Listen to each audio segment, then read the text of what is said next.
He is there. Yes. Now I'm here. Can Yeah. you hear me? Yeah, like we can see you and we can hear you. Yes. Nice Good to evening, see you. Professor. How are you? Thank you. Thank you for invitation. Welcome, sir. You are on the land of the rising sun, still fresh and exuberant, Yeah. even though it must be in the late evening now, Yeah, now it's 9:25. 9 p.m. Yeah, okay. Yes. Still you look fresh as if It's it is okay, early okay. morning. Nice to see you in a good mood that day.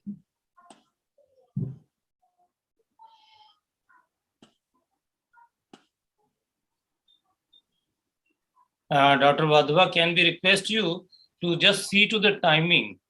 Last time we have a tendency to overshoot the timing. We understand the anxiety of the moderators, chairperson, and the audience to continue the discussion, but that has to be done within the constraints of the time. So may I request you to be slightly more strict about the timing? I know Dr. Nordo's talk is always something which is so exhilarating that it invites so many questions. But we always fall short of time. The Dr. Randeep Sood is joining soon. Gentlemen, in case I can just remind you, if you've got two speakers on, that means you've logged in from two systems, a laptop and a phone, then kindly mute one of the systems, otherwise the echo comes in.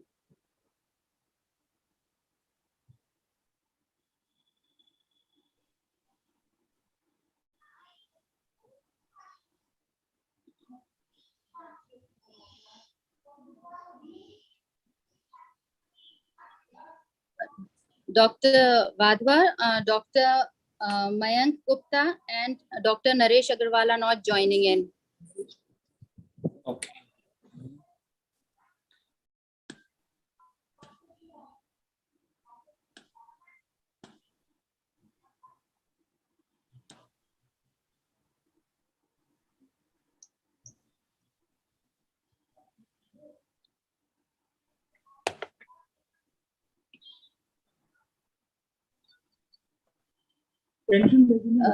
Dr. Arora, Dr. Naresh Agarwal said he communicated to you that he won't be joining in. Okay.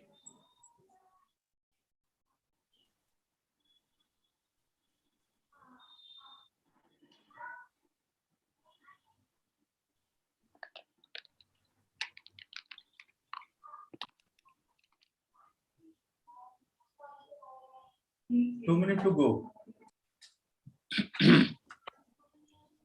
Ashish has joined. Ashish. मैं उन्हीं को phone कर रही हूँ. Okay.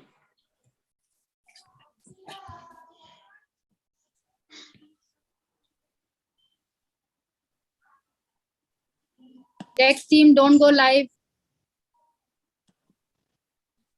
When we are not live on platform, I will tell you before we go live. I'll tell you when to go live. Hold. Okay, ma'am.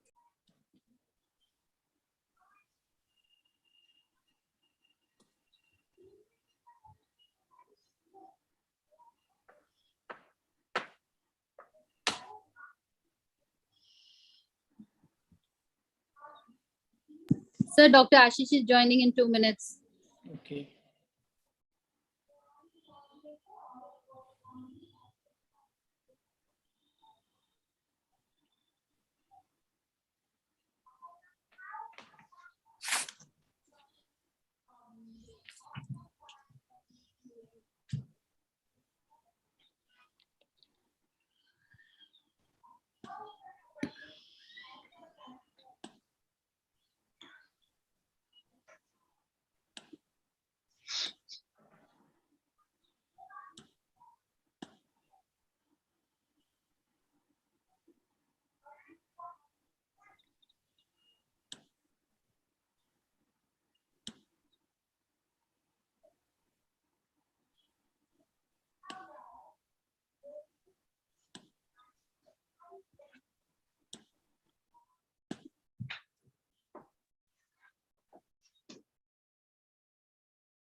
So Dr. Ashish is come in.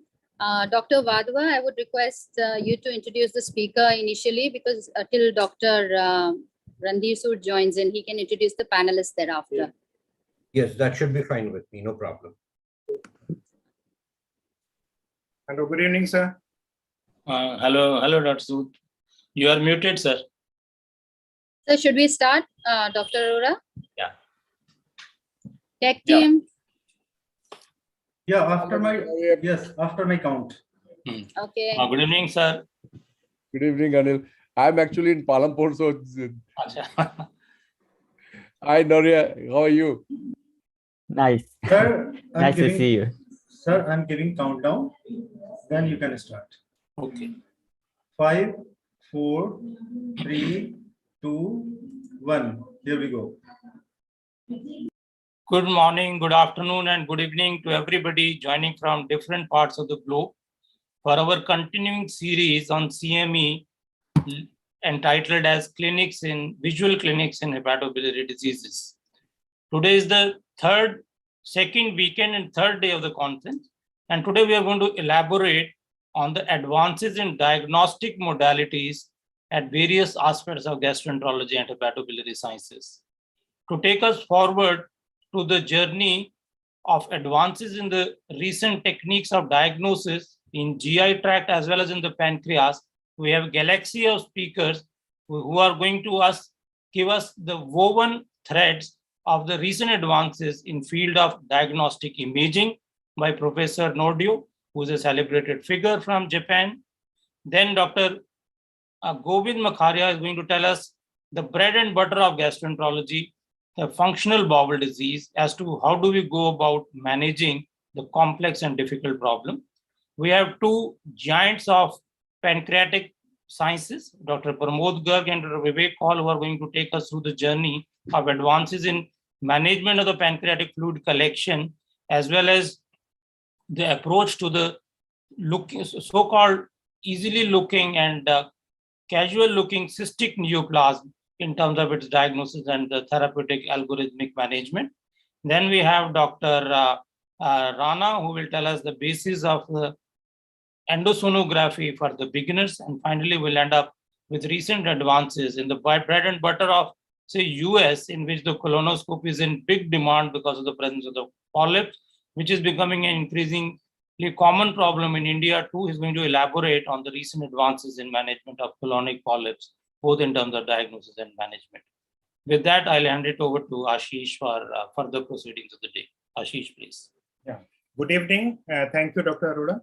So we have an exciting day ahead in endoscopy and pancreaticobiliary diagnostic imaging sessions. So for the first session, which is on advances in endoscopic imaging, I would like to invite our moderators, that is Dr. Randhir Sood and Dr. R.K. Vadva. Dr. R.K. Vadva is the chief gastroenterologist and director at the Institute of Gastrosciences, Apollo BGS Hospital, Mysore. And Dr. Randhir Sood is the chairman of gastroenterology and hepatology at Medanta, the Medicity Hospital, Gurgaon. So I would hand over to moderators to introduce the speakers as well as the panelists. So Dr. Randhir Sood and Dr. Vadva, over to you.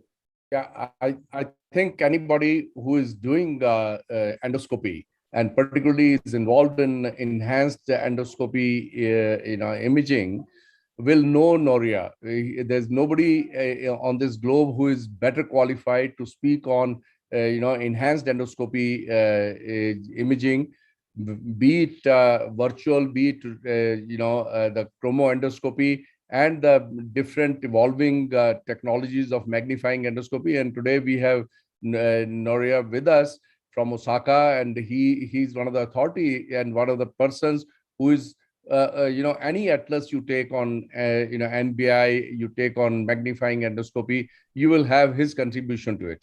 And I'll invite you, Professor Guido, to give your talk, I'm sure the audience will love it. Thank you for kind introduction. So I share can you see my slide? Yeah, we can see. Okay. So thank you, Professor Laura and organizing committee for giving me an opportunity to participate this web conference. Today, I will talk about advances in endoscopic imaging. In this presentation, I will talk about image-enhanced endoscopy for detection and magnifying endoscopy for characterization and artificial intelligence as a future perspective. First, what is IEE? The term IEE includes various methods for enhancing endoscopy finding, including color and morphology, using dye, optical, or electrical enhancing method. And magnifying endoscopy is a method to observe small vessels and minute pattern of the mucosal surface by enlargement of the endoscopic images. And it is usually used in combination with IEE. So why they are needed for endoscopic diagnosis? For such advanced cancer, IEE or magnification is not mandatory. However, premalignant mucosal changes or early stage cancer, it is often difficult to identify with only conventional endoscopy because they have subtle color and morphology. So we usually take biopsy to make diagnosis. But if we use IEE, we can improve lesion detection. And with use of magnifying endoscopy, we can improve lesion characterization. And in this case, it enables us on-site decision-making without biopsy. So I am talking about currently available evidences of IEE and magnifying IEE for lesion detection and characterization. In multi-center randomized control trial, NBI is proven to improve detection of squamous cell carcinoma in the esophagus and head and neck region. And especially the difference is more apparent in head and neck neoplasia. I think this is very good because it is difficult to apply iodine chromoendoscopy in this area. Recent few multi-center studies demonstrated that IEE is also useful for detection of early gastric cancer by contrasting the color of the lesion. Meta-analysis of randomized control trials indicated usefulness of NBI for detection of colorectal adenoma, especially with best bowel preparation. And another latest meta-analysis of randomized control trials indicated usefulness of different type of IEE linked color imaging for detection of both colorectal polyps and adenomas. Next, how about characterization of GI neoplasia using magnifying IEE? For differentiation of esophageal SCC from benign lesion, previously mentioned randomized control trial showed improvement of diagnostic accuracy of magnifying NBI from 57% to 89% compared to white light endoscopy. And one observational study indicated that NBI improved specificity for diagnosis of esophageal SCC even compared to iodine chromoendoscopy, and contributed to improvement of overall accuracy. A randomized control trial, which I was involved in, investigated effectiveness of magnifying NBI for differential diagnosis of early gastric cancer from benign lesions. In this trial, 1,300 patients who is at high risk for gastric cancer were enrolled and randomized into conventional endoscopy group or magnifying NBI group. As a primary endpoint, diagnostic accuracy was compared in initial diagnosis method. Then, inpatient assigned to white light endoscopy was subsequently received magnifying NBI, and additional diagnostic value was also evaluated as secondary endpoint analysis.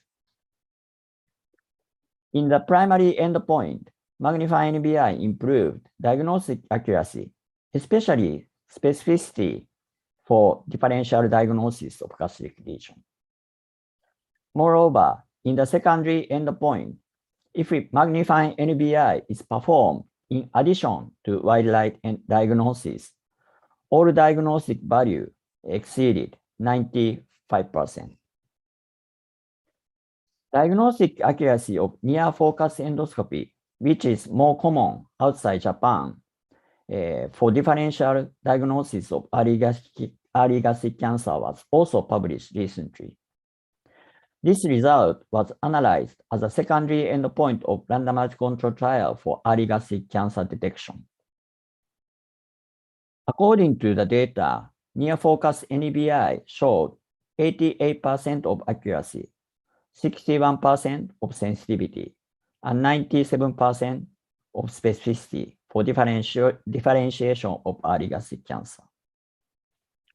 When we compare this result to previous randomized control trial using optical magnifying NBI, the diagnostic accuracy of near focus NBI was better than that of white light endoscopy and similar to that magnifying NBI alone, but not as good as combination of white light and magnifying NBI optical zoom endoscopy. We speculated that this difference between near focus NBI and optical magnifying NBI in diagnostic accuracy may be caused by a bit lower resolution power of near focus endoscopy compared to optical magnifying endoscopy. However, as I mentioned, diagnostic accuracy of near focus endoscopy was better than that of white light endoscopy. Then, also, usefulness of magnifying NBI for differentiation of colorectal neoplasia and non-neoplasia is also reported.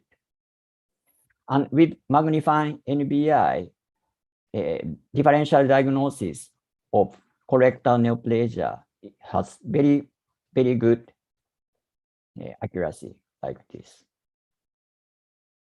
Then, what is future direction? Recent hot topic of artificial intelligence is reported to show better detection and characterization for endoscopic diagnosis of esophageal SCC, and it was slightly better than that of expert diagnosis.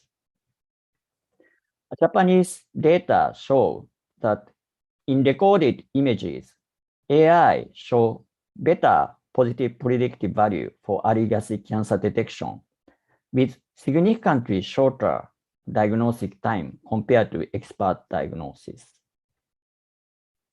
So, for example, if we use artificial intelligence system, we can identify the lesion in this kind of bounding box.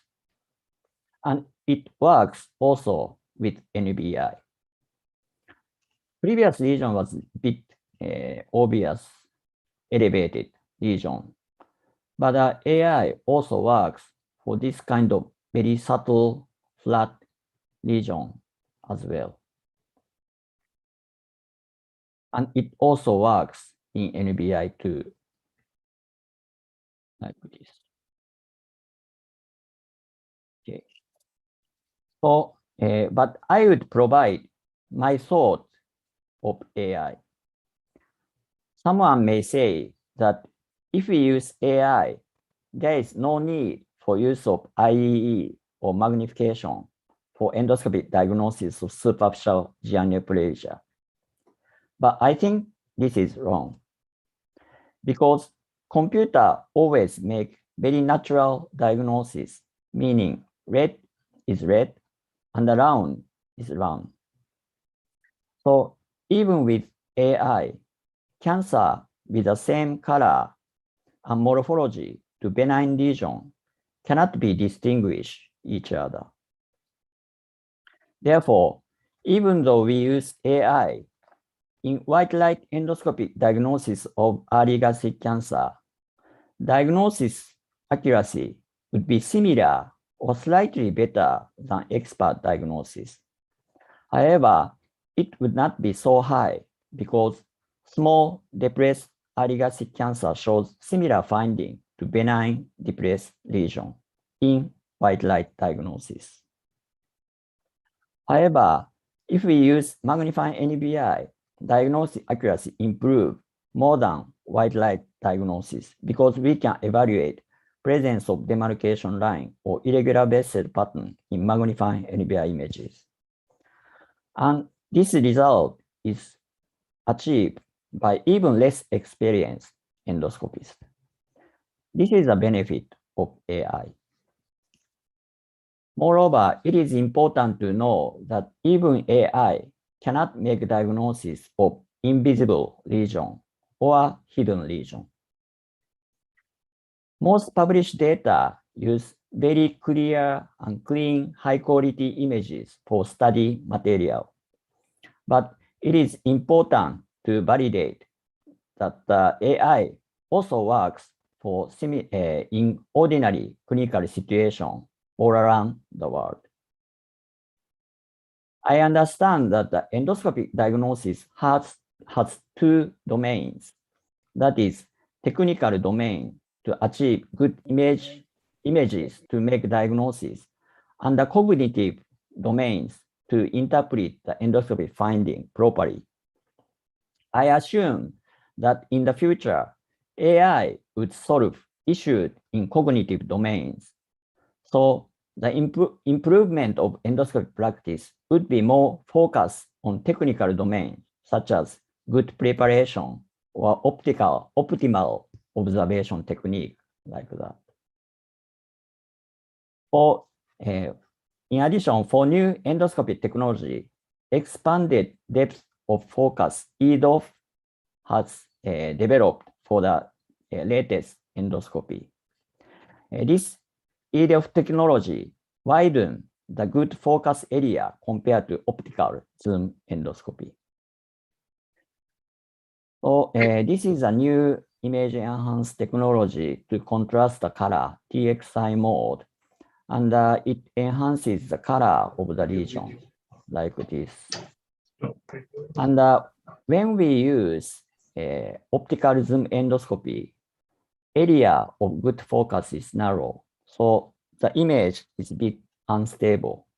And during this time, I also maneuver the scope, delicate scope, and also magnifying lever delicately like this to achieve good image. But EDOF, the area with good focus is very wide, so image is very stable. And then we can evaluate the demarcation line and the presence of irregular vessels similar to optical, easily similar to optical zoom endoscope like this.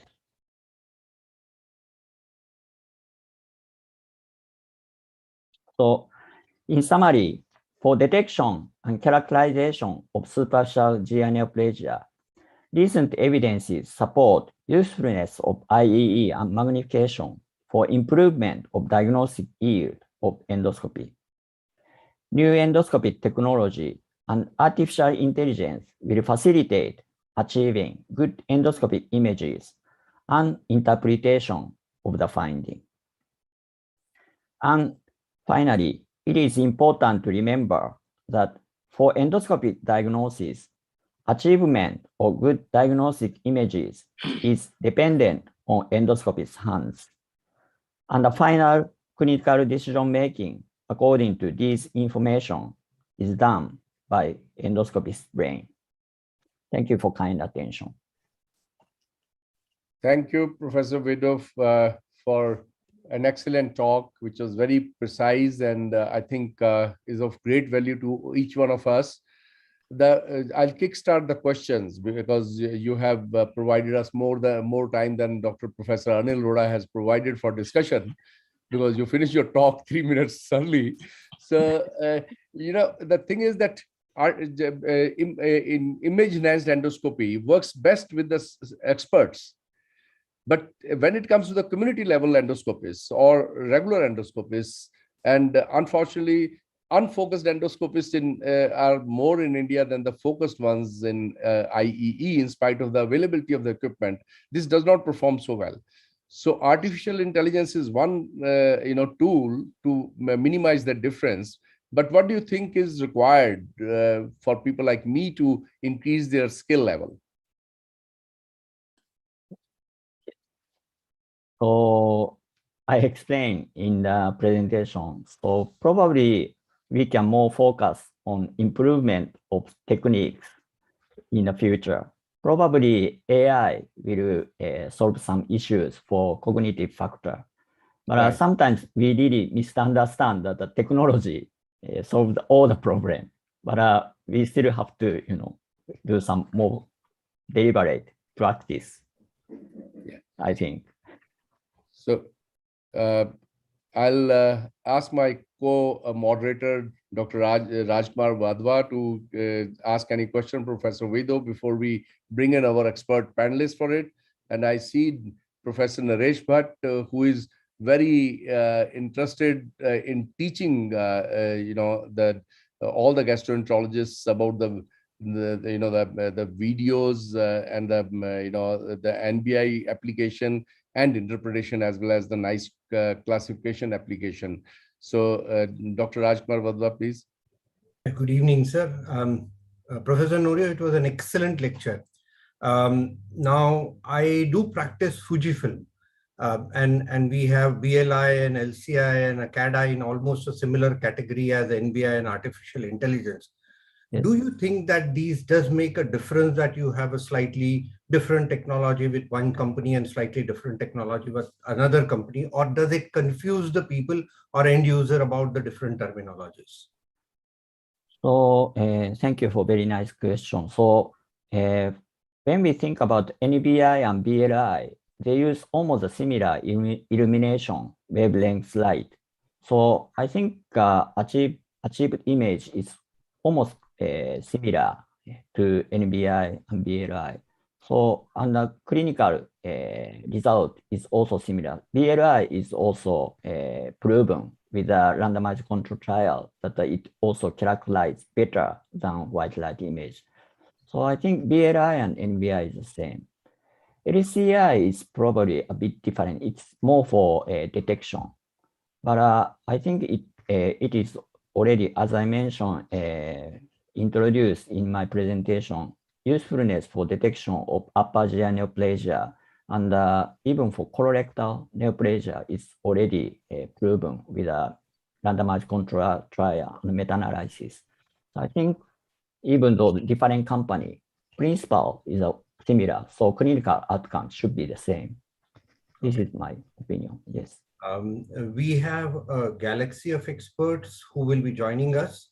We have people, Professor Tayyab from Pakistan, Dr. Sitaram Chaudhary from Kathmandu Institute of Science and Technology, Dr. Vinod Kumar Dikshit from Varanasi, Dr. Chandi Charan Chaubal from Bhopal, Dr. Naresh Agarwal from Delhi, and Dr. Mayank Gupta from Dehradun.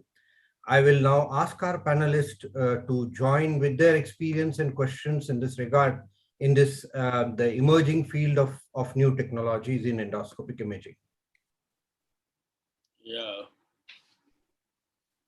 This is Dr. Dikshit actually. I agree with Dr. Randhir what he asked. Though these new modalities, they definitely looks better because they can pick up the early detection of the malignancies, whether it is a CA, cancer gallbladder or the esophageal or the colonic other things. The main problem remains, as he said rightly, whether they are comparable with the community, because we are working in the community. So it may not be very cost effective actually. Everything will be very costly actually. Then second important part is the training, because until we are trained actually well, the facilities are available at one center. So until you are having a good training, then you cannot, then it may not be actually really you will be doing the justice.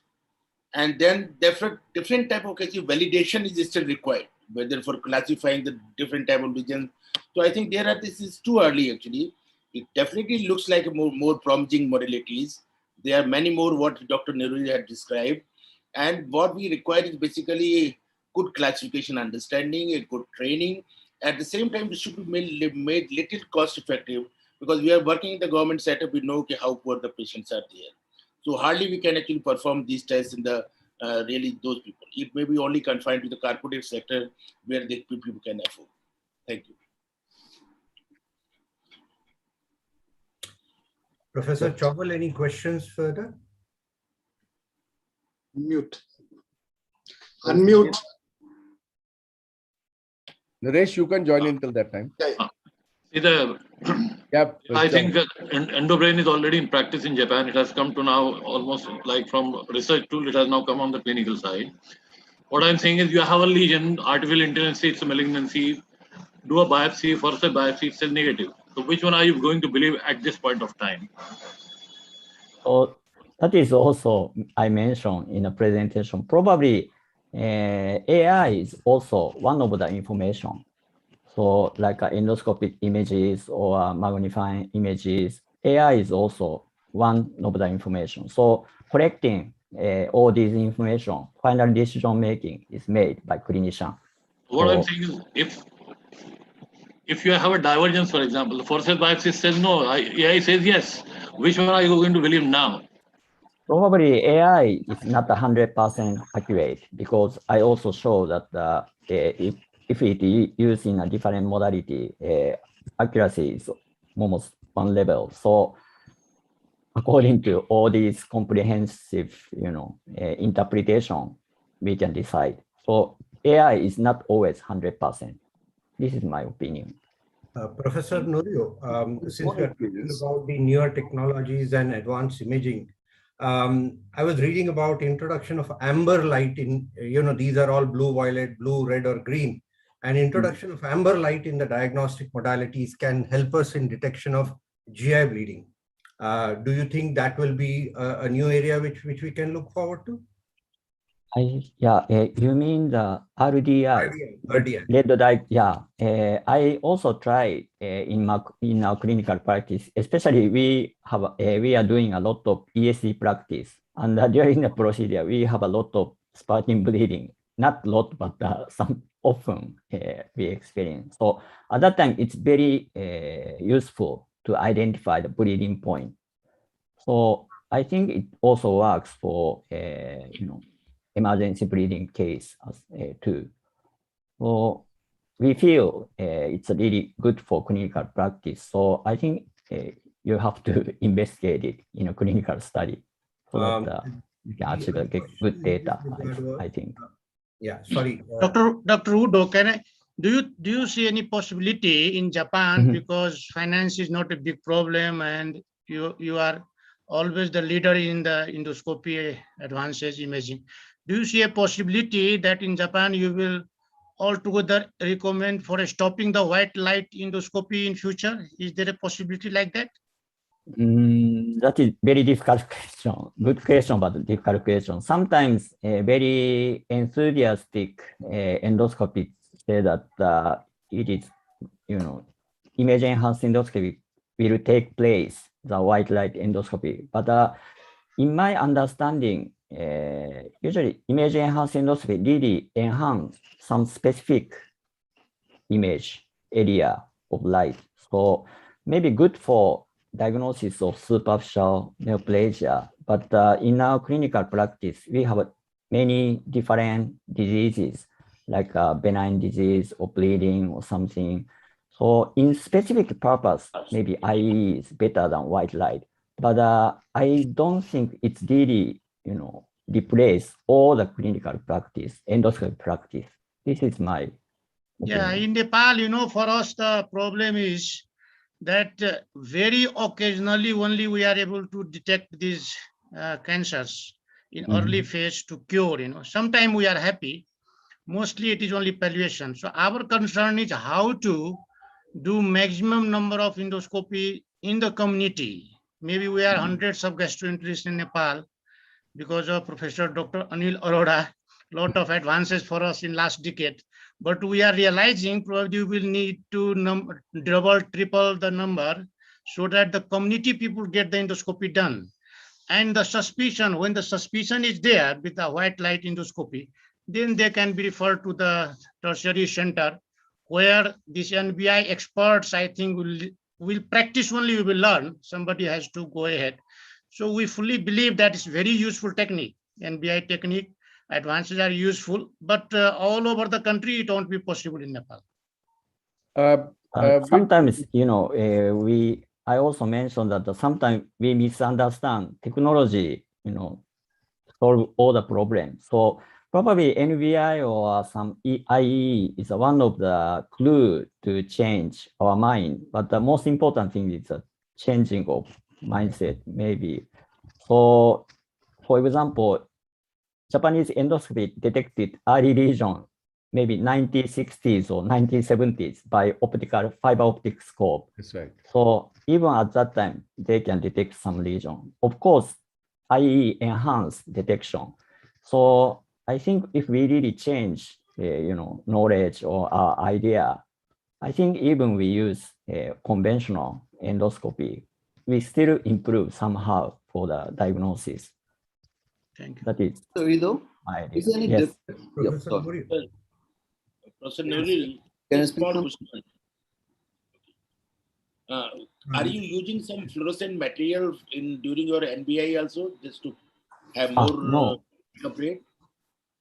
No, that is on just the optical technology. So just place a filter in the light source. So just pressing the button. That is also a good point. So you mentioned that sometimes it's difficult to distribute in the community setting, but most of the endoscopy companies really want to promote such things. So probably maybe one generation or 10 years or even 5 years, every company products equip such technology. So when to start is just in our side, in our decision. Professor, is there any difference in combining technology of artificial intelligence with xenon versus LED?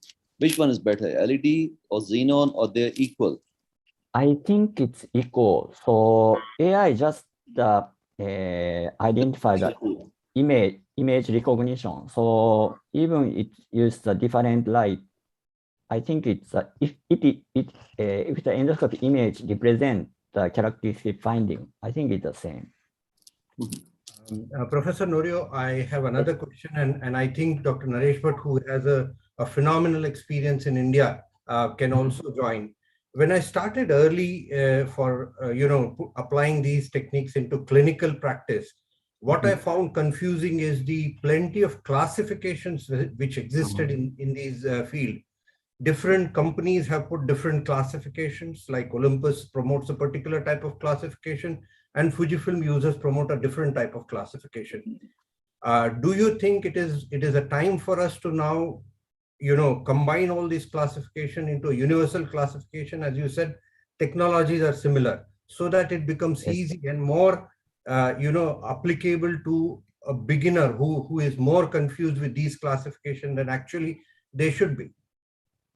Very, very important thing. So in my understanding or idea, usually experts really promote their own classification or something.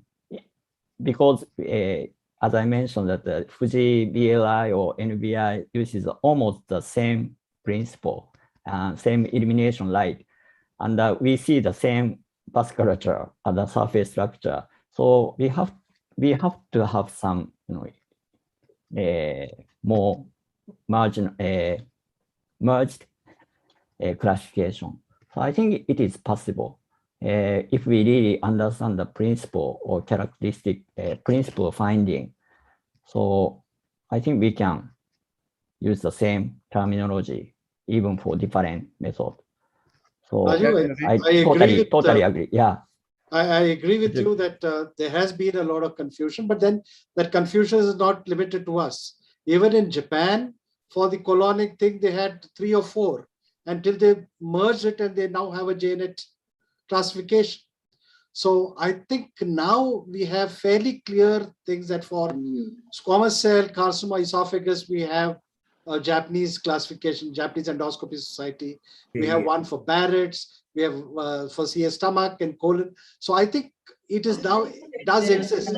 And as Professor Noria said, it is not limited to just users of NBI, but across all sort of companies, whichever one that you're using, because ultimately the images are fairly similar. The hues may be a little, a little more yellow, a little more brown, but they're essentially the same. You're seeing the vessels, you're seeing the surface pattern. So I think now one doesn't find too much of a problem in adapting a new classification and using it in daily practice. A final question before we, wind up, Professor Vedo. Which is your preferred artificial intelligence technology? Because there's so many coming up in the market, and so tell us about your preference.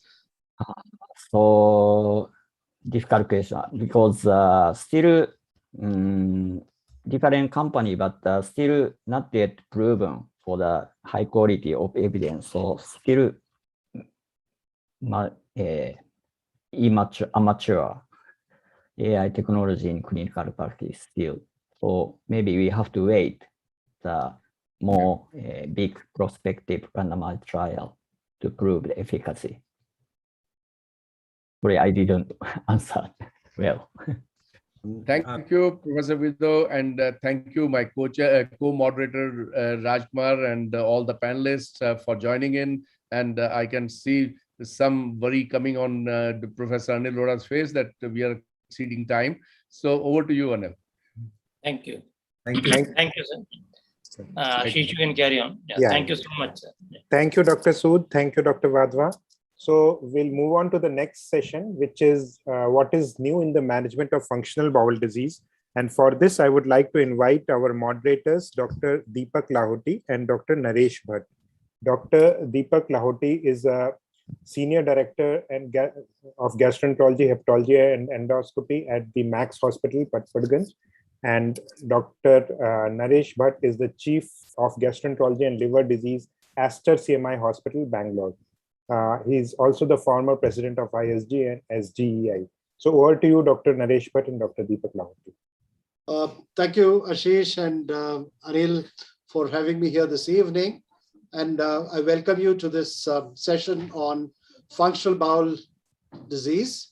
And we have my good friend Govind Makharia, who's going to talk to us on what's new in this area. Govind, to all of you, is a dynamic professor at the All India Institute, New Delhi, and also the dynamic secretary of the Indian Society of Gastroenterology. He has a lot of interest in luminal gastroenterology, his areas of interest being celiac disease, functional bowel disorders, IBD, and of course, into colorectal cancer as well. Before Govind starts, maybe Deepak, you'd like to introduce the rest of the panel? Unmute yourself, Deepak. Yeah, I think let the speaker finish his talk and then I will introduce the panelists. Govind, it's all yours.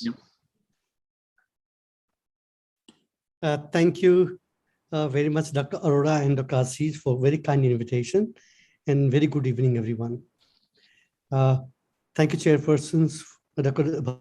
for for your kind introduction. If I can share my slide and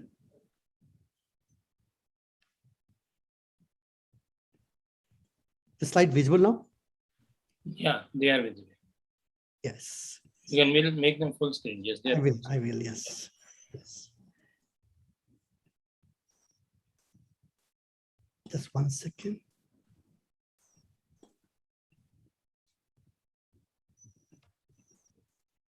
Right.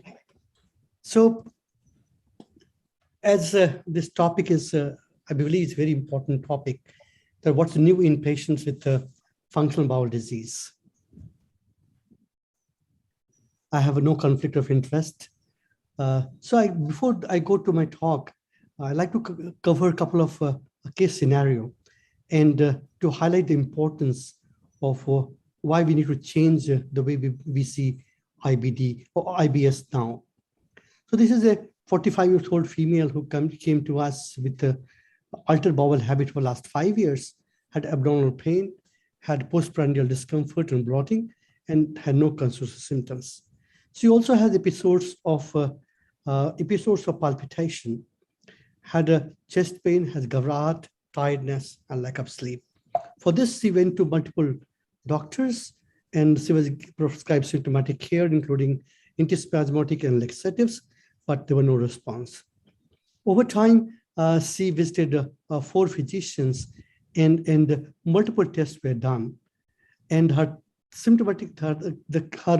medical records keep increasing in volume, but she only had a partial response.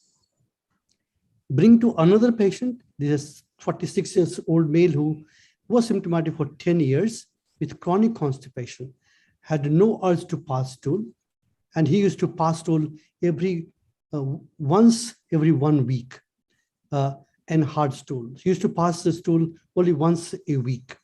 He had abdominal pain, postprandial fullness, but no weight loss and other features. He was also diagnosed with IBS, but he only had a minimal response to treatment.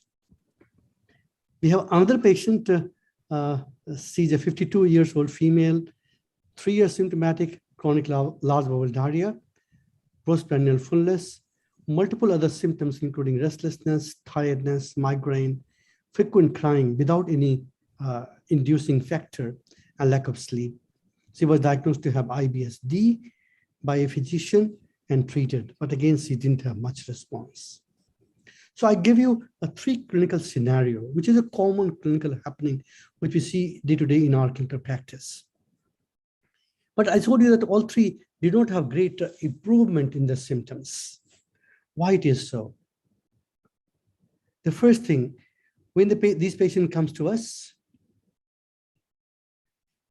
and once we see these patients coming to us from many doctors, prescription and once thick files, firstly what we do is ignore and stigmatize.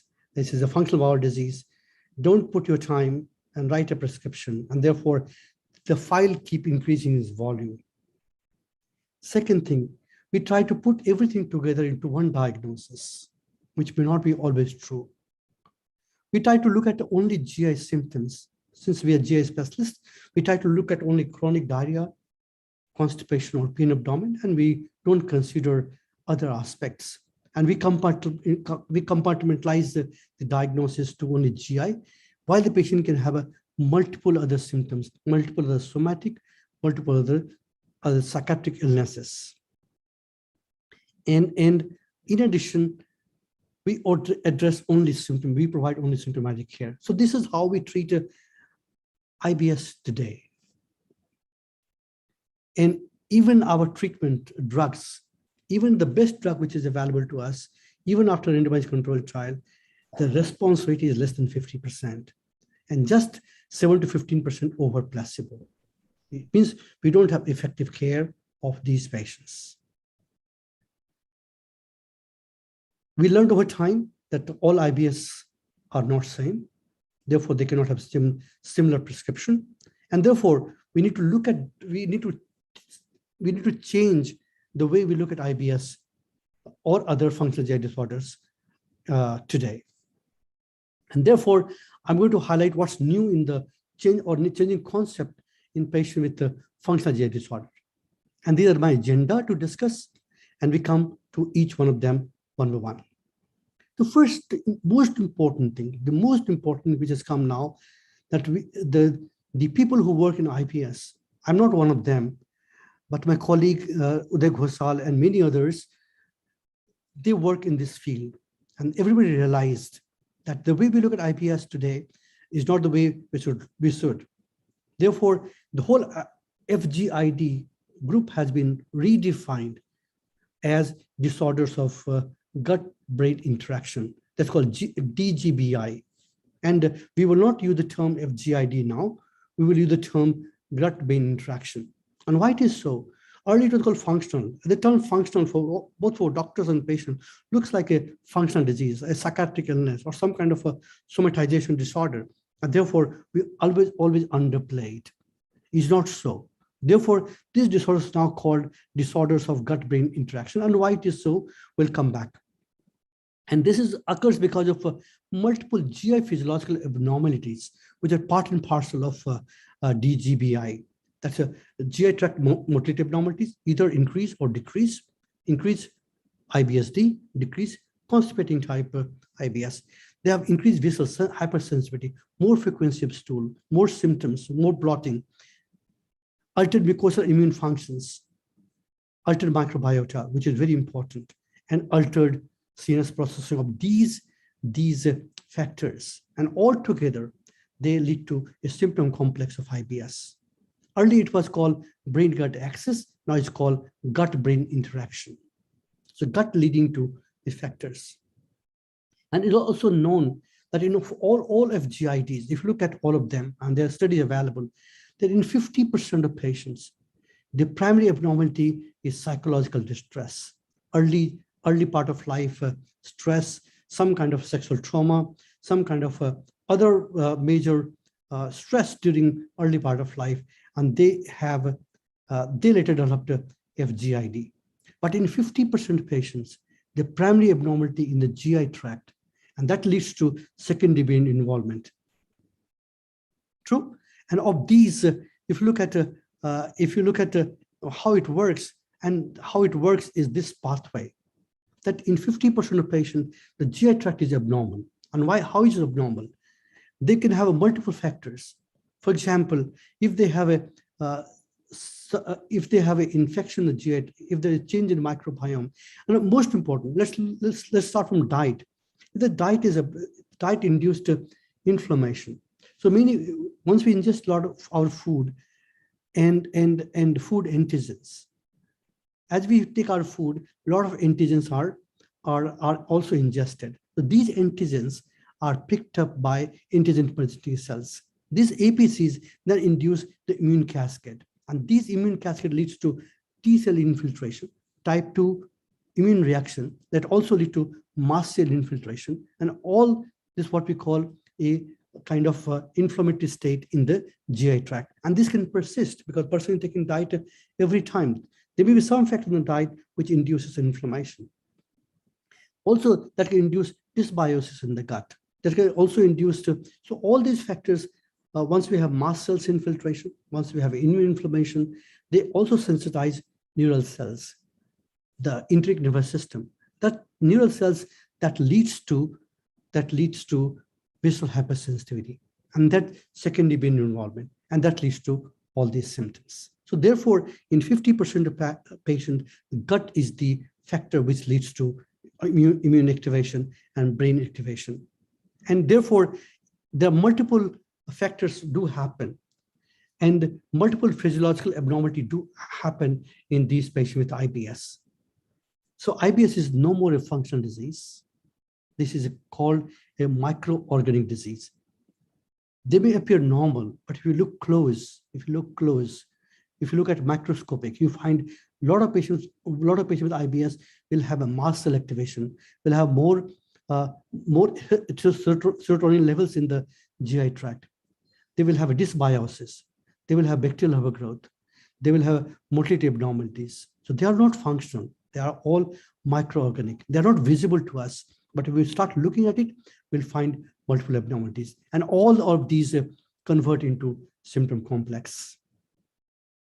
So therefore, this disease, now called DGBI, can have a component of motility, component of visual hypersensitivity, component of immune dysfunction or immune activation, can have a dysbiosis, and all these lead to central altered CNS processing of these information. So with this background, let's come back that how do we make diagnosis and how do we consider all these factors into consideration. We can make diagnosis of IBS by Rome 3 or Rome 4, and we make a positive diagnosis. Many times we leave diagnosis as a negative diagnosis, and many of these patients who have pain abdomen, they find ultrasound gallstones, which are asymptomatic. The patient has a FGID, but you find gallstones, you treat gallstone as a cause of pain abdomen. And it is seen that these patients IBS is threefold high risk of getting cholecystectomy and also of appendicectomy and hysterectomy. Therefore, make a positive diagnosis at the outset. The point I want to highlight today is also the way we look at the symptom complex. And this chart, which is extremely important in clinical practice. Many patient comes that I passes three stools a day, but I'm still say I'm constipated. 3 stools a day, constipated. How is possible? And if you saw the chart, this I pass to like this is the type of stool I pass. It's not IBS-C. This is IBS-D. And if you look at this chart, this is a normal stool, type 4. Type 3, type 2, type 1. Type 1, 2, type 1 into typical constipation. Type 5, 6, and 7, typical diarrhea. And why it is so? This tells us that how much water is there in the stool. And if we have a more stasis of the stool in the colon, there will be more water absorption, right? And therefore, they become from 3 to 2. So this stool becomes more dehydrated. And as it gets more dehydrated, it breaks into small pieces, becomes type 1, pellet-like stool. So this tells us that there's a more stasis of stool in the colon. Type 1, type 2, constipation. More frequency, even more frequency, but this type of stool will be IBS-D. So using this tool is very important. We can download it on our phone and use in our clinical practice in outpatients. And I believe this is a very, very important thing to do. And based on that, based on this chart, you will define IBS-C, IBS-D, IBS-M, and IBS-U. If you have more than 25% of stools per week are like a type 1 and type 2, and 25% less than this is type 5, 6, and 7, we call it IBS-C. IBS-C means most of the time patient is passing type 1 or type 2 stool. IBS-D means most of the time patient is passing type 5, 6, 7 stool. All right. Second point, that we need to, every patient with IBS do not require investigation. Is important to realize. We need to really find out who are the patients who require our attention. And the good clinical history will tell us that if there are alarm symptoms, certainly this patient will require investigation, but everybody will not require investigation. And somebody will require specific investigation. For example, patient number 2, which I showed you just now, that patient had passed stools once a week. It's not normal. It's a slow transit constipation. And slow transit constipation, we need to look at the GI transit studies. So many patients will require specific investigations. Not all will require all investigations. Also, it was believed that treat all IBS alike. It is not so. IBS will be of a different severity, mild, moderate, severe. And we can define severity of IBS is very important as we do for our IBD, mild, moderate, severe activity, or for many other diseases, we define severity. It's also important to define severity of IBS or FGID. And again, looking at the symptoms, we can have 5 questions, simple to do. Frequency of pain abdomen, frequency, severity of abdominal distension, dissatisfaction with the bowel habit, and quality of life. And put all of these into a scale of 100. Patient will score in the scale of, say, visual analog score, a scale of 100. And based on that, you'll define mild, moderate, severe. More than 300 becomes severe. And severe disease patient will require specific care.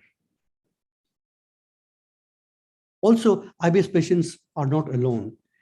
They do have other associated FGID. They do have other associated somatic manifestations.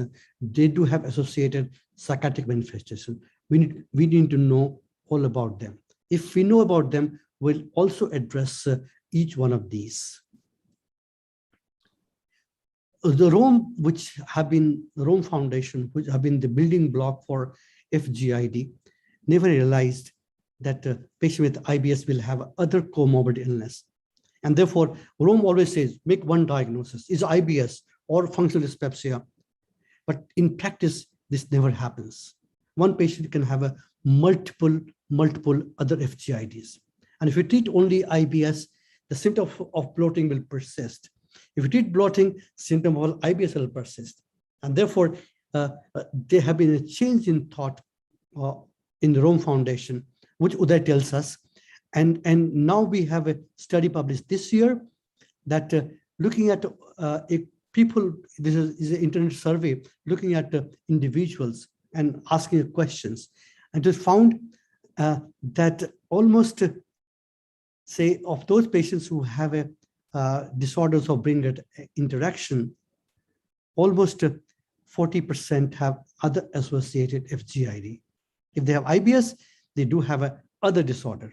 And they could be other gastrointestinal disorders, they could have other esophageal disorders or endorenal disorder.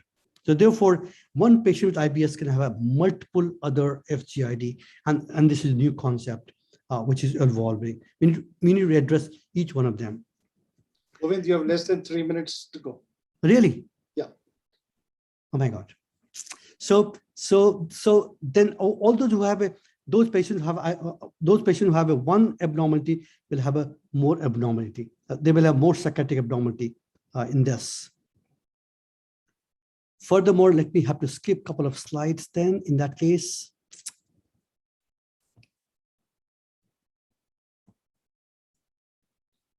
Okay, the point I want to highlight in the rest of my time is the changing concept. So with this concept of having multiple disorders in patients with IBS, we need to define IBS as a diagnosis in a multiple dimension. As we do hepatitis B virus, we look at E antigen, we look at DNA, we look at liver status, we look at fibroscan, we look at ultrasound, we look at SCC, we look at all of them together, make a plan. Same in IBS. We need to look at categorize. Is IBS C, IBS D, IBS M, IBS U? Call is mild, moderate, severe. Define what is etiology. Is there any physiological abnormality in this? Like, for example, post-infective IBS, food sensitivity, or etc. You define physiological abnormality like slow transit constipation, bacterial overgrowth, and psychological modifier. And we need to define all 5 of them and address all 5 of them in the treatment of FGID. So I will skip a couple of more slides. So what is new in treatment? So we have been treating these patients according to constipation, diarrhea, and pain abdomen. But now we treat this patient depending upon what is the physiological abnormality in them. This is a new approach where you address each one of them. You address inflammation, you address GI pathology, you address GI function, you address gradient, you address immunomodulators, and all together is the therapy. And what is the evidence? Wonderful study published last year. This is a randomized controlled trial where 2 groups, one group is given usual treatment, what we do today. The other group was given a multidimensional treatment addressing each factor. What is multidimensional? Team, they had a gastroenterologist, they are residents of gastroenterology, dietitian, psychiatrist, behavioral therapy, like those who provide the biofeedback, and also gut-focused hypnotherapist, team of them. What happened? Your time is over. I'll give you half a minute more to summarize. All right, then I'll stop here. So in this group, what we've seen that those standard care only 50% improved, but those given multidimensional therapy 84% improved. Remarkable change. Therefore, multiple dimension therapy is the treatment which we must offer. And coming to my last slide to summarize it is that we need to rethink about the IBS the way we look at. This is not only, if we don't call it now FGID, we call it disorders of gut-brain interaction. We make appropriate diagnosis, subtype severity, define comorbidity, define physiological abnormality, define and summarize into a multidimensional clinical profile, and treat this patient in a more holistic way rather than a symptomatic way. With this, thank you very much. Thank you, Govind. Deepak, would you now take over the session? Thank you, Dr. Govind, for a remarkable insight into recent concepts of IBS. And now we have panel discussion, open question and answers. Among our panelists are Professor Kartar Singh from Chandigarh, Professor Manisha Dwivedi from Allahabad, Dr. Nirmal Yadav, Dr. Rajesh Senani from Jaslok Hospital, Mumbai, and Dr. Nishant Verma from Bikaner. So the session is open. Govind, you brought out a very interesting approach of a multidimensional and try to involve each of these dimensions in the diagnosis. But ultimately, how does it change therapy? Pharmacological therapy, has it changed big time, or is it still sort of restricted to symptomatic treatment and tricyclic antidepressants? Now, again, since we never thought about it, since our approach was more simplistic, that looking at only diarrhea, constipation, antispasmodics, therefore there's no research in that. And the whole, so therefore we were not focused. Now they're focused. There's a need for defining new treatment. And also of that, now there are central modulators, like antipsychotic drugs, which are antidepressant. Multiple number of new drugs are now being explored in this group. So it's just the start of a change of our mindset from looking at symptomatic care to treating patients in a more holistic way. So at this point of time, may not have a great drug. For example, IBSD. If you have IBSD, you will always test for SIBO. If you find SIBO positive, you give antibiotic. In IBS, you will not give antibiotic. But since we are thinking of SIBO now, for 30% of IBS will have IBSD will have SIBO. Therefore, test for SIBO, treat for SIBO. Not only that, the bile acid. Now, 1/3 of patients with IBSD have a bile acid malabsorption. Again, this is a new finding, a new observation. Therefore, if you observe that they have bile acid malabsorption, difficult to test, we don't have test available. But in those centers where test is available, giving bile acid sequestration therapy will be an important aspect. Also, if you have a gut microbial modulation, in that case, you will do FMT. Although trial of FMT have not shown till now any promise, but there are only 4 trials available. But all the 4 trials suggest that we don't have a group of that, so it doesn't show any efficacy. But again, we need to go further on this. Deepak, can I ask you a question? Yes, sir. Deepak, if with the permission of chair. Yeah, please. Yeah, Govind, excellent presentation. You have defined a complex which till recently we have been trying to dump it into the waste basket as a functional disease. But at the heart of our heart, we did know for a long time that we do not understand, because these are the very patients who will come to you even during pandemic, even during rainy days and season. They'll come and sit and they'll give hundreds of dollars to get cured from the disease. But the type of pathogenesis you have tried to mention, how do we get onto that problems of say disruption in the mucosa of the intestines, hypersensitivity? There is no objectivity. At the end of the day, as Dr. Naresh very well said, what you do is you rule out an organic disease, then we know that most of these patients will improve depending upon what symptom they have, whether it is anxiety or depression. At the end of the day, it boils down to that only. Till you have objective criteria of sub-classifying. It is a good concept, but as of now, we have no objectivity. No, absolutely. It's totally a new concept. Again, we have to go further. It is similar like IBD, the stride, is stride concept that treat the target. And again, we don't know every steps how to do it, but now thoughts are open. Therefore, a lot of groups will work on it, and we'll have an answer to this. But again, we start changing our thoughts that the FGID are not the way we should look at. We should look at in a more pragmatic way, in more physiological way. So again, we don't have answer today, but likely that we'll have a more research in this topic. Dr. Govind, am I audible? Yes, ma'am. Yeah, yeah. All right. Now, what do you think of eradicating H. pylori in functional dyspepsia? Ma'am, we had a debate last week by Dr. Uday and Usa, and there's opinion varies.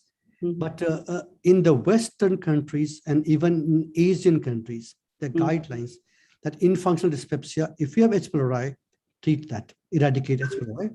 And in 10% of the patient, if you eradicate, there will be a prolonged symptom relief for at least 1 year. So they are called HP-induced gastritis or HP-induced functional dyspepsia.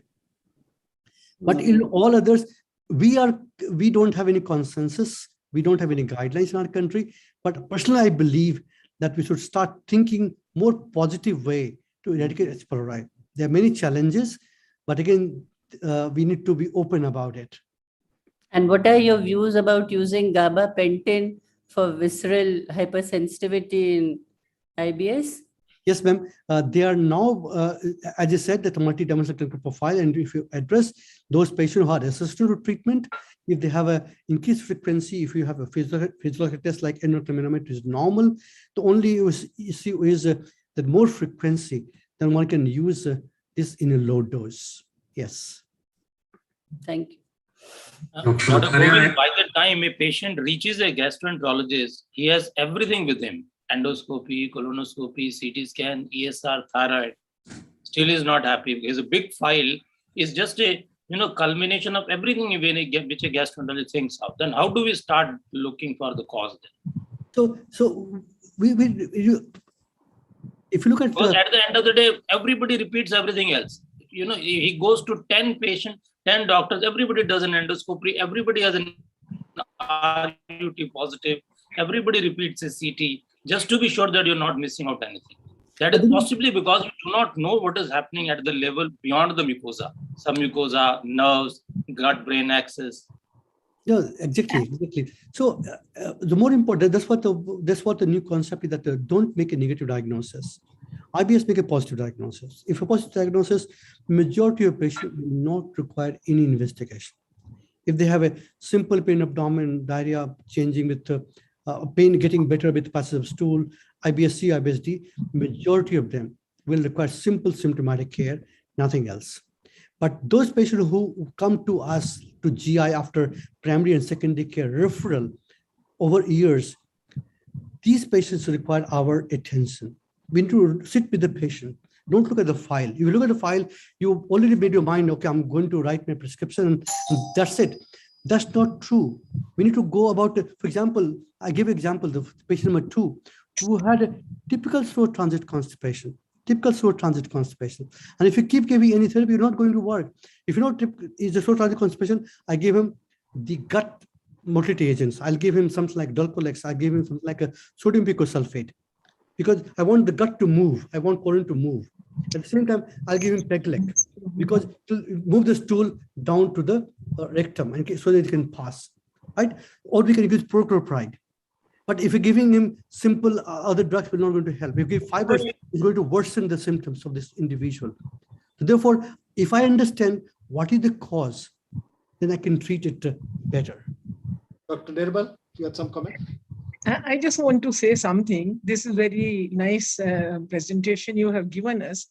But at this moment, to have this multidisciplinary team together is very difficult in this COVID time.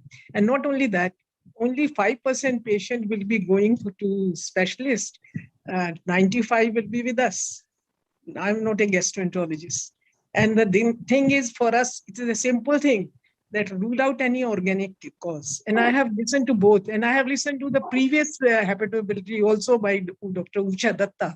It is almost the same thing. It's with a little bit of change of cover. And of course, it is a new concept you are telling us, but only 5 to 10% patient will be reaching you. The rest will be the same. That is, remove any organic disorder and treat them just for a functional Multimodality treatment. That's exactly. Symptomatic I think treatment will do. we need to think away. Like for example, an IBD is the best example, or rheumatoid arthritis is the best example. In rheumatoid arthritis and IBD, the way we treat, we don't treat that way now.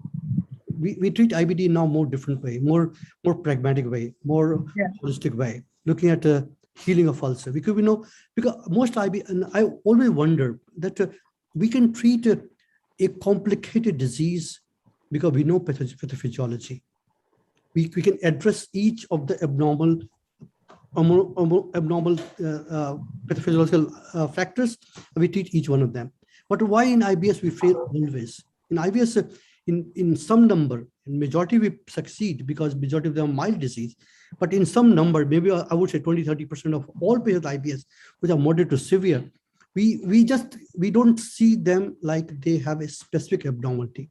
So therefore, now changing concept, and more important, the Rome Foundation, which have been the founding element of this kind of disorders, they have been more liberal earlier, that symptom-based diagnosis. They give license to all the physicians around the world. Okay, 3 symptoms, IBS, treat the way you treat. But now, with more inclusion of more people in the Rome Foundation, there's more thoughts coming up in the group, and therefore we have more openness into the whole science of FGID. It's going to be quite exciting in coming times. I think we'll learn more about this disorder. It is more than what we know today. Dr. Govind, you spoke about the antigens and subsequent immune activation. What is the information on gluten withdrawal? Because there was a wave of gluten withdrawal benefiting IBS patients. What is the current information? So in lack of time, I didn't show that. I just said diet is important therapy. And many patients with IBS. So symptom of IBS like pain abdomen, diarrhea, constipation, bloating, all these can overlap with multiple other diseases. For example, celiac disease. For example, non-celiac gluten sensitivity. For example, microspiculitis, right? So if you look at all IBS patients, if you screen them, almost 4 to 5 will be celiac disease of all IBS. And if IBS-D is more likely to have celiac disease. Number 2 is non-celiac gluten sensitivity. That those patients with IBS, and if you give them gluten-free diet, almost 10 to 15% will show response to treatment. So non-celiac gluten sensitivity is the diagnosis, but you are treating them as IBS because they have a diarrhea, they have a constipation, so you make clinical diagnosis of NCGS as IBS, right? So these are again evolving concept in this. Okay, last comment from Dr. Kartar Singh. We've not heard him. Sir, can you unmute yourself and make a comment? So unmute yourself, sir. Can't see him on the screen. Sir, you're not audible, sir.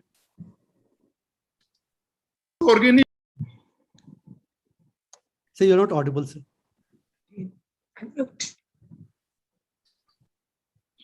I think he has clicked it twice. So can you click once, sir? Only once. Unmuted once. Yes, sir. Yes. Yes.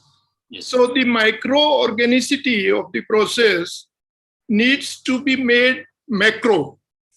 That means the gastroenterologist, whosoever has come to know about the patient and is having that datha of papers in front, after going through the whole exercise, then rather than referring the patient to many more people, now he needs to make the micro as macro. That means explain to the patient. The patient needs to be made half doctor. So that is the crux of the management, that the patient needs to be explained about his symptom genesis. And that will take around 20-30 minutes from the gastroenterologist for a given patient to explain to him with the help of visuals and the rest of the paraphernalia at our command. That may help the patient out rather than referring to all those gamut of polyclinic people who will again like to go through the whole exercise and spend much more time, their own time as well as the patient's time. So what do you react about it? That the gastroenterologist with the help of visuals should make the patient half doctor about the pathogenesis of the process. No, it's a comment, Govind. Just I think we leave it as a comment. Rajesh, do you have anything the last minute to add, and then we close the session? I agree with what Dr. Kartar Singh said actually, and in fact, if I have my known IBS patient taking an appointment, it's always the last appointment because I know I can't rush them, and there is no point rushing them because unless you spend time with them, you're not going to be convinced of the positive diagnosis that Dr. Makharia is telling us to make in them. Okay, I think we'll end this session here. Thank you very much, Govind, Deepak, my co-moderator, and all the people in the panel. Thank you very much. And thank you, Anil, for this opportunity. Thank you so very much. Thank you. Thank you, speaker. Thank you, Dr. Lahoti and Dr. Bhatt for this exciting session on functional bowel disease. So we move on to the next session, that is the current management of acute pancreatic fluid collections. And for this, I would like to invite our moderators, Dr. Subhash Gupta and Dr. Sandeep Lakhtakia. Dr. Subhash Gupta is the chairman of Center for Liver and Biliary Sciences, Liver Transplantation and Biliary Sciences at Max Hospital, Saket. And Dr. Sandeep Lakhtakia is the Director of Endoscopy and EOS at Asian Institute of Gastroenterology, Hyderabad. So over to you, Dr. Subhash Gupta and Dr. Sandeep. Hi, good evening. Is Dr. Subhash there? Yeah, I'm very much here. Hi, so Subhash. perhaps Pramod, I know for many years, both from All India Institute and even now. So perhaps you can say a few words about him. All I can say is a brilliant person, brilliant clinician, and a very dear friend. Thank you. We also like to invite thank an analyst here who will be part of the program. May I request Dr. Anil Agarwal, Dr. Shaukat Chaudhary, Dr. Suraj Kumar, Dr. Arun Gupta, Dr. D.K. Singh, and Dr. Goldie Logjam. Only Dr. Goldie is not able to join. Okay, but others are there, I believe. Yeah. Okay. I think let's start the ball rolling, Dr. Pramod. So thank you very much. First, I'd like to thank Dr. Anil Arora, my dear senior from AIIMS, for giving this opportunity to talk about management of acute pancreatic fluid collections. And I'm so happy that both Sandeep, who is an expert in this area, and Subhash, my dear friend, and for so long are moderating this session. So, I'm not going to talk about this today. If you're hoping that there is a large collection, there is a metal stent, you put it in and the patient is all right. This is not management of acute pancreatitis. I can tell you that for sure. So let me begin by giving you some of the cases that are typically seen. This is a 55-year-old lady, came with abdominal pain, raised amylase. She had SIRS 2x4 criteria. Her oxygen was 90% on 2 liters of oxygen, meaning thereby she had very early onset mild respiratory dysfunction. Ultrasound shows a bulky pancreas and small fluid collection, and she was diagnosed to have acute pancreatitis, and a CT was not done. Usually CT in such patients in whom diagnosis is very clear is not really required. And that's why I'm not discussing the merits and demerits of that. Between day 2 and day 4, she had fever up to 101, counts for 14,500, and creatinine increased to 2.4. Ultrasound done again showed a small fluid collection and mild ascites. So at this junction, the reason I'm showing these figures is that if a patient has got fever in the first week of illness with raised counts, please do not think the patient has acute infected collections. So this is not the time period for infected necrotizing pancreatitis set in. That takes much longer. So in the beginning, this is because of the pancreatic and peripancreatic inflammation that you find fever and raised counts. But here you see the creatinine is on the higher side. So the concerns on day 2 to day 4 or in the first week of illness is not really pancreatic fluid collection. She had small collection, but I'm not worried. This mild ascites, I'm not worried. The concern here is organ dysfunction, which is the key determinant of survival in these patients very early on in the disease course. And this organ dysfunction could be either early or late. And this could be either because of the pancreatitis per se, which is the case in this particular patient. This is what we call early or primary organ failure due to pancreatitis. And some patients may develop late or secondary organ failure because of sepsis, which occurs in 3rd, 4th week of illness, generally speaking. And this is what we described a couple of years ago, that we must understand organ failure, its cause and time, because that contributes separately and preferentially to the mortality in these patients. So this is the paradigm of acute pancreatitis. So you have pancreatic, peripancreatic inflammation and tissue injury, which is what necrosis is. And this leads to release of damage-associated molecular patterns, which leads to systemic inflammation, for example, in this patient, which leads to primary organ failure. And some of these patients develop infection of the necrotic tissue known as infected necrosis. And this may again lead to secondary organ failure. You would be wondering that why am I discussing about organ dysfunction when I'm supposed to talk about pancreatic fluid collections? The reason there is that these are the patients who are extremely sick in the beginning, and we must concentrate on organ dysfunction in these patients rather than pancreatic fluid collections. And if you look at the 3 series that I often quote, one is from Ames, the other is from Dutch pancreatitis group, and third is from Spain, all published actually remarkably in 2018. And all 3 showed a high mortality of about 40%. In fact, the Spanish study showed 50% mortality in patients who had persistent early organ failure. So please keep that in mind whenever you see a patient with acute pancreatitis and fluid collection, because that is the key for survival in these patients. And this is at a time when necrosis and infection, which is what we're going to discuss today, are either absent or evolving. So that is the importance of early organ failure. Now, coming to how do collections develop and how do they evolve, what can we do? For the postgraduates, let me just remind that the revised Atlanta classification divides pancreatitis into interstitial and necrotizing. In interstitial, you have acute pancreatic fluid collections which may either resolve, mostly resolve actually. Some may develop into pseudocysts, less than 10%.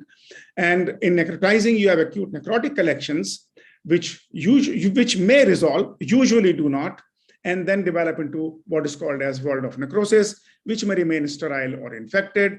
But the problem is in some patients, before they develop this world of necrosis, at this stage of acute necrotic collection, they may develop infection, which is called infected necrotizing pancreatitis. And this is something which is rather difficult to treat. And I'll show you some examples of that too.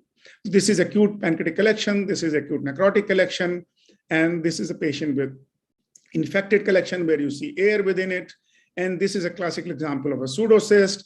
And here is a world of necrosis. You find fluid here, whitish on T2 MRI. And the black thing here is the necrotic debris, classical example of a world of necrosis. And this can be also seen on abdominal ultrasound. You see fluid and you see necrotic debris inside. So in this 2nd and 3rd week of illness is when we are concerned about the fluid collections. In this particular patient, organ failure is improved by day 7. She had no fever.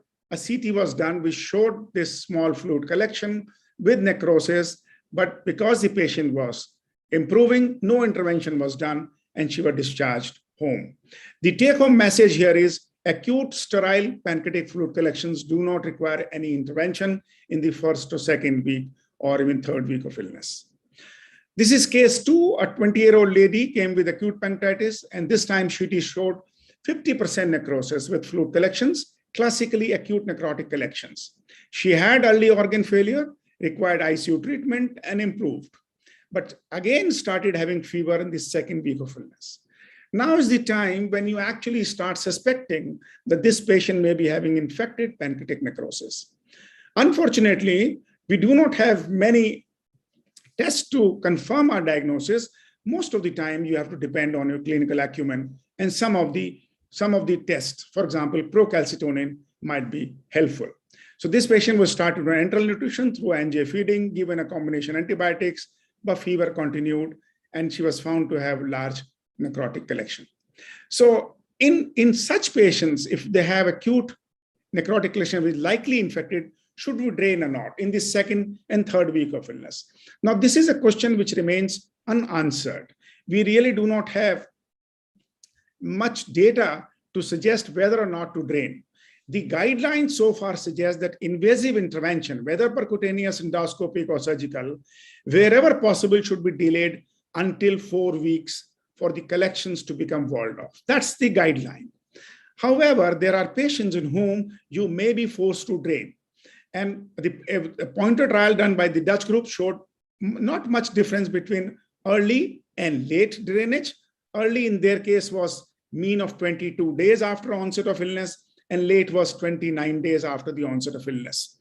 Another study, which was a retrospective observational study from US, showed that early endoscopic drainage may actually be feasible, but these patients require more surgical necrosectomy, and we are actually, there's an ongoing RCT in this regard at AIMS. So coming back to this case, she had fever, TLC was 24,000, she had tachypnea, PaO2 FiO2 was initially 280, but then it worsened to 190. That means she had acute infected necrosis and there is worsening of organ failure. Now, this is the time when patient is not responding to your antibiotics. And if you have a fluid collection, we have to intervene. For example, this is a collection with some air inside like this, and you know it is likely to be infected necrosis. So this particular patient, for example, underwent a percutaneous drainage, and Acinetobacter was found, showed discharge after 6 weeks, improved with drainage and antibiotics alone. So this is the currently accepted paradigm that we should manage these patients conservatively. If that fails, go for percutaneous catheter drainage, and if that doesn't work, we go for minimally invasive necrosectomy. You can't really do any invasive necrosectomy in the second or third week of illness. And this is what we actually showed many years ago, that when we compared surgery with conservative treatment in patients with infected necrosis, because surgical necrosectomy was the norm at that time, we found mortality actually was somewhat lower in those patients who were managed primarily with conservative therapy. And again, we did a meta-analysis to show that about 64% patients improve with conservative first treatment, which includes percutaneous catheter drainage. 70% require catheter drainage. Necrosectomy was required in 26% with a mortality of 12%. Now, coming to another case, a young man came with acute necrotizing pancreatitis, 5th week of illness, and was running fever with increasing counts. Now, this is the classical case where you find in the 5th or 6th week of illness, you have a large collection in the lesser sac. And if you see here, it's a heterogeneous collection, suggesting that there is necrosis within it. And this is time when actually these patients require drainage, which can do it either endoscopically or minimally invasive surgery, which could be laparoscopic or sometimes ward. And we can either place a metal stent or a plastic stent. The general trend nowadays is to place a metal stent. It provides better drainage. And of course, there is a possibility of necrosectomy when you have such a patient who either has fever in the beginning itself or develops fever after you have drained the collection. So many times you have a sterile collection and you drain either with a plastic stent or with a metal stent, and you find that the collection has become infected now. So in such patients, the advantage of putting in a metal stent is that you can easily go and do endoscopic necrosectomy, although that is a possibility even in plastic stents. But here, the diameter is about 16 millimeter, and your upper GI endoscope, which is about 9 millimeter in size, can easily pass in through the metal stent, and larger chunks of necrotic material can be easily taken out. And many types of metal stents are available nowadays. They are slightly expensive, but I think overall they provide very good drainage. And then this is how you can do necrosectomy in these patients. And 2 randomized trials have actually shown that both endoscopic therapy and laparoscopic or minimal invasive therapy are equally effective, but somewhat lesser complication with the endoscopic therapy. In fact, both these trials use 2 7 French plastic stent rather than a metal stent in the endoscopic arm, and thereby suggesting that even plastic stents are reasonably good enough for these. And these are the results. In fact, the mortality in these trials were very low. In the Dutch trial was 13 and 18%, and in the American trial, the MISER trial, was in fact less than 10%, which is quite remarkable to my mind.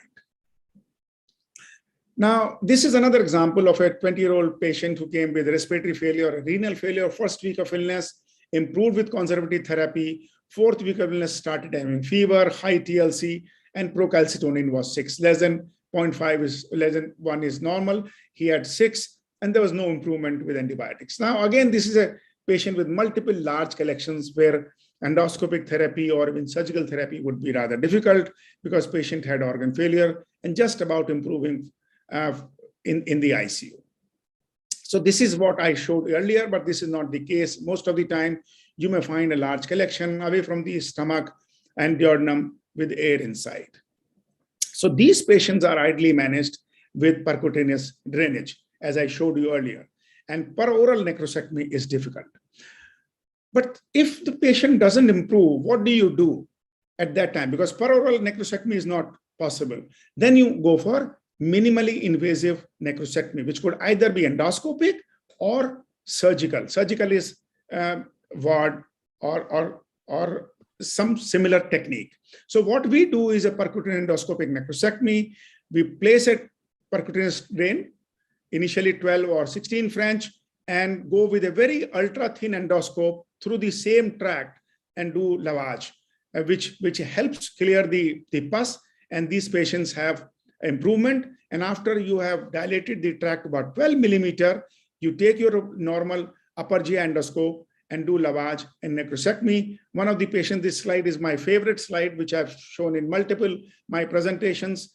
Patient in the ICU, multiple catheters there, and you do bedside endoscopic lavage or sometimes even necrosectomy. You see here the tract is being dilated to about 12 millimeter with a balloon. Go inside with your regular upper GI endoscope.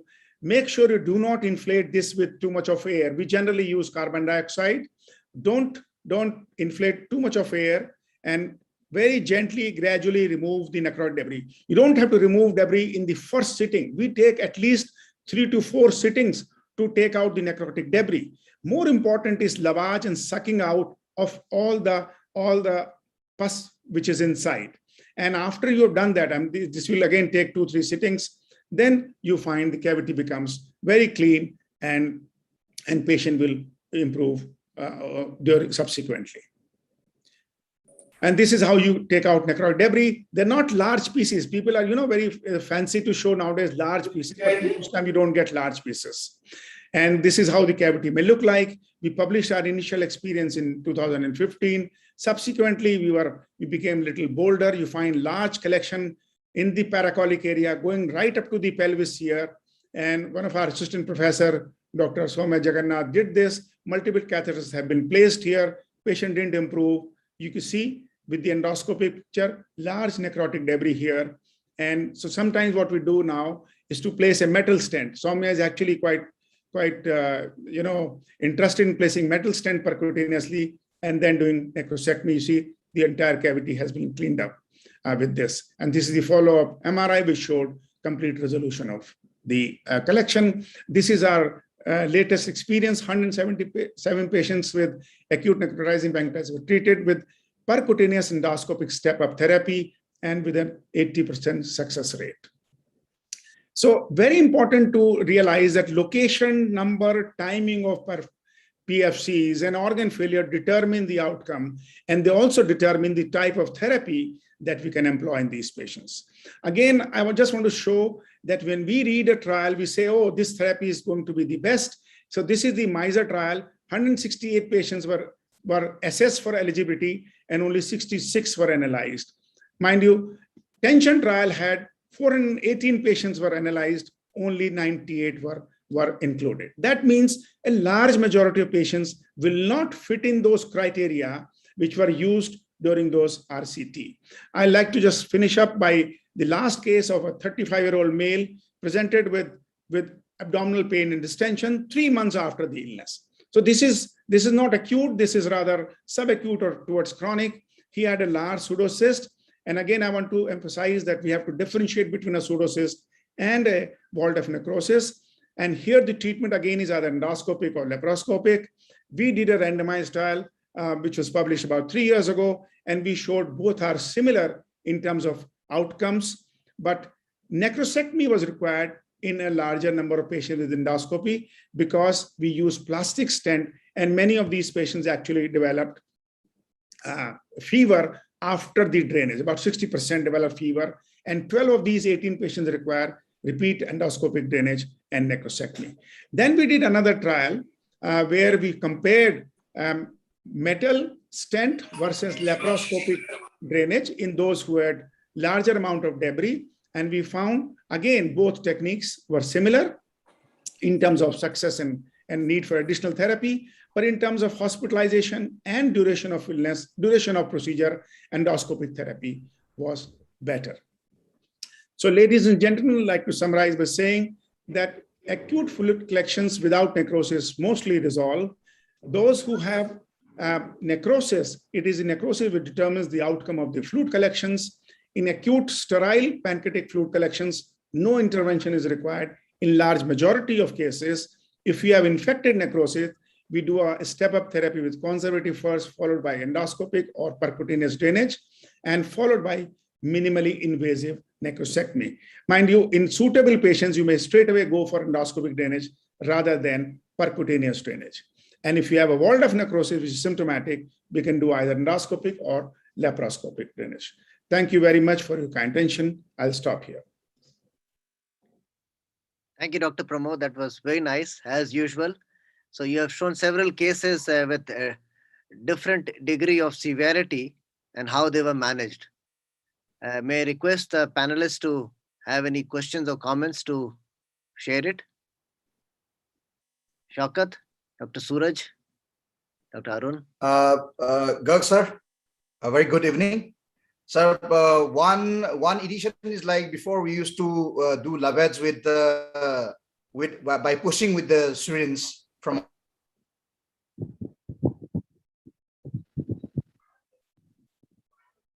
Not what able is it to hear you well. I'm unable to hear you. Yeah, I think there's some connectivity issue. Can you just repeat the question? Still not audible? It's breaking in between. Or you can type in the chat box as well. We can read it out for you then. Meanwhile, somebody else has a question or comment. Dr. Aka? Yeah, hi. Hello, Dr. Pramod. Excellent talk as usual. And excellent work. I think needing less and less surgeons for managing these cases. So really fascinated to see your experience. So I think nothing really to ask you about. Thank you. I have a number of questions. Okay, Dr. Subhash.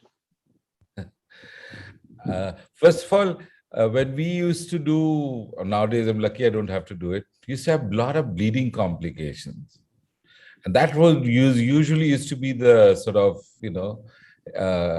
hairy or a scary moment for us.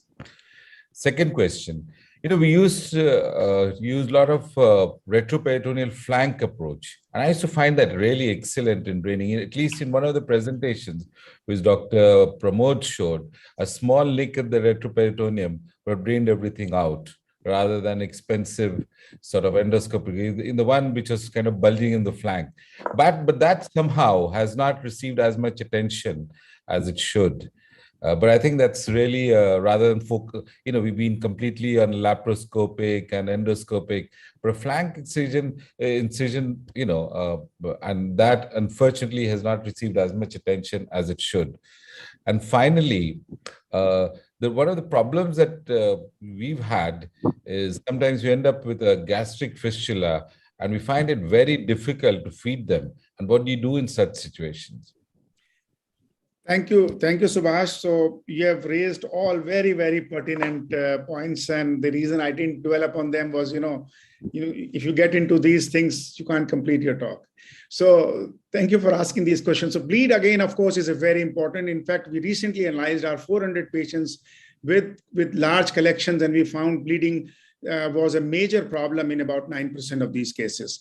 In fact, bleeding which is often due to either a pseudoaneurysm or bleed from the wall of the fluid collection.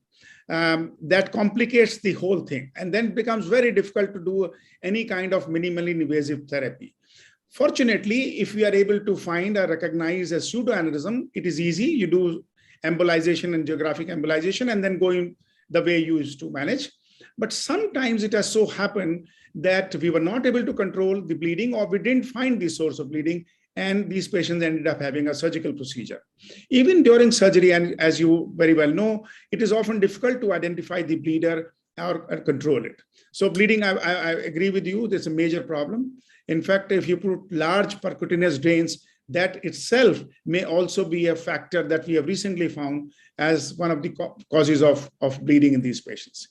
The second point you mentioned about retroperitoneal approach, and I again agree with you. If you have a large collection which is bulging in the flanks, and you find on CT or MR there is a significant amount of necrotic debris, I would be happy if the surgeons takes up this patient, gives a small incision. And this is what classical board was. They used to make the 5 centimeter incision and then take out all the pus under guidance. And I think that's a very, very good procedure. Third is about gastric fistula. Somehow the other gastric fistula, we haven't had a major problem, except in occasional patients. So when you do this endoscopic drainage, put in a metal stent, if it is in the lesser sac, it drains out everything. You take out the metal stent, put a plastic stent, and I don't find any patient having a gastric fistula. What has sometimes happened is that you have done endoscopic drainage, created a fistula, and you also have a percutaneous drain there. But these patients require multiple catheters. And then we have seen that this percutaneous drain is draining gastric content. That becomes a fistula. Yeah. But for that, we are nowadays able to manage it. Gradually you downsize the catheter and they do well. So I just brought that up because recently we had a similar situation, and we actually fed him from the PTBD side because we could not feed him from the sort of nasogastro-NGJ tube. And that worked quite well, actually. And we were able to feed him from the biliary. There's a biliary pancreatitis. And so we had, for the jaundice, we placed PTBD. We advanced as they improved. Because all what we were giving him from the NG tube was draining out from the drain sites, as you rightly said. Thank you very much. Really enjoyed this. And any questions from the panel? I have one question. Yes, Shaukat, go ahead, please. Yeah. As usual, very nice, crisp and lucid presentation, Pramod sir. My question is that most of acute severe pancreatitis patients have pancreatic duct disruption, and so are the local complications.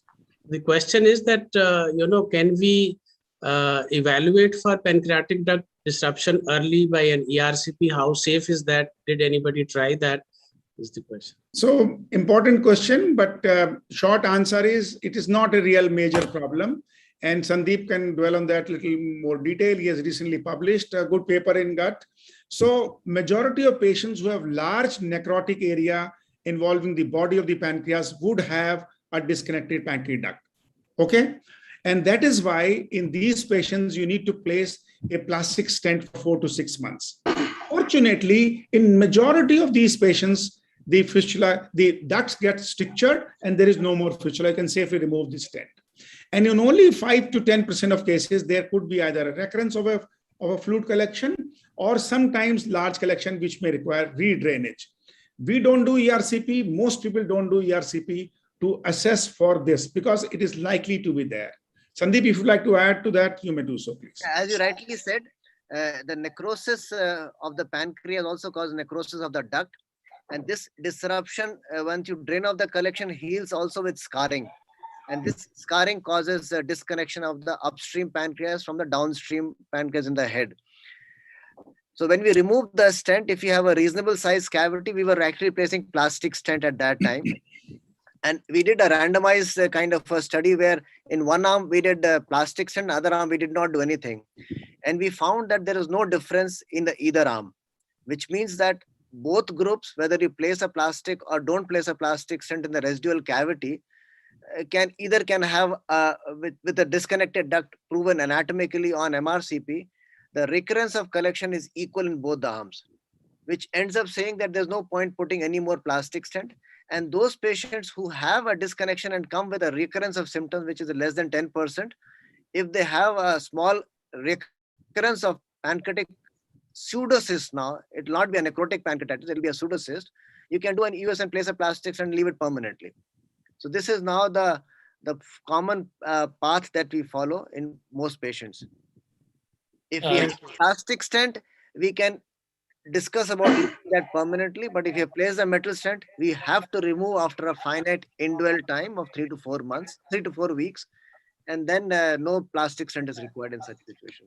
Yeah, Sandeep, can I ask a question, Dr. Pramod? Please. Yes, Dr. Arora. Thank you, Pramod. Excellent as usual, brilliant as usual. We have two stalwarts of surgery, Dr. Anil Agarwal and Dr. Subhash.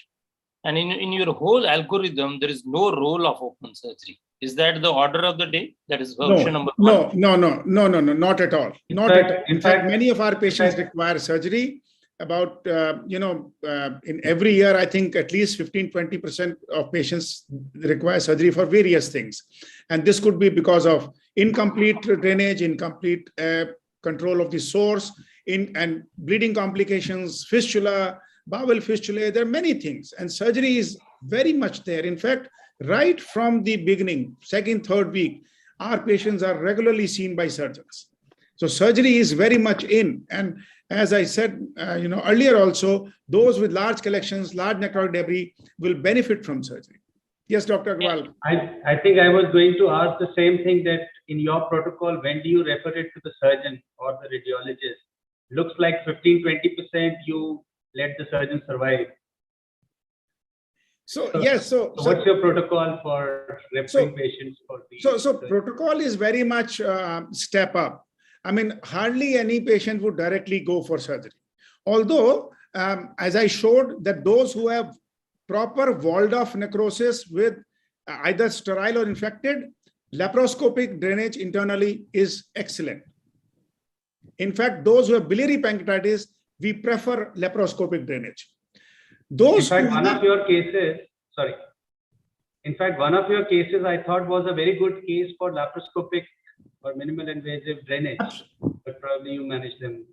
No, absolutely. So I showed you two randomized trials that we performed, and both showed similar results. Laparoscopy, to my mind, is an excellent procedure, particularly those who require cholecystectomy as well. The only issue is those who do not have walled-off necrosis. You have multiple large collections, not properly walled off. You have necrotic debris. Patient is sick. He's having organ failure. That's my problem. Those who do not have organ failure, I'm fine. The problem with those with organ failure in ICU, surgery becomes very difficult. Yeah, Pramod, in setup like ours, most of the patients are referred to us right on day one when they have raised serum creatinine, they have AKI, they require respiratory support. Otherwise, they are not referred to the tertiary center. And this is the subgroup of the patient in which we may say it is too early to intervene or too late because nothing can be done. The results of the surgery are pretty bad in the sense that you have a 70% mortality. Ultimately, we have to bank upon Arun Gupta more often than not to drain it, to bring it to a semblance of doing something in which you have a wishy-washy algorithm which you have shown. Most of the time, these are, violent and wild collection rather than WOPN. Arun, you like to comment? Definitely, this is a major problem, and early patients, all our even drainages, because of if they are necrotic, it becomes difficult to drain, and this is definitely a problem we see. I also want to make two comments besides this point regarding regarding the surgery for a well-defined collection. putting a nick on the flank. I would say the problem is the pancreatic fistulas. It's very easy to drain them, but ultimately they lead to the pancreatic fistula, and then the management becomes more difficult. And another is that the discussion about the fistula.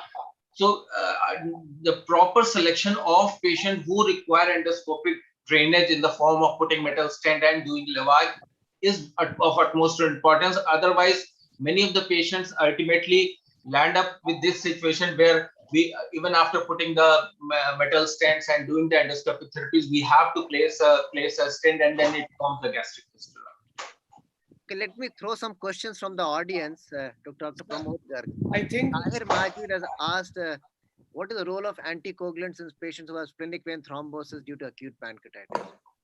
So again, an important point, about 10% of patients may develop splenic portal vein thrombosis, more often splenic vein thrombosis.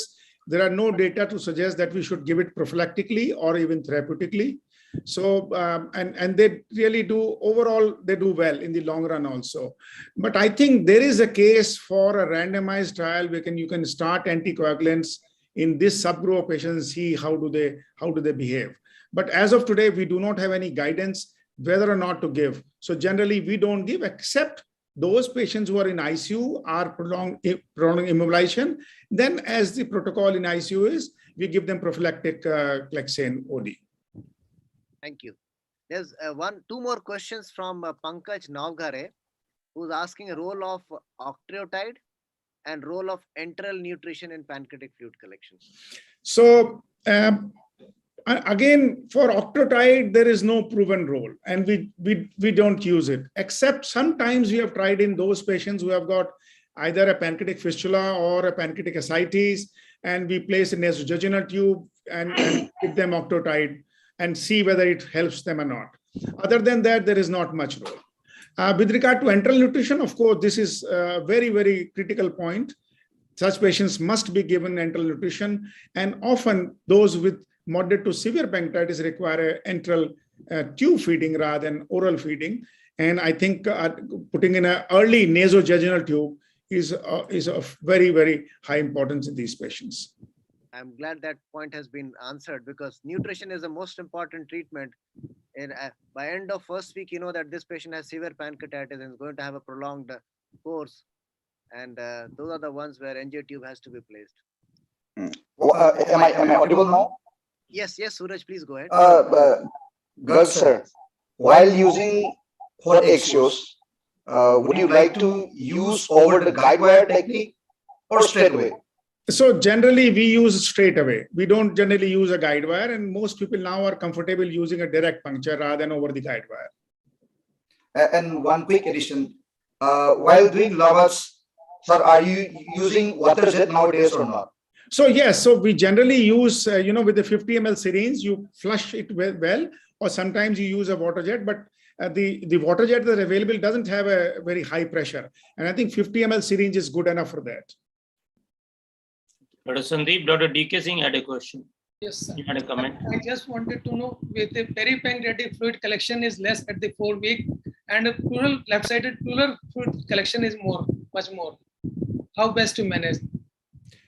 No, I'm not sure I understood it correctly. You're saying if there is a significant pleural fluid collection with raised amylase is much more than the peripancreatic fluid collection. So any pleural effusion which is significant must be drained, regardless whether it is more or less than the abdominal collection.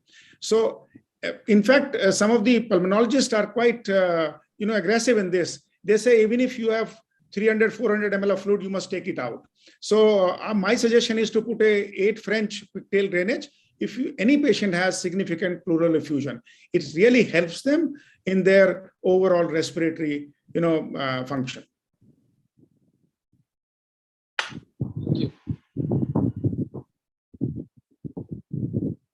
Dr. Arora, is there any question from your side? Or we have time? I think, we have 1 minute. I think, okay. Can I ask a question to, why is it, you say any surgery is the sine qua non for everything? Why is it Subhash and Anil that surgery has to be done repeatedly. It has dismal results. Why can't we remove all the necrosis in one go? Why do we have to go in repeatedly? Is a question for me or Dr. Anil? Yeah, both. Yes, Subhash, go ahead. Yeah. So, the hesitancy in answering the question gives you the answer. No, not exactly, Dr. Pramod. Just wait for the answer. I think the clearly there is, if there was a time when, of course, everyone used to say that surgery has to be done immediately, the beggars days, and then subsequently the pendulum swung too much to the other, that surgery should not be done. I think in between there is a happy ground, and which Dr. Pramod has rightly placed, that the first week perhaps nothing, second week also nothing, and thereon afterwards, I think all the methods, some of the interventions that you showed could easily have been done surgically. But I think surgery has gained a poor name because first of all, most surgeons are not complete sort of physicians, and they need these patients need intensive care inputs. They need sort of multiple inputs from physicians. And perhaps if there were a unit which dealt with all of this collectively, then it would be much easier. Otherwise, I think surgery has gone into disrepute mainly because initial surgeons were very aggressive, and they didn't have a sort of a combined approach, as you see nowadays with the endoscopist, interventional radiologist, and the intensive care person. Can I add on to that, Dr. Pramod? The issue is that, earlier on also it was planned second surgery, because I think the right time to go in is when the necrosis is separated. So it is the third. Sorry, is that from my?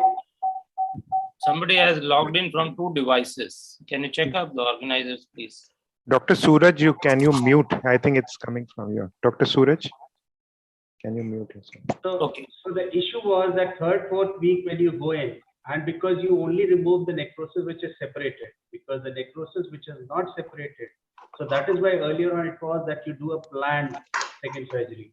And the second thing that, so that is why some of those patients, and for that reason, they used to do the lavage after putting 2 big bore drains at the time of first surgery. And of course, then it was changed by the step-up approach. And Subhash, I would not say that it is really into disrepute, because the patients which are referred after everything else has failed, and then if you want to compare that morbidity and mortality with the cases that you have got, that is not a fair point to do, because I think that some of the slides that you showed, it was a well-separated necrosis, I think, in which we went with the endoscope. You were just flushing it out, and that is, you would credit the surgeon with that much, that obviously what all is separated, he would remove them during surgery. And a lot of times it is major big chunks which are there. And I think some of this necrosis which is not separated, we are not taking it out. And also sometimes you have to be careful about the bleed which may occur at that time. So I think when you do a blind thing also, in some of the areas, you see to it that the strands you don't disrupt, because those are sometimes the vessels which have been left behind by the necrosis. So let me just add one point, and to be fair to surgeon, and you see, we should understand that these patients have so much of inflammation and sometimes adhesions. It is very difficult for surgeon to actually go dissect out and take out the necrotic debris. We think the surgeon will open up and clear out everything. That's not the case here. And there are so much chances of collateral damage to bowel and blood vessels. So surgically, I think it is very difficult for surgeons to go in early. You see, if you give them a case after 4 weeks or 6 weeks or 8 weeks, they will do a wonderful job. So in the first 2, 3, 4 weeks, nobody can do much. And that is why people rely on these percutaneous minimally invasive catheters to buy time, so that sepsis gets controlled to a large extent before you do anything. And again, we agree with Dr. Agarwal that often patients who are referred to surgeons are the worst kinds. They have failed everything, their albumin is down, they have secondary organ failure, their nutrition is poor, and they have resistant infections. So I think it's very difficult to say what is the right time for patients to go for surgery. As we jokingly say, it's child D and not child C. Right. So the bottom line is when that it reaches the surgeon. when we have severe acute pancreatitis, I think it's best to involve the intervention radiologists and surgeons right from the word go. Absolutely. Just to have a team and then work around it. You can work as two ways of draining, like percutaneous and endoscopic, or surgical and endoscopic. And that's the best way, along with nutrition and intensivist. It's a team effort. Single, I think nobody can take care of all kinds of pancreatitis. I think with that, we can probably sum up here and move to the next session. Thank you very much, ladies and gentlemen.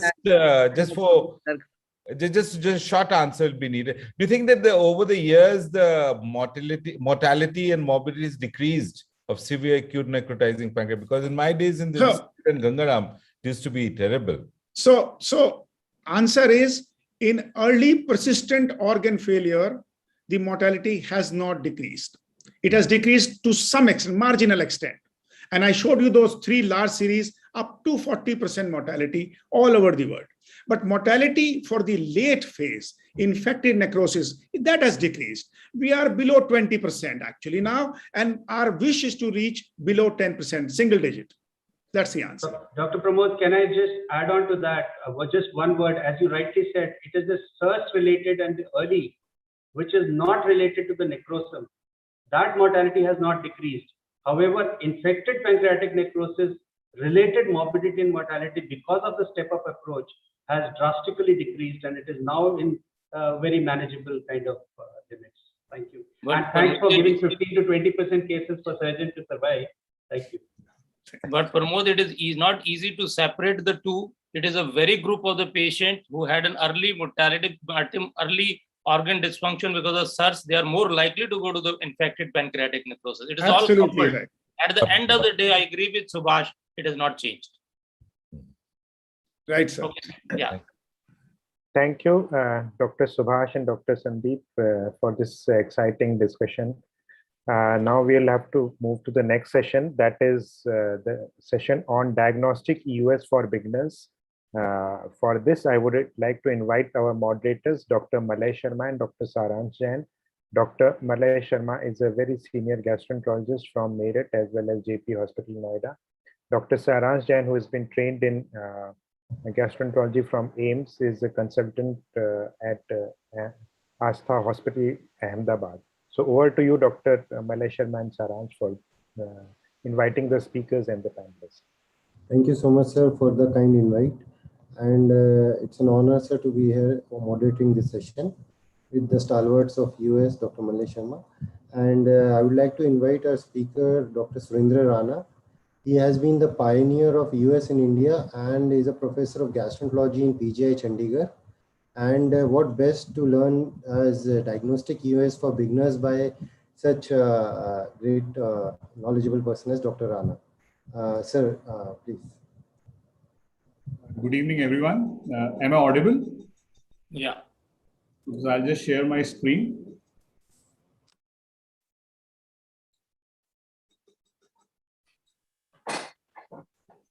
Are the slides visible?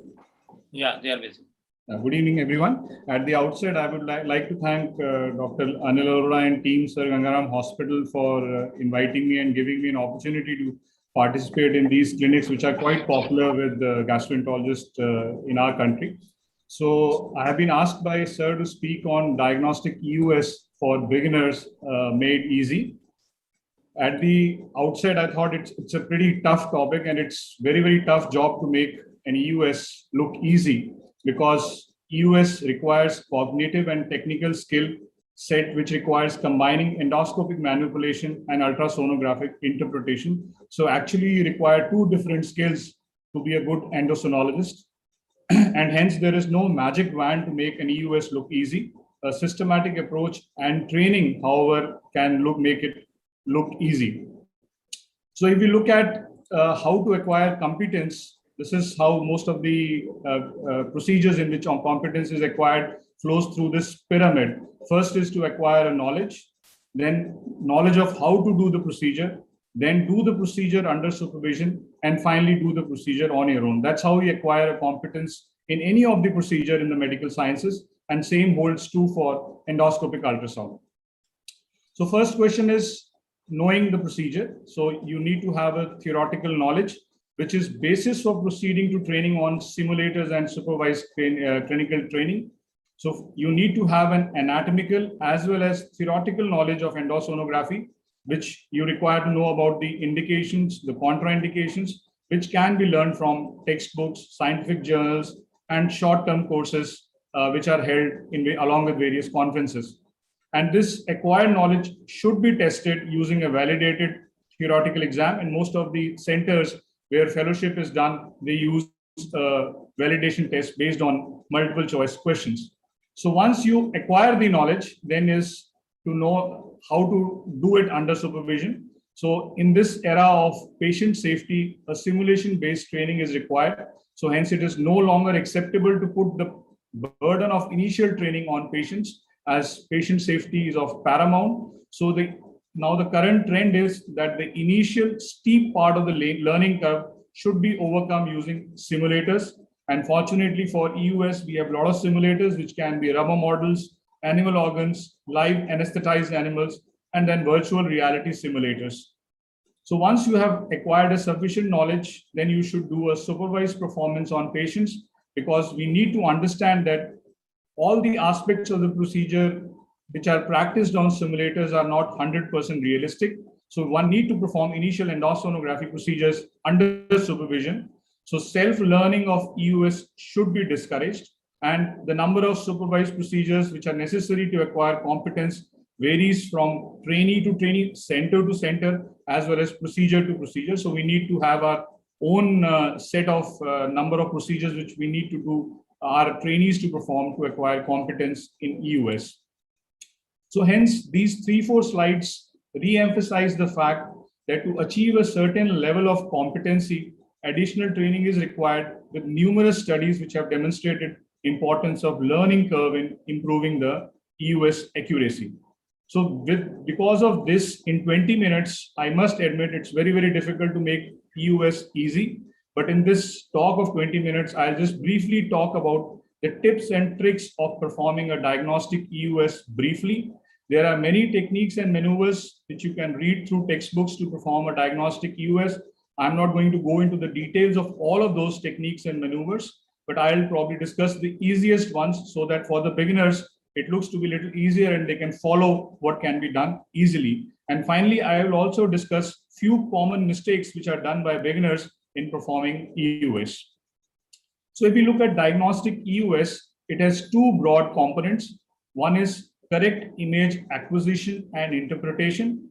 And second part is tissue acquisition, which is the workhorse of EUS, which includes fine needle aspiration or a fine needle biopsy.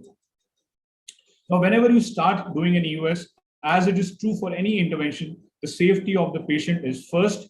And the beginners should know that echoendoscopes are different from the gastroscopes and duodenoscopes, which they have been trained for endoscopy because of relatively tougher insertion tube and the longer bending section of the endoscope. And the radial echoendoscope, a few of the companies have an oblique viewing. So that also need to be kept in mind by performing an endoscopic ultrasound. We need to know that there are relatively blind areas of intubation, which includes the cricopharynx, the D1, D2 junction, the rectosigmoid one is doing a lower GI EUS, and also across the strictures. So these are the areas where the risk of perforation is very, very high. So one has to be very, very careful while intubating these areas with an echoendoscope. And these echoendoscopes have a tougher and a longer bending section. So this leads on to higher chances of perforation if the procedure is not performed carefully. Now, once you go onto the machine, you should know where is the right, left, anterior, and posterior on the EUS screen if you are using a radial scope. And if you are using a linear scope, you should know where is your cranial, the caudal, anterior, and posterior. So all anatomy is described on these 4 parameters. And as an endoscopist, it is very, very important to know where is the tip of the transducer, because as an endoscopist, we are reflexly trained to move up and down wheel of the endoscope. So that the tip of the echoendoscope where the transducer is will be in very abnormal positions, and it will be very, very difficult for you to interpret the anatomy. So hence, very little movements of the tip have to be done so that the image remains stable and you can clearly identify the structures. So knowledge of anatomy is a must. So as surgeons learn the knowledge of anatomy to perform surgery in a better way, same as an endoscopist who want to learn endosono, they need to have a thorough knowledge of cross-sectional anatomy of the esophagus, mediastinum, as well as the abdomen. And we need to also understand the fact that all these structures may not be visible in one frame. I have seen beginners struggling to get all these structures in one frame. So they try to get a stack sign, they try to get a bile duct, portal vein, pancreatic duct in all one frame. It is not possible in all patients. So one should be little patient, and little right-left movements can bring the structures which we need to study. We also need to remember important fact that the structures which are parallel to the ultrasound beam will appear longitudinal, and the structures which are perpendicular to the ultrasound beam will appear circular. So that's why the anatomy on the radial and linear echoendoscope are different based upon this principle of physics of ultrasound. And then we also need to know that the mediastinal EUS is the easiest and the pancreaticobiliary EUS is the most difficult because of a lot of anatomical structures stacked together in the pancreaticobiliary region. So acquisition of images and interpreting the images becomes a little difficult. So once you start doing an EUS at each point of examination, what we call as a station approach, you go to each station, you need to identify one vascular structure which serves as your home base, and this will help in reconstructing the anatomy. And then the screen anatomy, it should be, because in the linear echoendoscope, the cranial end can be flipped onto right or left. So you should keep the screen anatomy as you are comfortable and as you are trained on. And many people use balloon. So balloon should be inflated sufficiently enough to displace any intraluminal air, and the transducer itself should be placed roughly in the center of balloon. Many times doing an EUS, I have seen the balloons have been placed asymmetrically and the transducer is not in the center of balloon. That makes image acquisition little difficult with EUS. So as the linear EUS is most commonly performed, and it is an EUS which is required to do an intervention. So in this talk, I'm going to briefly talk about how to acquire good EUS images and briefly talk about the linear EUS anatomy. So linear EUS as compared to radial EUS is more time consuming and tedious. It is therefore critical to adopt a systematic approach in image acquisition, especially for the beginners. And the first step is to locate where the cranial end is. So as I was talking about, the cranial end can be on the left-hand side of the screen or the right hand of the screen. This H, which is denoted, denotes the cranial end of the transducer. So accordingly, you should adjust your image the way you have been trained to acquire the linear EUS images. The most critical thing in linear EUS is two steps. One is gradual withdrawal, and second is 360-degree rotation, so that you acquire the images all around the structure which is being imaged. So the withdrawal can be 1 to 4 centimeter. In case you are looking for lymph nodes or smaller structures, then the withdrawal has to be less, about 1 centimeter, and then you rotate 360 degrees. My preference is 180 degree right and 180 degree left, so that you get a 360-degree rotation, and then you scan all the images, all the structures around the transducer. So with the rotation of scope, these are very, very important two facts which we need to remember. Once your transducer is facing ventrally, if you rotate to the right, then the transducer also moves to the right side of the body. And if your transducer is directly to the dorsal of the body, then the rotation to the right of the body of your body moves the transducer to the left side of the body of the patient. So these are the two most important critical facts which we need to remember while we are performing a linear EUS, that if your transducer is facing ventrally, the movement of the transducer will be on the same side as you move the body of, as you move your body. And if the transducer is directed dorsally, the movement will be on the opposite side.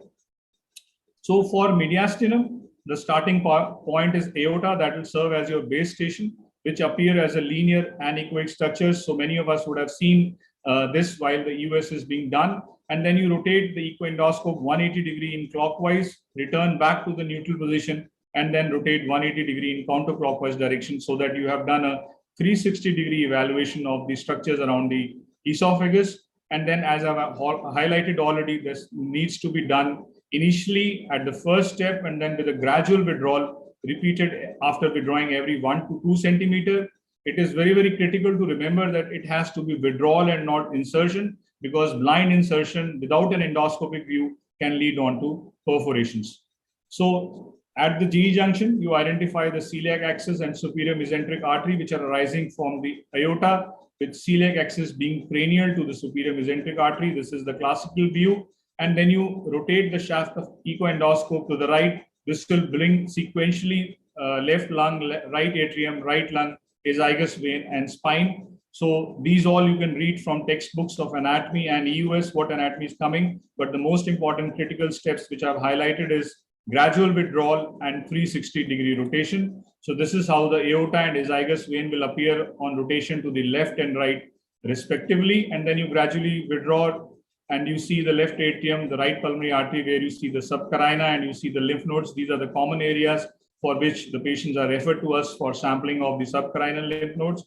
And little withdrawal and turn to the left, you will get the aortopulmonary window, which lies between the arch of aorta and the left pulmonary artery. So these are the common structures which are seen in mediastinum.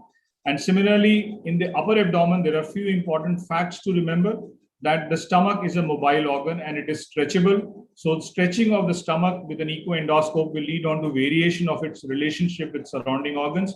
So insufflate no air in stomach, completely suck all the air so the stomach is decompressed. And then you identify the major landmarks or home base, which is abdominal aorta and the mesenteric vessels. It is also important to remember that if the patient has hiatal hernia, especially the elderly, they have a large hiatal hernia, visualization of abdominal aorta and the mesenteric and celiac artery becomes difficult. So one should not be struggling in that situation. One can do a gastroscopy and see if there is a large hiatal hernia. Then we need to understand the limitations of performing an EUS from the GE junction in these patients.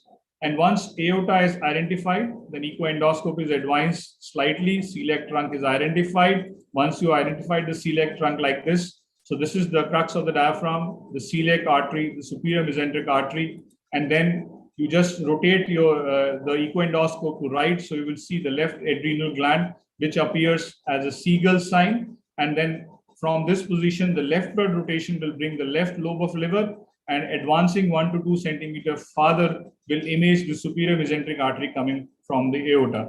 So between the celiac artery and the superior mesenteric artery lies the body of pancreas, and pancreas is one of the most common organs for which EUS is performed by us. On a linear echoendoscope, the pancreas appears in cross-section with pancreatic duct appearing as a small equilucent circle. And then the echoendoscope is rotated to right to view the distal pancreas, left kidney and spleen, and you rotate to left to view the neck of the pancreas and genu. So this is how pictorially the same appears. You see this left adrenal as a seagull appearance. This is how pancreas appears on cross section on a linear EUS with a dot-like pancreatic duct, and you will see two vessels, splenic vein and splenic artery. The artery is thick-walled, smaller in caliber as compared to vein, which has got a thinner wall and is larger in caliber. And then you cross the scope into the duodenal bulb. This is an area where you see the pancreaticobiliary structures. So gentle downward deflection is applied to the tip of endoscope so that you fix the endoscope at apex. And once the apex is visualized, you start seeing the bile duct, the portal vein, and the pancreatic duct. And finally, the last step is to go into the second part of duodenum to identify the uncinate and head of pancreas. So you identify the ampulla of Vater endoscopically, place the transducer there. So you will identify the superior mesenteric vessels, the inferior vena cava, and aorta by respective left and right rotations. And from this position, if you slightly withdraw the scope, you will reach the ampulla to view the common bile duct and pancreatic duct running parallel. So if you rotate your scope at this position to left, you will see the bile duct. And if you rotate to the right, you will see the pancreatic duct. So pancreaticobiliary EUS is one of the most important indications of EUS, and for beginners, it is better to adopt a three-station approach in which you first, in the G junction, look at the neck, body, and tail of pancreas, look at the abdominal aorta with the celiac axis, the portal confluence and the splenic vein and artery, the left kidney, the spleen, and the left lobe of liver. So all of these can be visualized from the G junction. From the duodenal bulb, that is the second station, you evaluate the portal vein, the bile duct, and the head of pancreas.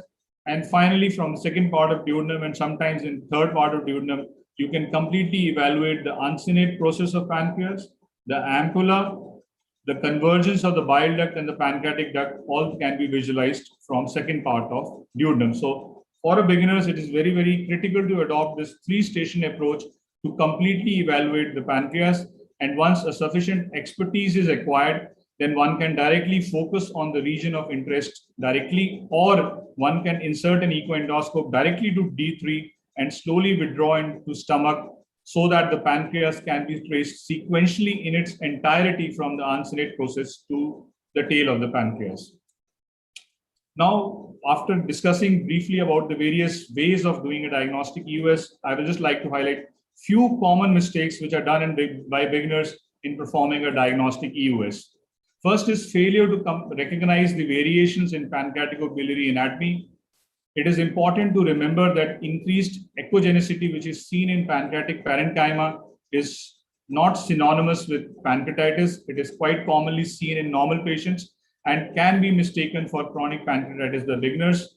Similarly, hyperechoic pancreatic changes are frequently encountered in elderly, obese, and alcoholic patients.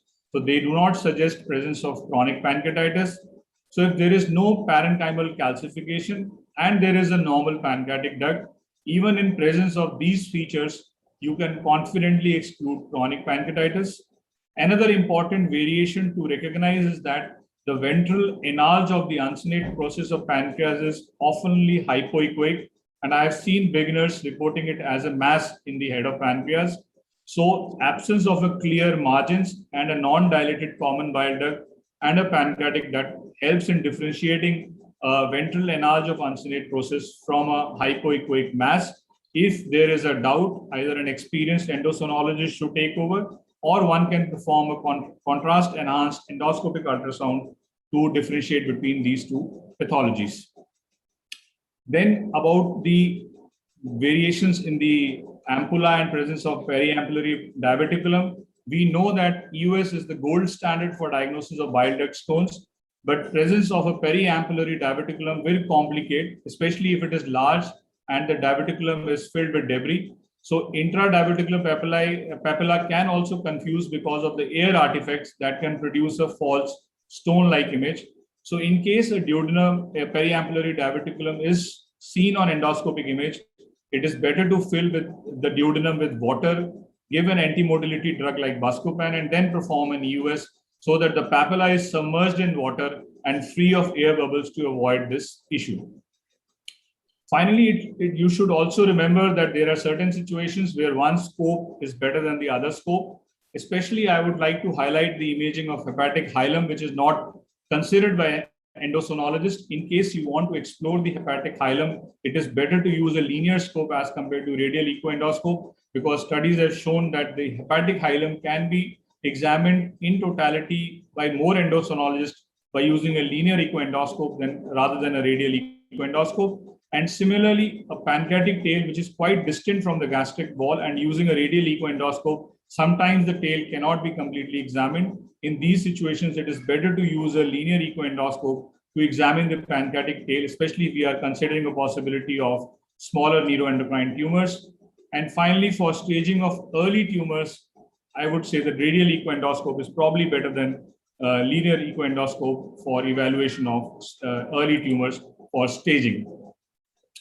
Then we should also not forget that EUS can also help in evaluating the bile duct strictures. It is one of the common indications which is not considered by endosonologists for evaluation.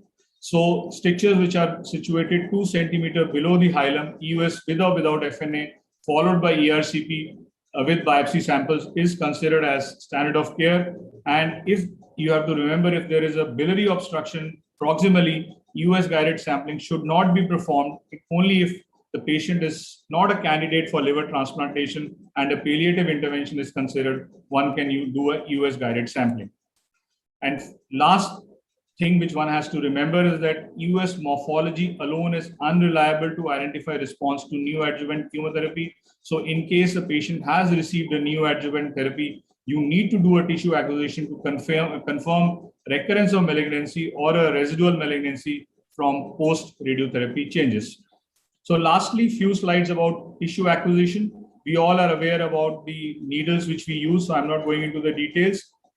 Before doing a sampling, it is very, very important to identify and characterize the lesion as solid and cystic. Position the echoendoscope as straight as possible. You have wide array of needles available. 25 gauge needles are smaller, easier to use, produce less bloody samples, and increase yield, so they can be used by beginners. Insertion of the needle should be gentle. One should avoid excessive force, and the transducer should be brought as close as to the lesion as possible. The lesion should be positioned in needle path, so this will come with experience. You should not be having the lesion outside the needle path. That will make the tissue acquisition difficult. And the needle sheath should be adjusted in such a way that it is just beyond the elevator, because bringing it out to a longer distance will create artifacts and make it difficult to do the procedure. And after the needle sheath adjustment, the screw must be tightly wound, because otherwise the sheath will move in and out and cause trauma to the patient. And before puncturing the stopper, the device must be unscrewed to allow a precise needle development. And one can use an elevator to increase the angle between the needle and ultrasound probe to get a proper tissue acquisition. You should not be having any bend in needle, because if there is any bend, it will increase the resistance and make the procedure difficult. One should avoid puncturing undrained obstructed ducts that may lead to cholangitis or pancreatitis. And finally, before using a needle, one should scan the FNA path with power Doppler to exclude major vessels, which can lead on to bleeding post-procedure. One can use either a fanning or a multipass technique. In a multipass technique, you come in and out, so there are chances of more contamination. So it is better to use a fanning technique. And it is important to remember that transducinal FNAs are difficult as compared to transesophageal or transgastric FNAs because of the torqued root of the scope. So in these situations, the 25 gauge needles may be used. And similarly, access from gastric fundus is also difficult because of sometimes retroflexion may be required to acquire the tissue. So best location for tumor sampling is thought to be the periphery of the tumor, because you tend to have much more tumor cells as compared in the center where there is more necrosis. So avoid intervening vessels with Doppler, avoid ducts, avoid vessels, and try to get the periphery of the lesion to get a tissue acquisition. So these are the difficult situations for EUS FNA, which you should remember. Unstable scope position, difficult in positioning the lesion at a suitable location for puncture, lesions located adjacent to large vessels, the lesions which are mobile like just in the stomach, small lesions, hard lesions, hypervascular lesions are again difficult to sample. So in these situations, one may need a help of an expert once you are beginning to do an EUS. So finally, to conclude, I would again like to reiterate that there is no magic wand to learn EUS. There is no role for self-teaching of EUS through trial and error. One should go through a systematic and structured training. A comprehensive knowledge of anatomy is must. It helps in better training in diagnostic EUS. However, it is important to remember that EUS training can be done with time and dedication. Thank you so much for your patient hearing.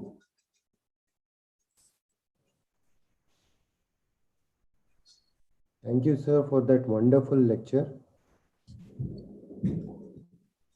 And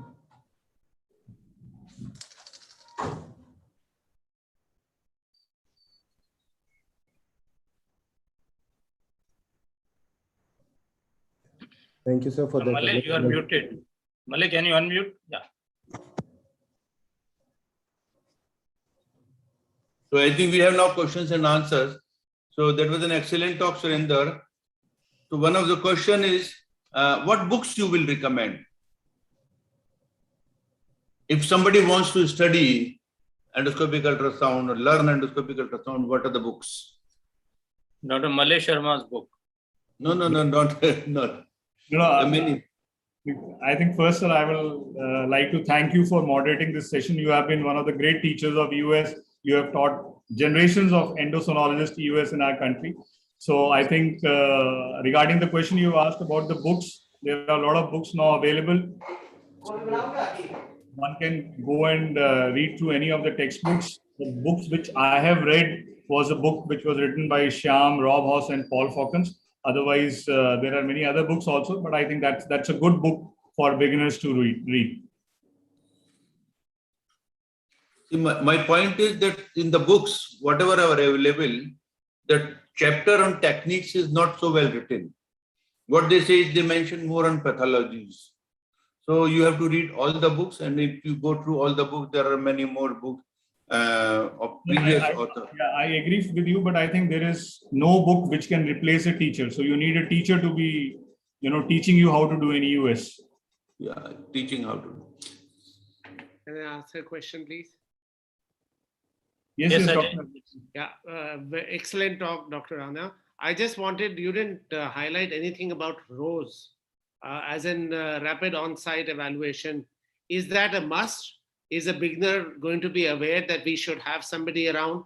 And because I think in the beginning of EUS FNAs, lots of times you have failures where you get up with a report, get a report that sample inadequate. So that's the one which I thought should also be earmarked. What is your say on that, Rose? Yeah, thank you, Dr. Ajay. It's a very, very important question. As a beginner who is doing a tissue acquisition, you are going to have substantially higher failure rates. But the issue of ROSE vis-a-vis training has not been addressed by any studies, because we always presume that the person who is getting trained is getting trained under an experienced endocrinologist. So that, like the protocol which we follow at our institute, is that if a trainee is doing a tissue acquisition, first pass is done by trainee, followed by second pass by the teacher. And with the availability of FNB needles now, the role of ROSE is going down. So I think it's a good point that in a centers where the sample adequacy with tissue acquisition is, say, less than 90%, they should have ROSE, especially if the trainees are doing an FNA. But in the centers where your diagnostic accuracy with tissue acquisition is beyond 95%, which is true for all centers with FNB needles, the need of ROSE is limited, because ROSE also adds on to the cost, the time of the cytopathologist. So there are a lot of flips with ROSE also. Dr. Surinder, there is a issue. Do you think the time has come that you should shift over from FNAC to FNAB? Because both for diagnosis and management of different types of tumor, most of the oncologists and surgeons, they need tissue markers, IHC, which may not be sufficient on FNAB. If the cost is not an issue, if the size of the needle is not an issue, is it worth doing FNAB rather than FNAC and all? No, I perfectly agree with you, sir. Now, I think the era of FNA is over. FNA is only limited for aspirating the cystic lesions or doing the transluminal drainage procedures if you don't have access to the cautery enhanced devices. So the role of FNA is very, very limited. If you have an FNA, because now it's an era of personalized medicine, you will require the tissue for molecular markers. And I think if you have the facilities for molecular markers, you just even don't have to prepare the slides. Do an FNB, put the sample in the container and send it for complete analysis, including molecular markers. Especially, when you have large lymph nodes and you are not sure whether you're dealing with lymphoma versus tuberculosis. So even if you have a diagnosis of lymphoma, certainly the pathologist certainly needs more tissue for putting in IHC markers for characterization of the lymphoma. So undergoing a second procedure is not only traumatic, but it is also not cost effective. And that is the reason I'm asking, should we routinely shift over to FNAPs? Comments of Saransh? Yes, sir. Yes, sir, 100%. I believe that FNAB in places where you need further diagnosis, especially IHC, is much, much more simpler. And even when we do FNAB, this answers of negative results that coming in FNAC are much less. Even in learners, even in beginners, you have more positive outcomes because the tissue acquisition is actually more. Yeah, Dr. Mohan, you have a question, query? This is just futuristic for all the US experts. And now the emphasis is on cell-free DNA and circulating tumor cells.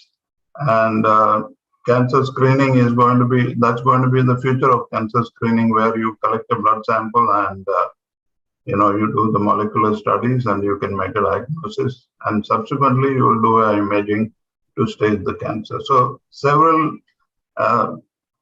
experts have been, several very interesting papers have been published in the last 2 years, and that's going to be a future, I think. So even the biopsy, FNAB will slowly get displaced, unless it is a very, very small tumor which you are looking for in people with familial pancreatic cancers. You're screening them, then probably in the US and FNAB will be the practice.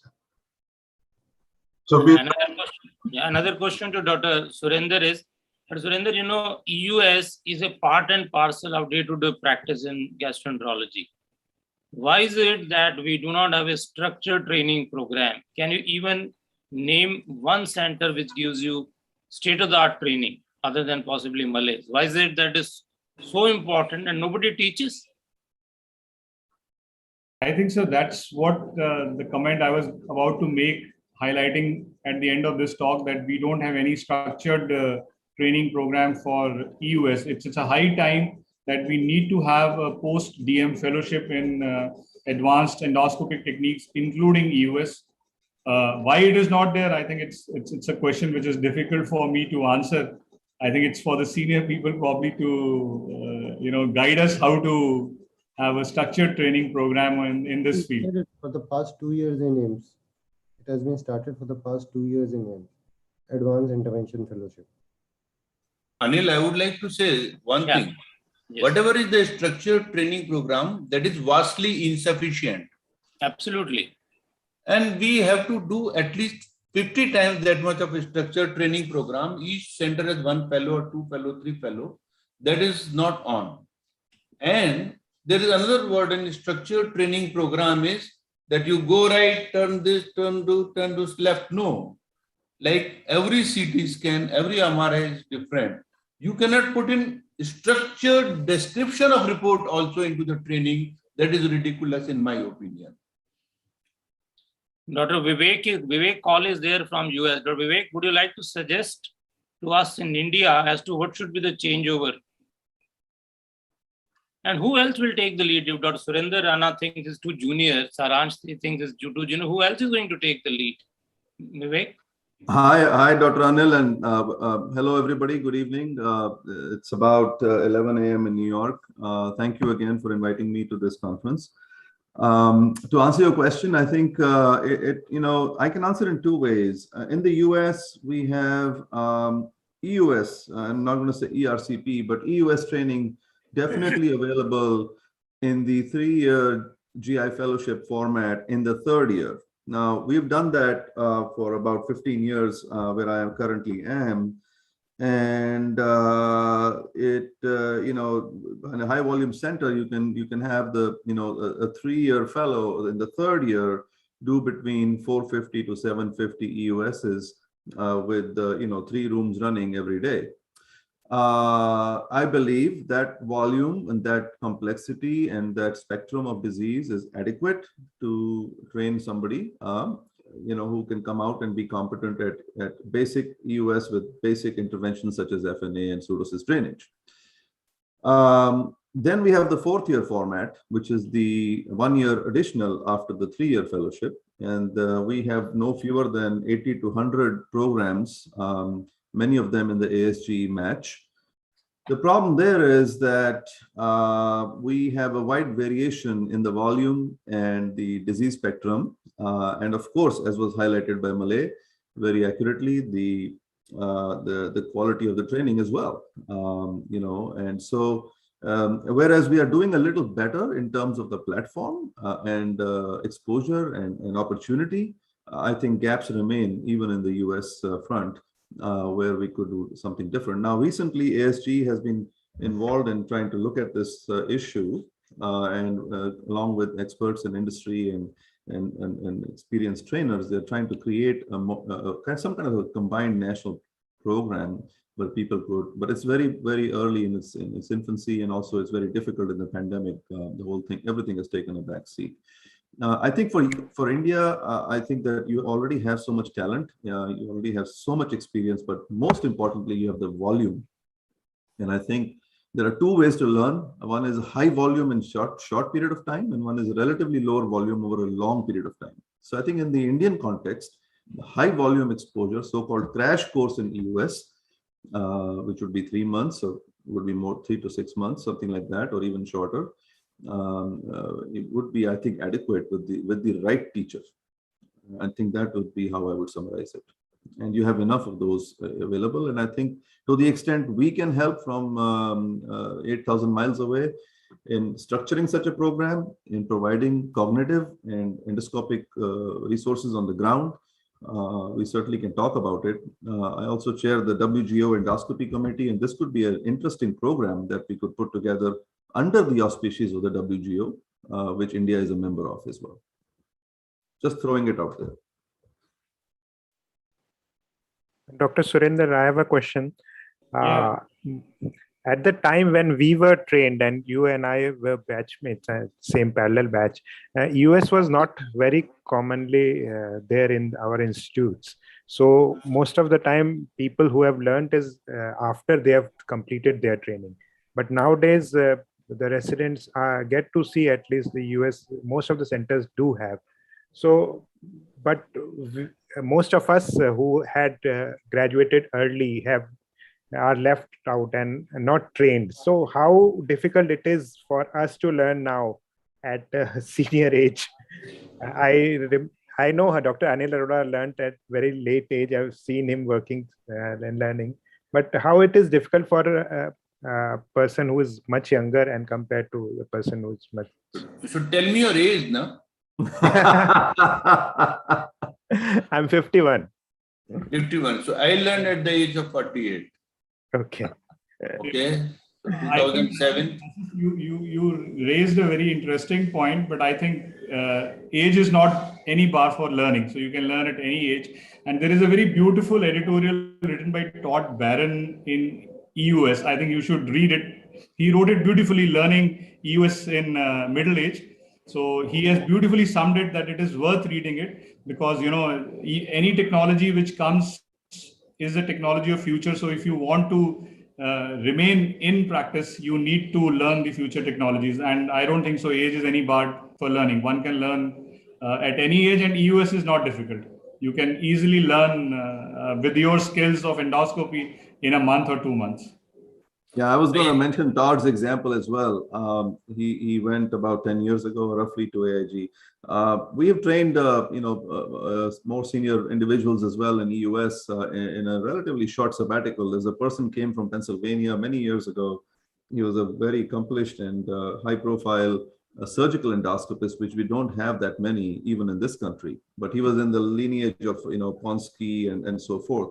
And his gap in his skill set was EUS. So we vetted his application, and he came and he was there every day. And, he went back to the program and he established EUS there along with the ERCP colleagues. And, I was not unhappy that we got fewer referrals from that state because he was doing such a good job. So I think that paradigm is very important. It's a great question, and it's been answered already by Surinder. So thank you. We have Parveer Rai with us. Parveer, you have a high volume center. How many of your outgoing DMs will you rely that they'll do a competent job in diagnostic or say therapeutic US? Doesn't the onus lies on us, as happens in US, that after 3 years of training, you should be good enough to go independently? Does that happen? You are muted. Can you unmute? Yeah. I think you have raised a very, very important question. And as everyone has mentioned about it, still in all centers, we are not giving the adequate hands-on training as far as US and ERCP is concerned. So the question that whether the trainee who passes out is reliable enough to do independent US, I think the answer is no. But I strongly feel that this 3 years duration for the residents to grasp everything related to gastroenterology and becoming expert in doing ERCP and US is possibly a tall order. So I think the way things are possibly in West, as Dr. Vivek has pointed out, I think a course of say 1 year or 3 years of fellowship or 2 years of fellowship, maybe an advanced ERCP is the way to go, which we have started, but again, not in a very organized way. Anil, I would like to have one. Yeah, we are happy to announce, because of the lack of training in other specialities, at Gangaram Hospital, we have started a course, in certificate course, in hands-on training in esophageal and anorectal manometry, which is something which has been missing. We have had an excellent help from Dr. Rajesh Senani, Naresh Bhatt, and Dr. Shobhana Bhatia. And hopefully with support of Malay, Veer, and Dr. Surinder and others, we are likely to start the same course in Gangaram after some time. We'll need your help. Malay, yes. See, we are, as teachers or as seniors, we are telling. How many of us has asked the views of the persons who wanted to have passed out what they want? And I can assure you 99% of the want that they have devoted 3 years of their life in your department and they deserve at least 100 ERCP. They deserve to do at least 100 EUS. But hopefully the times will change. The onus is on you as teachers. This responsibility is yours. I think just want to make one point. I little disagree with Praveer. I think we need to integrate EUS in 3-year training program because we are high volume centers. I don't think so. There is a need to add on 1-year fellowship. 3 years integrated because 3 years is sufficient time. So we can, with the volumes which we have, we can train them in at least a good diagnostic EUS. Maybe anyone who wants to practice interventional EUS can have a 6-month add-on fellowship for interventional EUS. But diagnostic EUS should be integrated in the DM curriculum. Yes. Ashish, can we wind up now? Yeah. Go to the next session. Thank you, speakers and moderators and the panelists for this session. So we have to go to the next session now. The next session is an interesting session on cystic neoplasm of pancreas, diagnosis and management. And for this, I would like to invite our moderators, Dr. K.M. Mohandas and Dr. Praveer Rai. Dr. Mohandas is a senior consultant in Department of Digestive Diseases at Tata Medical Center, Kolkata. And Dr. Praveer Rai is a professor of gastroenterology at Sanjay Gandhi Postgraduate Institute of Medical Sciences, Lucknow. So over to you, Dr. Mohandas and Dr. Rai. Good evening, everyone. So the topic of the next discussion is cystic neoplasms of the pancreas, diagnosis and management. The lecture will be presented by Dr. Vivek Kaul, who is the Siegel Watson Professor of Medicine and Chief of Division of Gastroenterology at University of Rochester Medical Center in upstate New York. And he is also a member of the Endo Lab at the same university. So he has been affiliated with various societies, the American College of Gastroenterology, the AGA, the SGA, and the World Gastroenterology Organization, where he has had a lot of contributions. Our panel is comprised of Dr. G.V. Rao. We know him very well. He is a very senior surgeon, director at the AIG Hyderabad, and chief of the GI surgery there. We have Dr. Ghulam Nabi Yato, who was the former professor and head of gastroenterology at SKIMS in Srinagar. We have Dr. Dinesh Garg, who is a senior gastroenterologist from Agra, and Dr. Ramesh Kumar Bansal, who is a senior gastroenterologist and hepatobiliary transplant consultant at Fortis Memorial Research Institute in Bhutan. So we start off with a formal talk by Dr. Vivek. Dr. Vivek, please. We also have Dr. Sandeep Bhagat from Gangaram as a panelist. Okay, I'm sorry. Thank you, Dr. Malath, and thanks again to Dr. Arora for inviting me to speak here. This is again an amazingly insightful conference. You know, students of gastroenterology certainly need all the exposure and advice and training in endoscopy, but the cognitive aspect of GI training is addressed by conferences and seminars such as this. I must say that I've been listening since 8:30 our time this morning. Every lecture, every discussion is pointed, high quality, and really state of the art. So congratulations to the team, and my great honor to be here and be included in this again this year. So with that, I'll try to share my screen and see if you guys can all see it. It's all good. Give me a thumbs up, Anil. Is it good? Okay. Yeah, absolutely visible. All right. Very good. So my topic is cystic neoplasms of the pancreas, diagnosis and management. This is a big topic, like many of the topics today have been. I tried in this 20 minutes to put together some. Obviously, have to have some background, but try to put together some new stuff that folks may or may not have seen.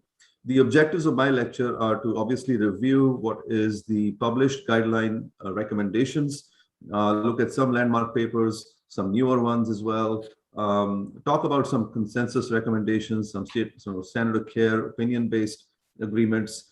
Of course, as always, I'm always interested in highlighting controversies and raising new questions. I'll touch up on a few new technologies that are at play and then some take-home points. So for early students and beginners, pancreatic cystic lesion, basically divided into mucinous and non-mucinous categories in the cystic category there. Inflammatory cysts I'll leave out for the most part because you know that they are addressed in the acute pancreatitis lecture, but more of the focus is on IPMNs or mucinous cystic neoplasms, and then of course other entities such as serous cystic neoplasms, and then this relatively uncommon entity, solid pseudopapillary neoplasm, and then of course pancreatic cystic neuroendocrine tumors, which we see from time to time as well. So these are just characteristic images of serous cystadenomas. This image here on the left is a classic honeycomb micro, maybe sometimes macrocystic component there in EUS. This could show up on the boards. It is a fairly representative picture when you see a classic lesion at EUS. So this is one of those pictures that actually is the same on the board exam and the same in the real patient. Over here is a mucinous cystic neoplasm, which is more of a anechoic, in this case, oligocystic lesion, maybe a partial internal septation there. But this is a classic cystic lesion in somebody who has not had a history of pancreatitis. And of course, in a patient who has had a history of pancreatitis, you have a large balloon-like fluid collection. In this particular case, doesn't seem to have any necrosis, so would classify as a simple pancreatic fluid collection or a pseudocyst, as is traditionally known. This is a branch duct IPMN, which looks like some type of a mural nodule there. And these are probably the most common findings in diagnostic EUSs that are referred to our clinical practices. Then there is the entity known as main duct IPMN, which is typically best seen on an MRCP, but can also obviously be seen on an EUS. The main duct IPMN is a pan-ductal involvement, which is the full spectrum. And then, of course, there's a segmental variant, which is shown here, which we also see from time to time. Now, this is the one where the dilatation of the main pancreatic duct is 5 millimeters or more. Often it is 10 millimeters or more. There is mucin at the papilla, and these patients are at the highest risk for developing cancer. And this is another classic image that fellows will see when they write their exams. This is no further information is needed. This is a patient who has main duct IPMN and should receive surgical consultation. Obviously, a more common variant, as I mentioned, is this branch duct IPMN or side branch IPMN, where a side branch of the main pancreatic duct develops relatively small, usually cystic lesions. They communicate with the main pancreatic duct, and their location can be really anywhere in the pancreas. And the overall lifetime risk of developing malignancy is much lower than the main duct IPMN. This is a seminal study, came out a few years ago from Harvard. They looked at their 15 or 16-year data, and about 577 patients with a clinical diagnosis of branch duct IPMN, so long-term study looking at what happens to these people. A median follow-up of 82 months is not bad. So they had two categories. One is a follow-up less than 5 years, and the other category is follow-up more than 5 years, which is the 2/3 of the patients. And overall, they came up with the conclusion that the risk of malignancy within 5 years is very low, 4%, and the risk of invasive malignancy within 5 years is even lower, 2.4%. And of course, risk of malignancy after 5 years is slightly higher because time is an important component. So these numbers are important. So compared to the 70% risk for cancer in main duct IPMN, branch duct IPMN in clinical practice at a high volume reputed institution, these numbers are quite telling and should inform us and help us inform the patient accordingly. So with that background, we all are aware that there is as many guidelines out there as there are countries potentially or continents. So AGA has one, ACG, European group, and even the radiologists have a guideline. So this has been a difficult, kind of a topic for many years at national meetings and such, and you sit there and you listen to these guidelines. So what I thought was, I'll try to summarize these guidelines based on a couple of important slides, which will be next, and then give a more of a practical approach to these guidelines, which we can have a discussion about in the panel discussion. So an important tenet that these guidelines refer to is worrisome features and high-risk stigmata. So what are worrisome features? Size more than 3 centimeters, enhanced in mural nodules, thickened and enhancing walls of the cyst, main pancreatic duct size is larger than 5 millimeters. This is an important one. Abrupt change in caliber of the pancreatic duct. So you have a cyst and the pancreatic duct upstream to this towards the end of the pancreas or towards the tail is dilated. That's bad news. Obviously, lymphadenopathy, which meets the criteria for malignant lymph nodes in the US, which is a separate topic, is also bad news. And now has been recently shown that a serial trending rise in CA19-9 in the serum is also an indicator of malignant transformation. And of course, rapid rate of growth. So these are important features that students of EUS and those who deal with pancreatic cysts should be very familiar with. And this is really where the rubber hits the road. If these are the changes that are occurring in a patient's profile on imaging, this is bad news, and this needs to be, the patient needs to be brought in and a discussion needs to be had. So mural nodules I already showed before. This is an example of it, and this is a non-dependent kind of an entity on EUS. This is something that's not debris. It's actually attached to the cyst wall. And obviously our technique first is to aspirate the fluid, send it for the usual markers, and then target the mural nodule. And both of these can occur in the same pass, or you can have a second pass depending on the situation. High-risk stigmata are clinical. Again, some imaging, some clinical stigmata. A patient who has a cystic lesion who presents with pancreatitis or with obstructive jaundice, especially with B symptoms, is also bad news. And of course, an enhancing and enlarging nodule and a rise in the size of the pancreatic duct is also not good.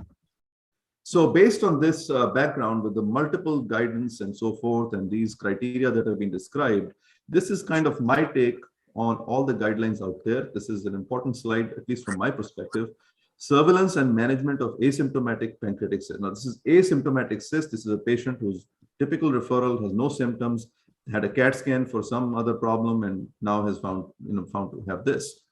So with further discussion, you find that less than 2 centimeter cyst with no high-risk stigmata, the consensus in the guidelines is to do a CT or MRI in 1 to 2 years. In the US, the standard has become MRI because of the less concern with radiation, but it's much harder to get approved with insurance. In a patient with 2 to 3 centimeter cyst with no high-risk stigmata, a surveillance every 6 months for a while, consider EUS, and then probably go back to an annual surveillance if the first few imaging surveillance sessions don't show any significant change. 3 centimeters or more, and if you're thinking this is a mucinous cystic neoplasm or a branch duct lesion that is now enlarged and has no prior history of pancreatitis, a surgical consultation has to be invoked if the patient is surgically fit.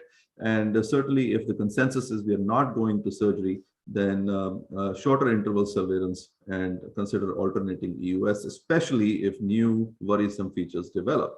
And for patients who have high-risk stigmata and large cysts, more than 3 centimeters, EUS FNA is indicated. Surgical consultation takes a more serious tone and a low threshold for surgery in the appropriate patient. So this is kind of sort of the summary of all the guidelines.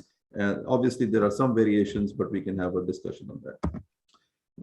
Pancreatic cyst fluid analysis you can't get away from because that's the mainstay of what we do when we do EUS FNA. And I have to say that even today, after so many years, CA levels are still the bottom line along with cytology where we make these clinical decisions.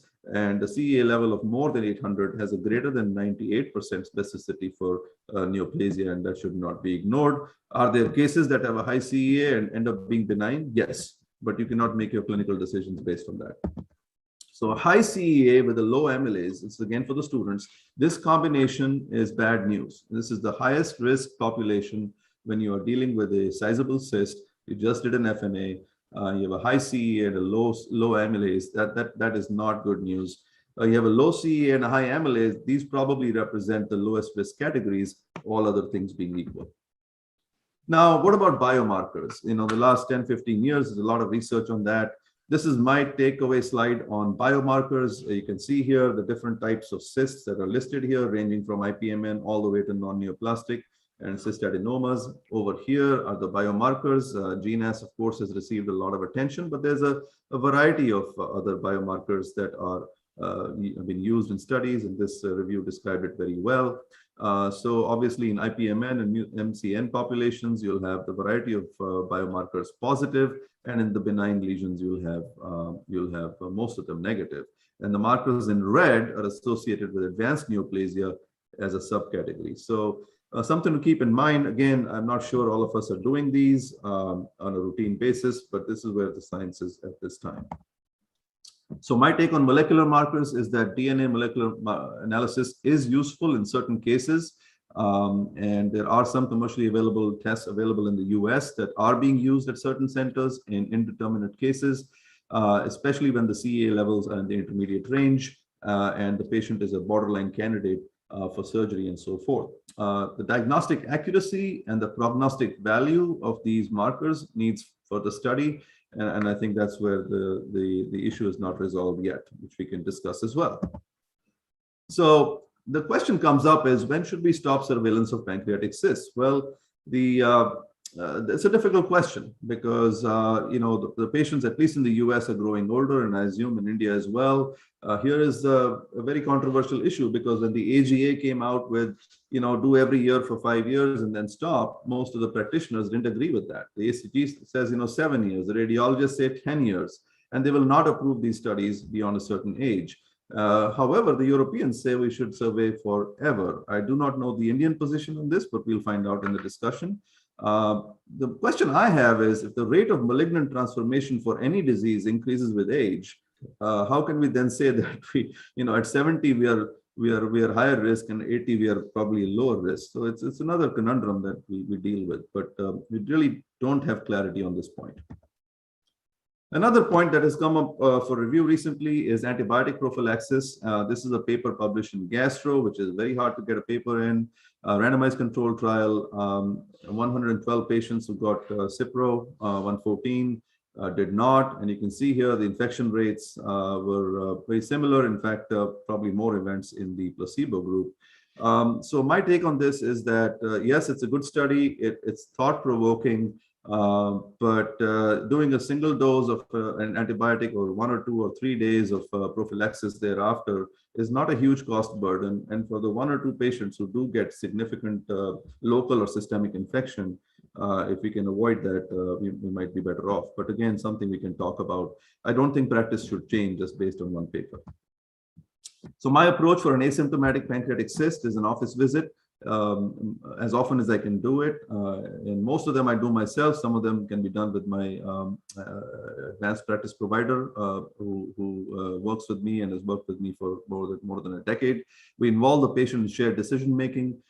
We insist on high quality cross-sectional imaging, and then we reserve EUS for specific indications and a subset of FNA for even more specific indications. I've stopped doing FNA for small cysts anymore for a number of years. Recently, we've added CA19-9 at least annually, and we want to trend that along with our imaging findings. But most importantly, the takeaway from my experience is that you have to involve other colleagues from other service lines as often as you need to, and have a low threshold for referral to surgery early when the appropriate boxes are checked. As I mentioned earlier, don't hesitate to do that. The more people involved in these discussions and deliberations, the better in the long-term outcome of the patient and for the provider's health as well. Who does not need an EUS is something that I talk a lot about. We have learned from our experience and from the published literature that EUS is not needed in everybody. So patients are inoperable. Their age and comorbidities limit endoscopy and sedation and anesthesia. They certainly should stay away from the endoscopy unit, at least in the American context. Cyst that develops in the setting of pancreatitis, of course, is an obvious phenomenon. A large macrocystic lesion, oligocystic lesion in the pancreatic tail or body tail area in a middle-aged woman with no prior pancreatitis is a mucinous cystic neoplasm until proven otherwise. This is a question on the US boards, and their entire objective is to test you whether or not you're going to do any testing or refer her directly to surgery. Referring to surgery is the correct answer. Incidentally found very small cysts can be followed on cross-sectional imaging.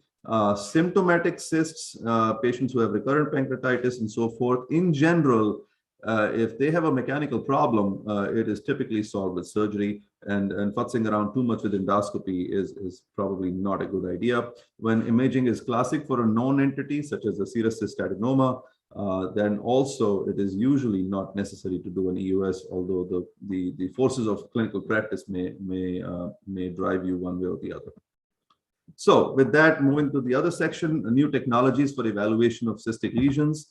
Contrast enhanced EUS is not new, but its application to cystic pancreatic lesions is, in my mind, relatively new, at least in our society.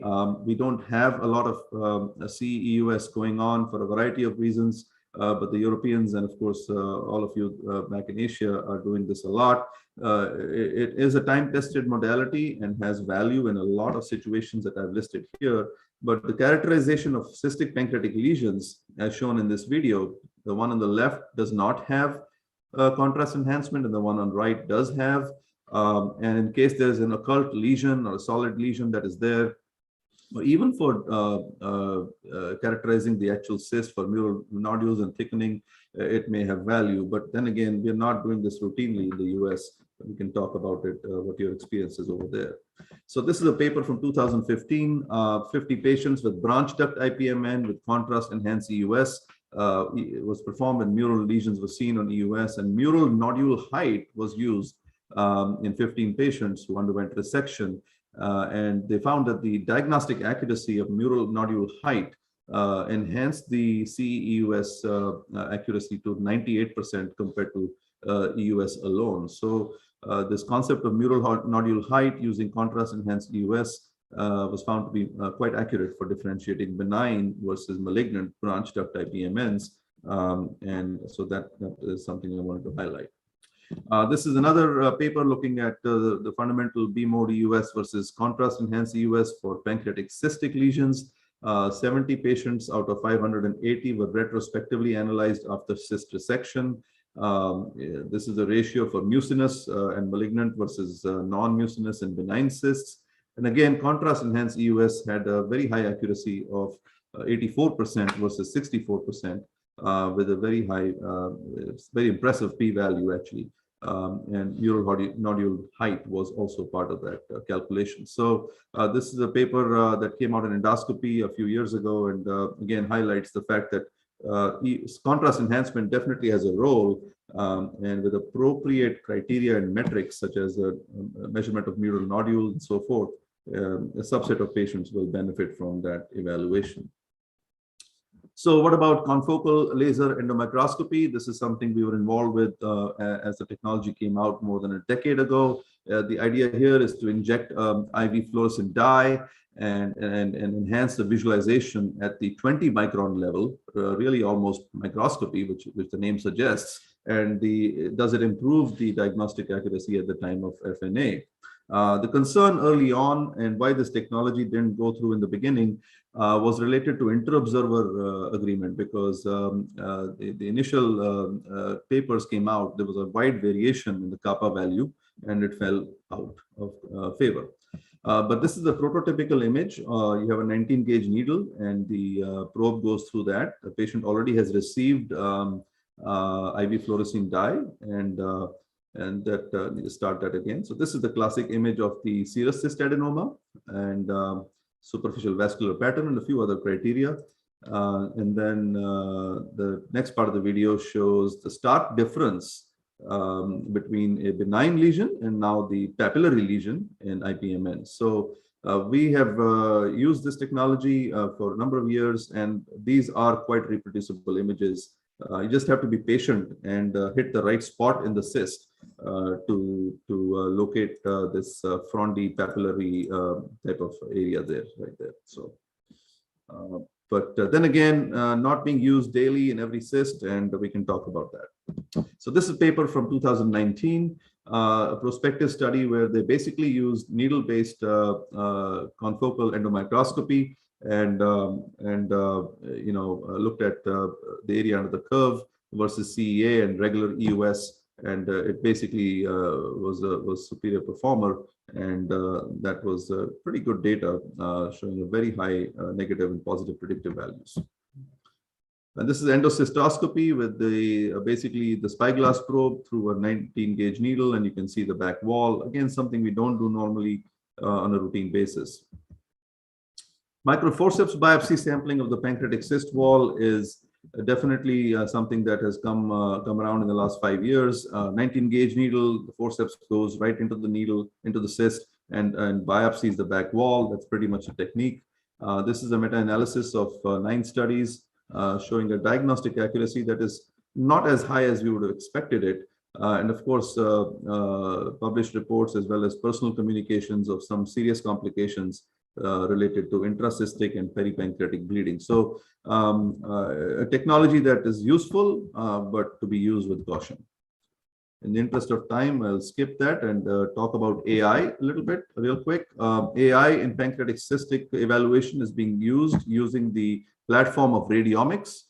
And radiomics is basically using extraction of image characteristics and applying the machine learning and deep learning algorithms to determine whether a lesion is high risk or low risk pancreatic cystic lesion.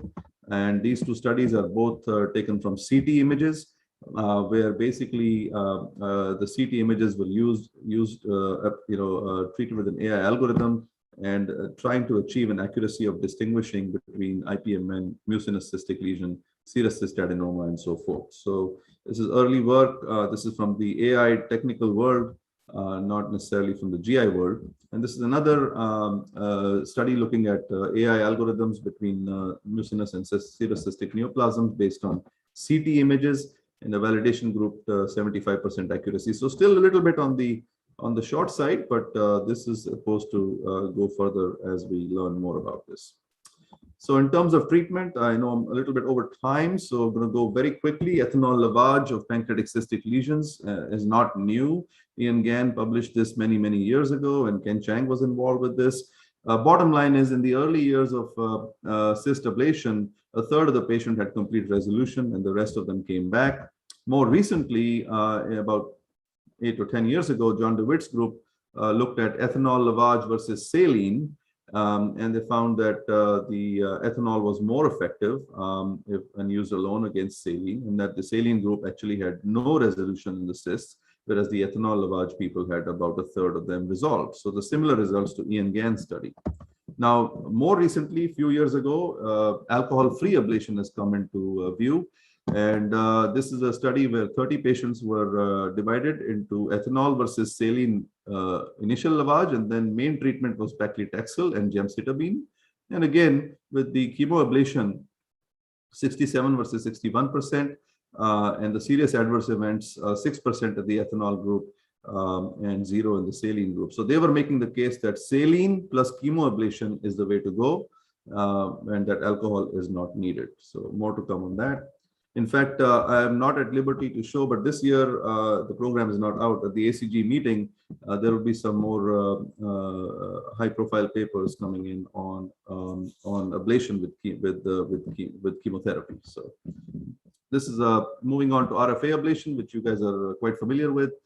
This is a porcine study we did with the RF catheter and the ablation. It may or may not portray very well in this long-distance transmission, but you see a cloud of hyperechoic imaging that develops after the RF ablation catheter is in. These are the 2 platforms that are commercially available, the Habib catheter and the EUS RA direct probe. The question is, so far they're being used in solid lesions, The role in pancreatic cystic lesions is just being evaluated as we speak.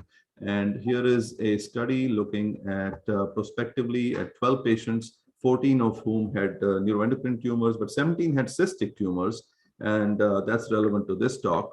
And at 1 year after RFA of these cystic lesions, 65% had complete resolution and all neural nodules had resolved. Of course, this type of intervention does come with a potential price. And I think that's what the longer and larger studies will tell us about. So controversies, finishing up here, controversies in pancreatic cyst evaluation in my mind, and surveillance and management, I think it's still unresolved, which is the, if you're just going to be doing imaging, CT or MRI, the pros and cons of cost, time, at least in our sense, insurance approvals, EUS, does everybody need EUS every year and so forth. Cyst fluid markers, we're still stuck with CEA and cytology. When will molecular markers be standardized and commercially available and actually accurate and prognosticate? We don't know. When not to do EUS and when absolutely to do EUS is a big training point. There's a lot of discussion in training earlier. Antibiotics for FNA for now is still the standard, but with more papers, we might move away from that. And the question I always have is, what does enhancement in pancreatic imaging mean? Does enhancement always signify neoplasia? I don't think so, but we can talk about that. Cyst ablation, where are we going? I think we're going towards chemotherapy and going away from alcohol, maybe with RFA, we'll see, time will tell. And then what do you do for a high-risk patient with main duct IPMN? Do you do the whole pancreatectomy or do you do partial? When to stop cyst surveillance? The questions are endless. I just wanted to give a flavor of what controversies still exist despite a great amount of work being done. Last two slides, take home points. Pancreatic cyst evaluation and management has evolved significantly. I think the surveillance guidelines are no doubt confusing, but all of us, each of us need to extract the main message from these guidelines and apply that to our patient in clinical practice. I tried to do that in that slide, but I don't know how successful I was.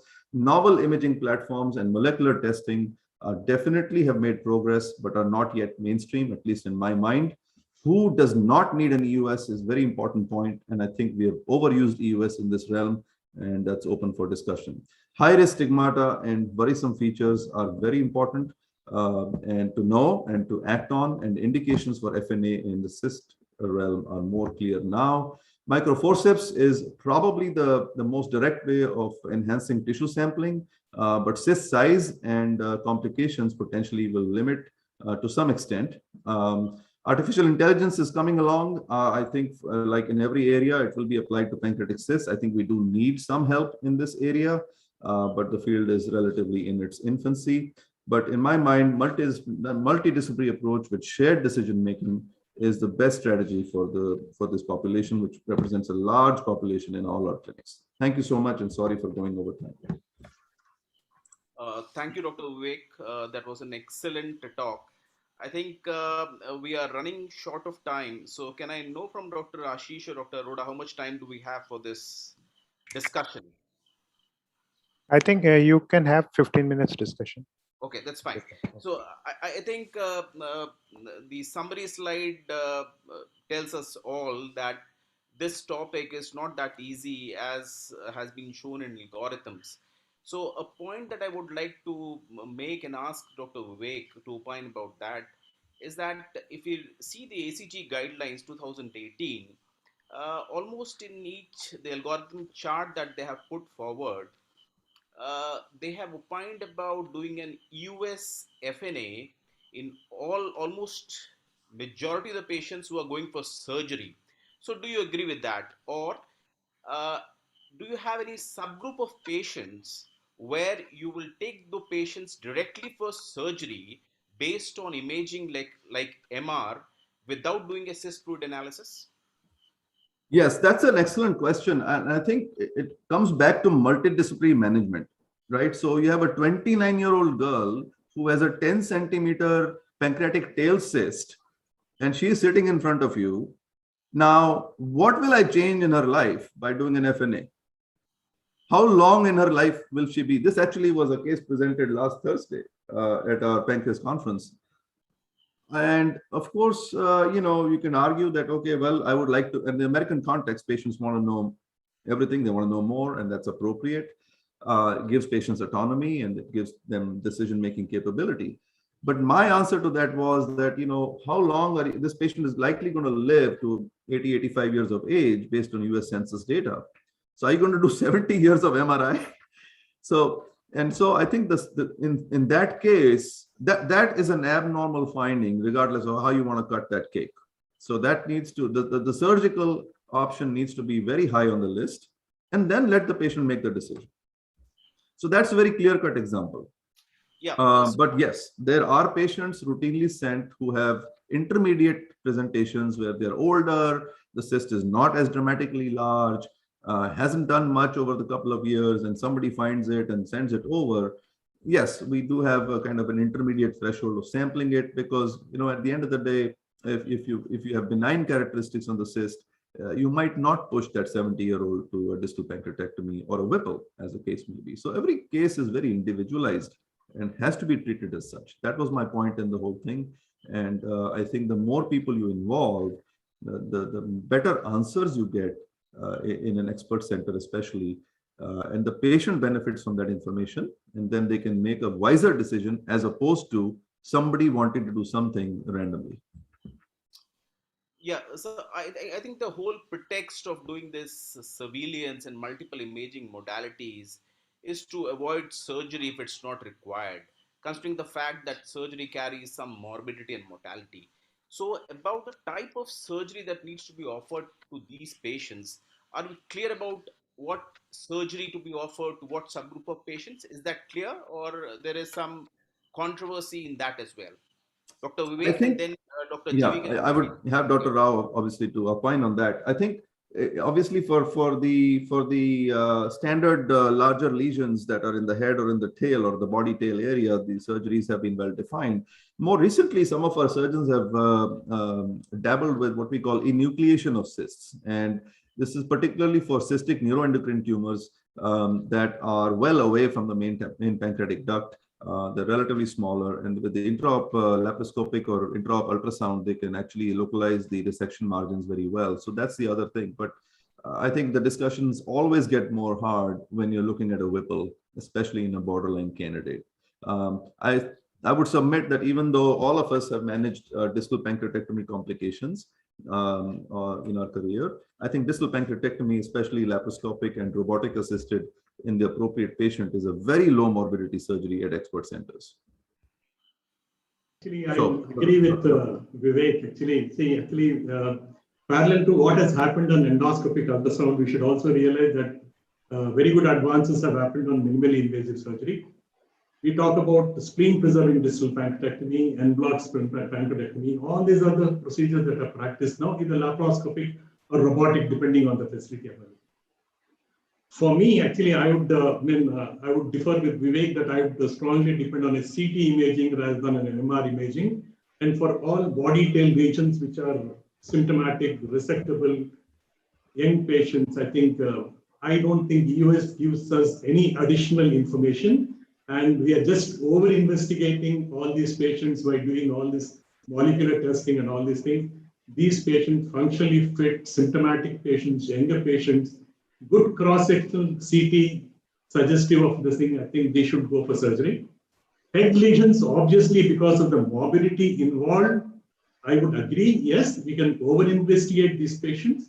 But even that, I think with centers which are doing high volumes of pancreatic surgery, I think we should not really over-investigate these patients unless and until the patient is not willing for surgical procedure. And like anything else, I think, Dr. Rao, the pendulum is shifting in most communities. As I said myself, I mean, 10 years ago, we were sampling pretty much any cyst that would afford us 1 ml of fluid. Now we don't. Now they have to literally force me to get the needle because that's the right thing to do. There's enough publications now talking about higher risk of post-FNA pancreatitis in small lesions. And so I agree with that.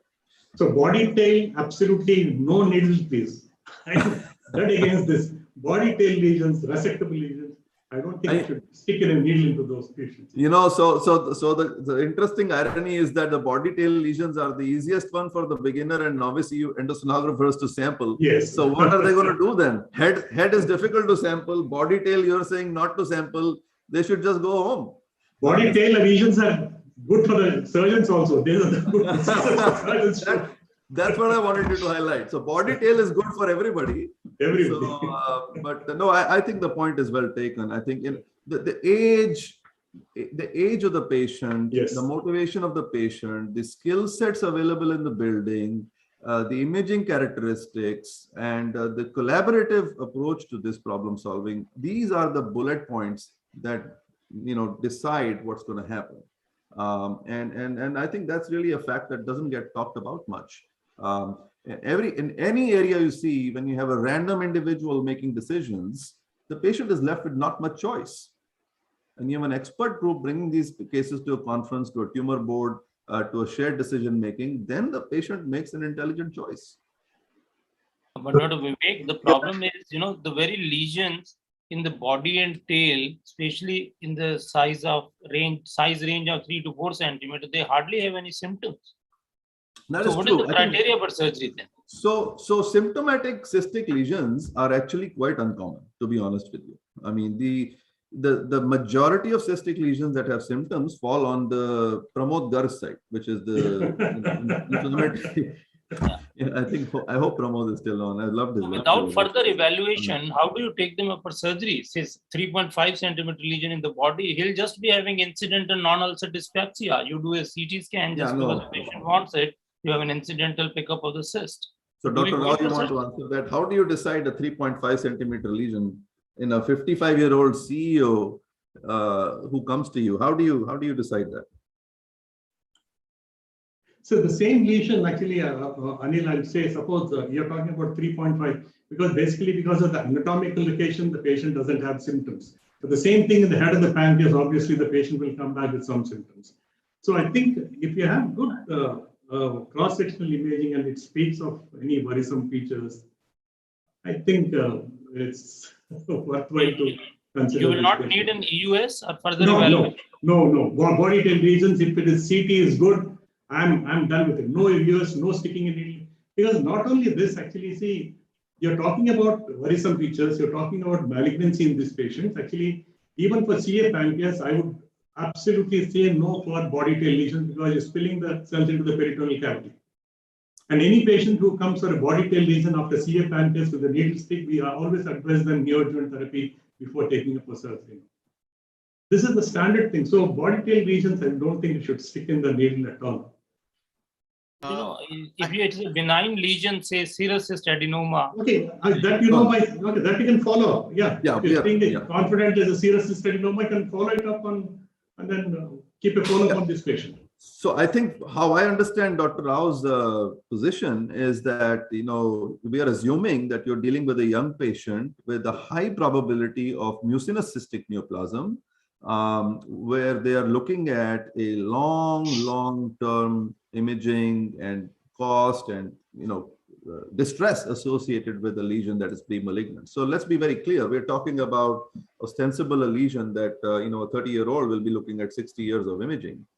That's what he's talking about. But for people should not take away that if you have a serous cyst adenoma, or if you have remotely even an occult pseudocyst, there's some history, something, if there's any confusion, that's not the patient you want to, take to surgery without further investigation. So I think it's there are nuances to this discussion. And I go back, the one area where I differ is, at least maybe because I practice in the US, is that you have to bring all the options back to the patient. I think we cannot be draconian about the fact that we do it this way or that way. And I think those interactions with the patient afford us to present to them our experience, our center's experience with the good outcomes and negative outcomes, and give them the probability of okay, which pathway would you rather go with? And of course, if they ask you, what do you think? Then you give them your opinion that, this is the most reasonable thing to do is to have surgery, or no, let's check it next year and go from there. So I think the discussion part is very important. And when Dr. Makharia was talking about his functional disease, I was thinking of the lecture, I was thinking that this same level of investment has to be made in these patients too. Now, we have, I think the correlate is very similar. We have as many pancreatic cysts coming in our clinic that, that the functional disease folks, experts have in their clinic, with unexplained abdominal pain, bloating and all that. And we have to spend the time. It cannot be a knee-jerk reaction. Okay, you come for FNA and you go to surgery or you go away to another place. The discussion has to take place, which I find very challenging because that's why I get late in clinic. Just a short question. Sorry, just a short question. Vivek, you didn't mention anything about pancreatoscopy actually, either in your algorithms actually. So the only place that has come into play is where you have main duct IPMN, and you are trying to, or actually more segmental IPMN, where you're trying to map out for the surgeon how much pancreas to resect. But I'll tell you, in my communication with those people who do it routinely or have done it routinely, and some publications, this is a field defect. Even if you are not seeing the fronds, in 5 years, that location will have fronds. So I think it's overblown in my mind that pancreatoscopy will reliably direct the surgeon as to where to put the scalpel. So I think the question comes back to the clinical point is main duct IPMN. My feeling in a surgically fit patient is total pancreatectomy. That is not something you want to mess with. A segmental IPMN, which we see a lot, surprisingly, I don't know why we see a lot of that. Distal pancreatectomy may take care of the things, but that was my answer to the question. I'm sorry I didn't mention them. No, basically, why I was mentioning, because right now we are running a multi-center international trial. When we are doing intraoperative pancreatoscopy using the digital spine, the shorter version of it actually now. And Auron actually, even it's the same opinion from the other centers in Spain, one in France and one in Hong Kong, that about 25% of the patients seem to have skipped lesions, and we are revising the margins on table. So I think this data will come up very soon. So we feel that intrapancreatoscopy will play a big role for IPMNs and branched duct IPMNs. Sure. I think just a comment. The point that Dr. Arora made is, I think, very, very important point. 3.5 centimeter lesion sitting in the body and tail, and patient is asymptomatic. I think offering surgery straight away would be a tall order as far as we see the guidelines which are there to guide us. So if we see the ACG guidelines for this subgroup of patients, they do recommend or do suggest doing an US FNA. I think I would go to the other panelist, where we have a very eminent panelist with us. Dr. Yatu, would you like to make some point? I think I totally agree with Dr. Rao that we should not over-investigate these patients. If we have a patient and we have done a very good cross-sectional imaging and we find that there is a mucinous cystic neoplasm, and I think this patient must go to surgery rather than over-investigating these patients. I would also like to put a point here that we had a cross-sectional imaging few patients where we thought that they have cystic neoplasms, and when the surgeon operated, these patients had hydrated cyst of the pancreas. So I think I would like to put this thing to the audience that in a place where hydrate is an endemic, this must also be kept as a differential diagnosis in cystic lesions of the pancreas. Yeah, I think a very pertinent point Dr. Yatu has made. Dr. Sandeep, would you like to make a comment? So I was just asking a short question. Which subset of patient would you like to take for ablative therapy? Like you mentioned ethanol and RFA and chemoablation. So in my mind, ablation therapy is perfect for the older patient who has a high-grade lesion. Okay. Older means doesn't have to be 89 years old, but somebody who's 70 and onwards, who has some comorbidity that surgeons are not excited, has a relatively small lesion, and I would submit that a cystic endocrine neoplasm is a perfect. You take the solid component, aspirate the fluid component, and do the RFA there. So I think borderline surgical candidates, older patients, and patients who do not want surgery. There are a lot of patients who don't, who had a brother who had surgery and died or something like that, So I think those would be my top choices for that. Okay, thanks. Dr. Rinkesh, please. Any comments, questions? So, what is the role of prophylaxis according to you? It should be given or not? You mean antibiotic prophylaxis? Yes. Yeah, as I mentioned, I think the gastro paper is the best paper so far. There is another paper that came. So, my answer to that is, in general, I don't change clinical practice based on one paper, in general. Especially if the paper guidance is in the negative, which means take away from current management. Now, if you remember, the indomethacin paper that came out in New England Journal and the PSC paper that came out, not to give ursodiol, also came out in New England Journal. One of them was adding something, one of them was removing something. So ursodiol has been removed from PSC management. Indomethacin has been added to ERCP management, right? So you have to look at single papers, small studies, many times. They should not totally influence your clinical practice. I think common sense, clinical judgment, and your own assessment of what makes sense. Now, if you have one patient out of 1,000 who gets pancreatic abscess, is that worth it? No, it's not worth it. But of course, if you have an international multi-center randomized trial, if it makes into the guidelines, then you have to reassess it. Yes, but one paper should not. I think we have exhausted the time. I would request Dr. Mohan Das to provide the concluding remarks. Yes. So thanks, Vivek and all the panelists. The cystic neoplasms of the pancreas are getting picked up, because of various scans being done for various reasons. And over the last 3 decades, even in India, we tend to see a lot of these patients. And they are actually a large spectrum of disease with a very wide biology. The same malignancy same benign lesion can, for a period of time with just one mutation, change its course, and lots of exciting things are happening. And I think we have had a very good discussion about it. But my summary statement is, I think it is important that because of the complexity in the diagnosis and the biology, we must consider taking all our cystic neoplasms to an MDT before they are individually managed by individual clinicians. Thank you. Thank you, Dr. Mohan Das. Thank you, Dr. Praveer, for moderating this session. So we now move on to the last session of the day, that is advances in management of colonic polyps.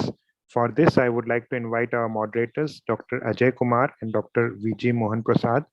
Dr. Ajay Kumar is the past president of Indian Society of Gastroenterology. He is the chairman and head of department at BLK Institute of Digestive and Liver Diseases in Delhi. And Dr. V.G. Mohan Prasad is a senior gastroenterologist and hepatologist at VGM Hospital, Coimbatore.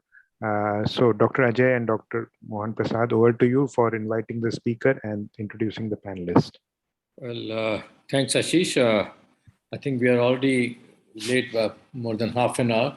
So straight we go to the speaker. Well, Mohan Ramchandani from Asian Institute of Gastroenterology doesn't require any introduction to any Indian audience. He's a teacher of teachers now at this young age. So he'll be talking to us about the advances in management of colonic polyps, a more common disorder now, as compared to what it was, say, 20 years back. We see much more of these than before.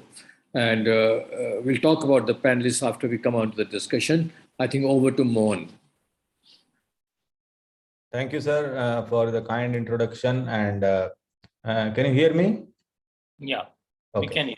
Yeah. So at the outset, I thank Dr. Anil for giving me this wonderful opportunity. I think we are late in the Saturday night. I'll try to finish my talk quickly and we'll go to the discussion part. As colonic, as Dr. Ajay Kumar was saying, that this colonic neoplasia is now a problem, though we still rank, we have around 7th commonest cause of colon, the cancer among all cancers is colon cancers. But look at this place where the mortality is still very high. Out of 4.4, 3.4 people die. That happens because we diagnose most of our cancers late in the disease stage. And we need to do more about them getting picked up in stage 1, where mortality become much lesser as compared to what we achieve now. And that is why I'll spend some time to first how to diagnose these cancers and polyps, and which are the cancers, polyps, which needs more advanced treatment in the form of submucosal dissections, or what are the polyps which can be managed by a simple polypectomy. So the first thing which we should know is the morphology. Once you see a polyp, you should be able to decide in which classification it lies. Why it is important? Just by mere seeing a polyp, you can say that this is harboring a cancer or not. So a polyp can be in a Paris classification, the early cancers. I'm not talking about the deep cancers, but the early cancers, they can be either a polypoidal or non-polypoidal. The polypoidal is a pedunculated polyp or a sessile polyp, or a polyp can be flat, which can be divided into 0 to A, that is totally flat and slightly elevated, not as elevated as sessile. You have to put a closed biopsy forceps, and if the height is more than the closed biopsy forceps, you are having a sessile polyp. Otherwise, you can classify as 2A or 2B when it is completely flat, or then if there is a slightly depressed, it is type 2C. So once you see a polyp, you have to just quickly say that whether it is polypoidal, sessile, flat, or depressed. Why? Because if all polypoidal lesions, if you see, they are having a malignancy, a very less, 2.71%. As you go to flat lesions or slightly depressed lesion, you are having more cancers. While if you go to the excavated lesion, the cancer is high. So as the lesion is getting depressed, more cancer is coming. That is why we have now a classification of Paris classification. So if you suppose you see a depressed lesion, you will say that, okay, this may be already a deep cancer, and I will remove it in toto rather than do a polypectomy. Similarly, you will see the laterally spreading tumor. What is laterally spreading tumor? It refers to lateral growth of a lesion at least 10 millimeter in diameter. They spread horizontally in opposition to the traditional polypoidal lesion which grow upwards, or a depressed lesion which goes downwards. And all these LSTs are usually not of one type. They may be of mixed type, like the granular type, where you can see the polyps, multiple nodules. All granular polyps are good. Why? Because these granular polyps, which are homogeneous, they have some mucosal invasion of 0.5%. So remember, granular, good. While those which are non-granular, they are not good, because their submucosal invasion risk rise to 5% as opposed to 0.5%. Moreover, these granular polyps are not alone. They may be harboring bigger nodules. So this is mixed nodular variety. Again, as there is a mixed nodular variety, the submucosal invasion rises to 10%. While if a non-granular lesion becomes depressed, the submucosal invasion becomes 30%. So you are not even taken a biopsy, you are just assess the morphology of a polyp and are able to say that this may be an invasive cancer. Why it is important? Because if you are dealing with flat, small polyps, now polyps can be defined as diminutive, which are less than 5 millimeter, or small, or you can club them as less than 1 centimeter. They all require cold snare polypectomy now. So all polyp less than 10 millimeters, sessile polyp, will be removed by cold snare. We'll talk about that. While those which are pedunculated, if the head size is less than 2 centimeters, they can be just removed like a polypectomy. While if the head size is more than 2 centimeter and the stalk is bigger, you have to do a hemostasis first, prophylactic hemostasis by applying clip or by applying the loop. While, as I was talking about, these are the two very simple. If the polyp is sessile, less than 1 centimeter, remove it. But the polyps which we were talking about are endoscopic polyp removal will be decided by how much is the submucosal invasion. One thing we learned was by seeing the morphology, you can say whether the polyp is submucosally invasive. Other things by which you can add on is by adding a image enhanced endoscopy. Now, if you see an image enhanced endoscopy, that will decide whether the polyp is submucosal just by imaging. Now, I will just quickly go to these three classifications. This is the NICE classification, where you need to see color, vessel, and surface, and will be able to say whether you are dealing with a hyperplastic polyp, which can be left alone, or adenoma, which can be treated by endoscopy, or deep submucosal invasive, which needs to be treated by surgery. How will you do that? So first of all, you just see color, vessel, and surface pattern. How do you see that? Now see the color of the polyp. It is same as that of background. So this becomes a hyperplastic polyp. Again, you can see this is the same as background. You can hardly see a polyp. Once you see a color of the polyp, you can decide. But if the color of polyp is darker than background, it becomes adenoma. Again, you have to see the vessels. If you are seeing no vessels on the surface of the polyp, or the vessels are thin, lacy, they again become hyperplastic polyp. But if the vessels become thick on the polyp, it becomes adenoma. So you are seeing the surface, you are seeing the vessels. The third thing is, again, the surface pattern may change. Now we have seen the color, vessel. The third thing is surface. If you see these dark spots surrounded by white pattern, it is hyperplastic. While if you see these tubular oval surface pattern surrounded by vessels, it becomes adenoma.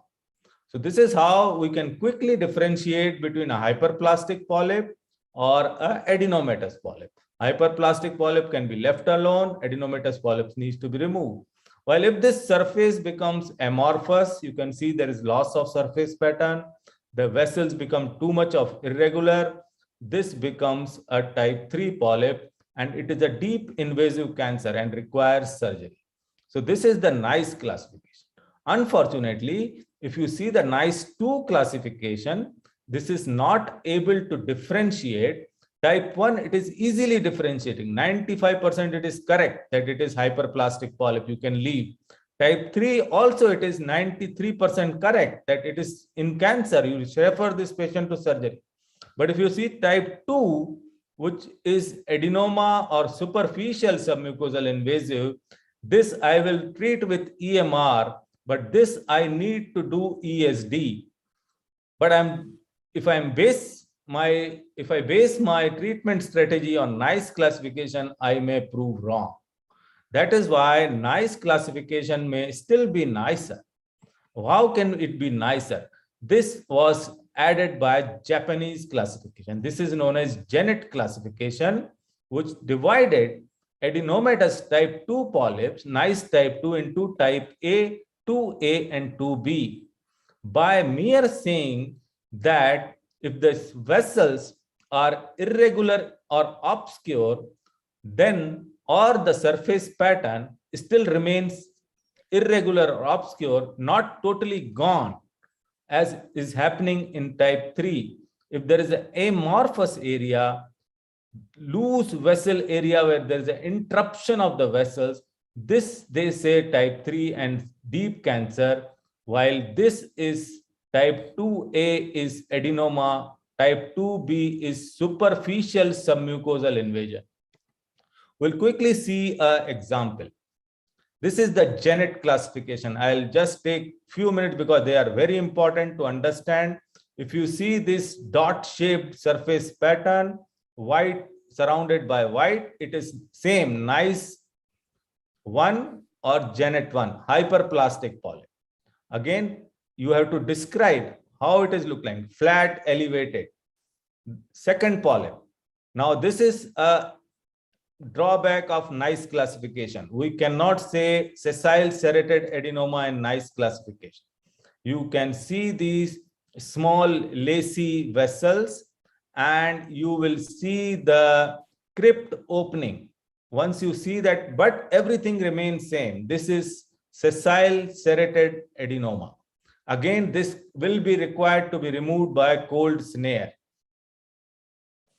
Then comes adenomatous polyp. Again, dark surface, oval surface pattern, regular surrounded by vessels. It becomes Janet type 2A. This is removable by EMR, Janet type 2A. Again, now you see a polyp which is it's giving two pictures. One is surrounded by a very depressed area. This is and then there are vessels which are irregular. So this becomes Janet 2B and will be required to remove by endoscopic submucosal dissection. While this is a depressed area and then there is a totally no vascular pattern, there is amorphous area and there is no surface pattern. You can see everything is hodgepodge, nothing, you cannot say where is the surface, where this is deep cancer, this requires surgery. So by these classification, we will be able to say whether we are dealing with adenomatous polyp or deep cancer.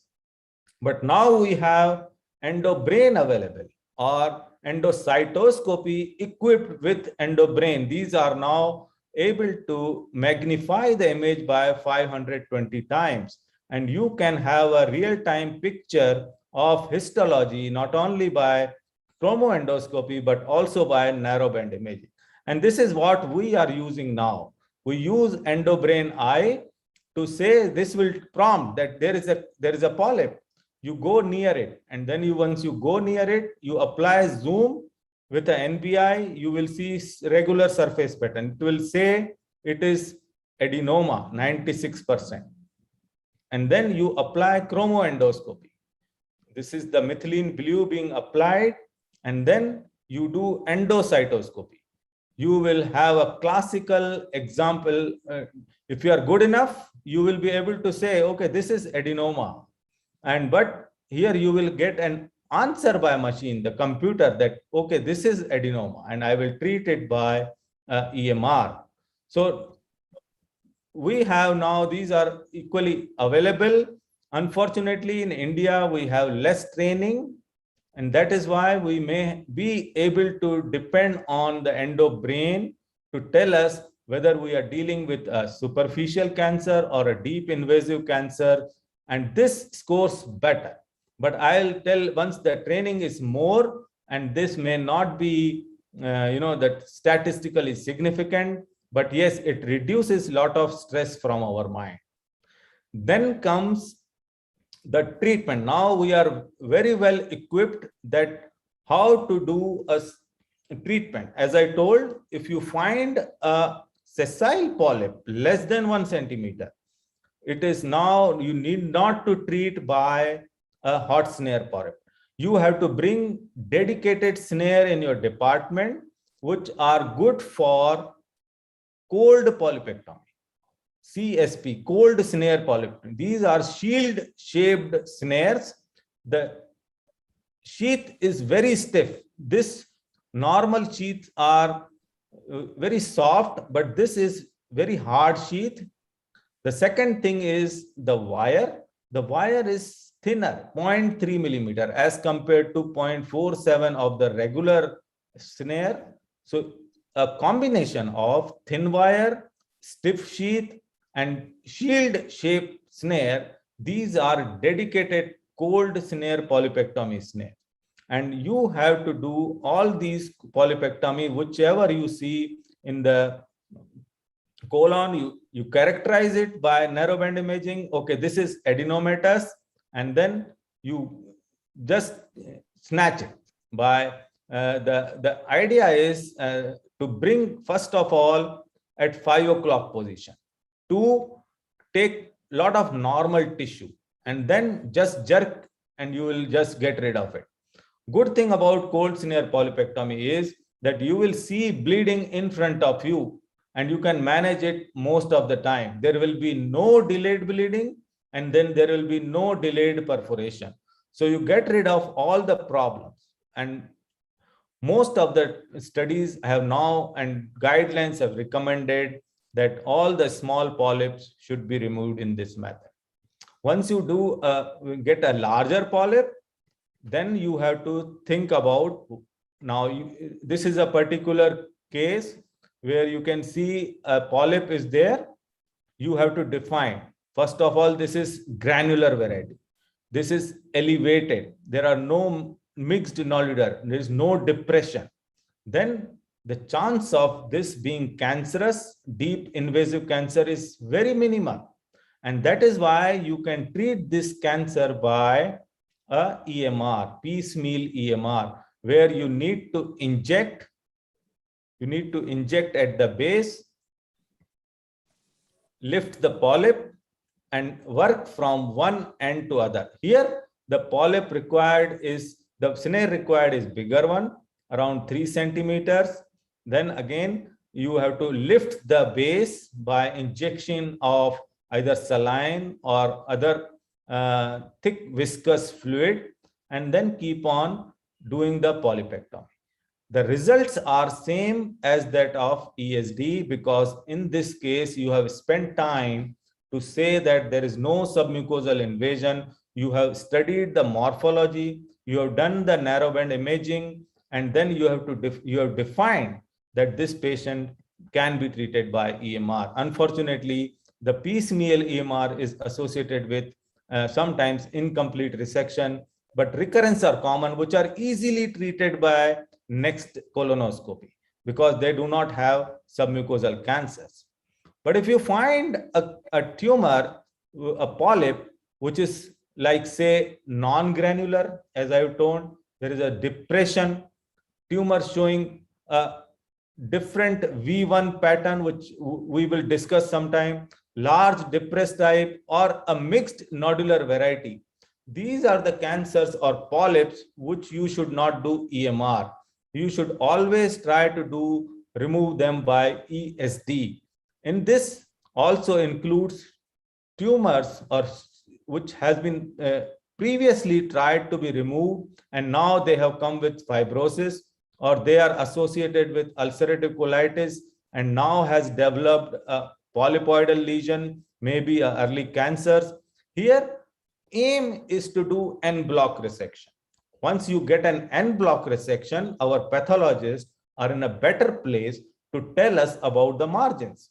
If the margins are negative, lateral margins and the vertical margins, there is no lymphovascular infiltration, there is no, that they are well differentiated, you have done your job. You have completely removed the tumor.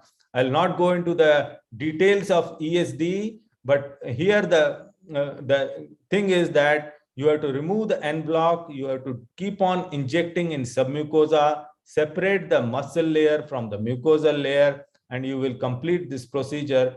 Maybe time may be required, but ultimately once you do a complete resection, and the best thing is once you get out the polyp, you can apply it on a board and then send this whole specimen to our pathologist, which will assess the curative resection. If there is not a curative resection, they may require additional therapies in the form of surgery or maybe oncological support. I think with this, I have finished my thing, but only thing, my take-home message is we have to, first of all, diagnose these polyps in a macroscopic manner. What is the classification? then you apply image enhanced endoscopy. A size, a type of polyp, and image enhanced endoscopy will decide whether you are going to treat these patients by endoscopic method, get rid of completely. You may not be expert in ESD, but yet majority of the polyps can be removed by EMR, which is very easy to do. There are very limited polyps which in colon, which requires high-end procedures like ESD. But if you spend time, you will be able to decide, okay, this polyp is superficially submucosal invasive. This requires en bloc resection and can be referred for ESD. And with this, I will end my lecture. And I sincerely thank Dr. Anil Arora, Ashish, and whole Gangaram team for giving me this wonderful opportunity. Thanks, Mohan. Thank you, Mohanji. Oh, hi. Yeah, thank you, Mohanji. That was really a wonderful deliberation. We just enjoyed it thoroughly. So I just have one question with Ajay. Can I go ahead and ask a question? Yes, please. You are the boss. You are the boss. Oh, wow. Look at that. So I just wanted to ask Mohan, is there any role for endo ultrasound in staging these polyps? We don't see many of them using EUS to stage polyps. They just go ahead only by the surface morphology, the vascularity, and all the classifications of JNET and NICE. So is there any role for a radial EUS to stage these polyps? I think the endoscopic ultrasound may be better for rectal lesion, but colonic lesion, it is almost out of question because we cannot do that. And moreover, in rectal ultrasound, if there is deep invasion, I think MR is much better to tell us about the mesorectal invasion.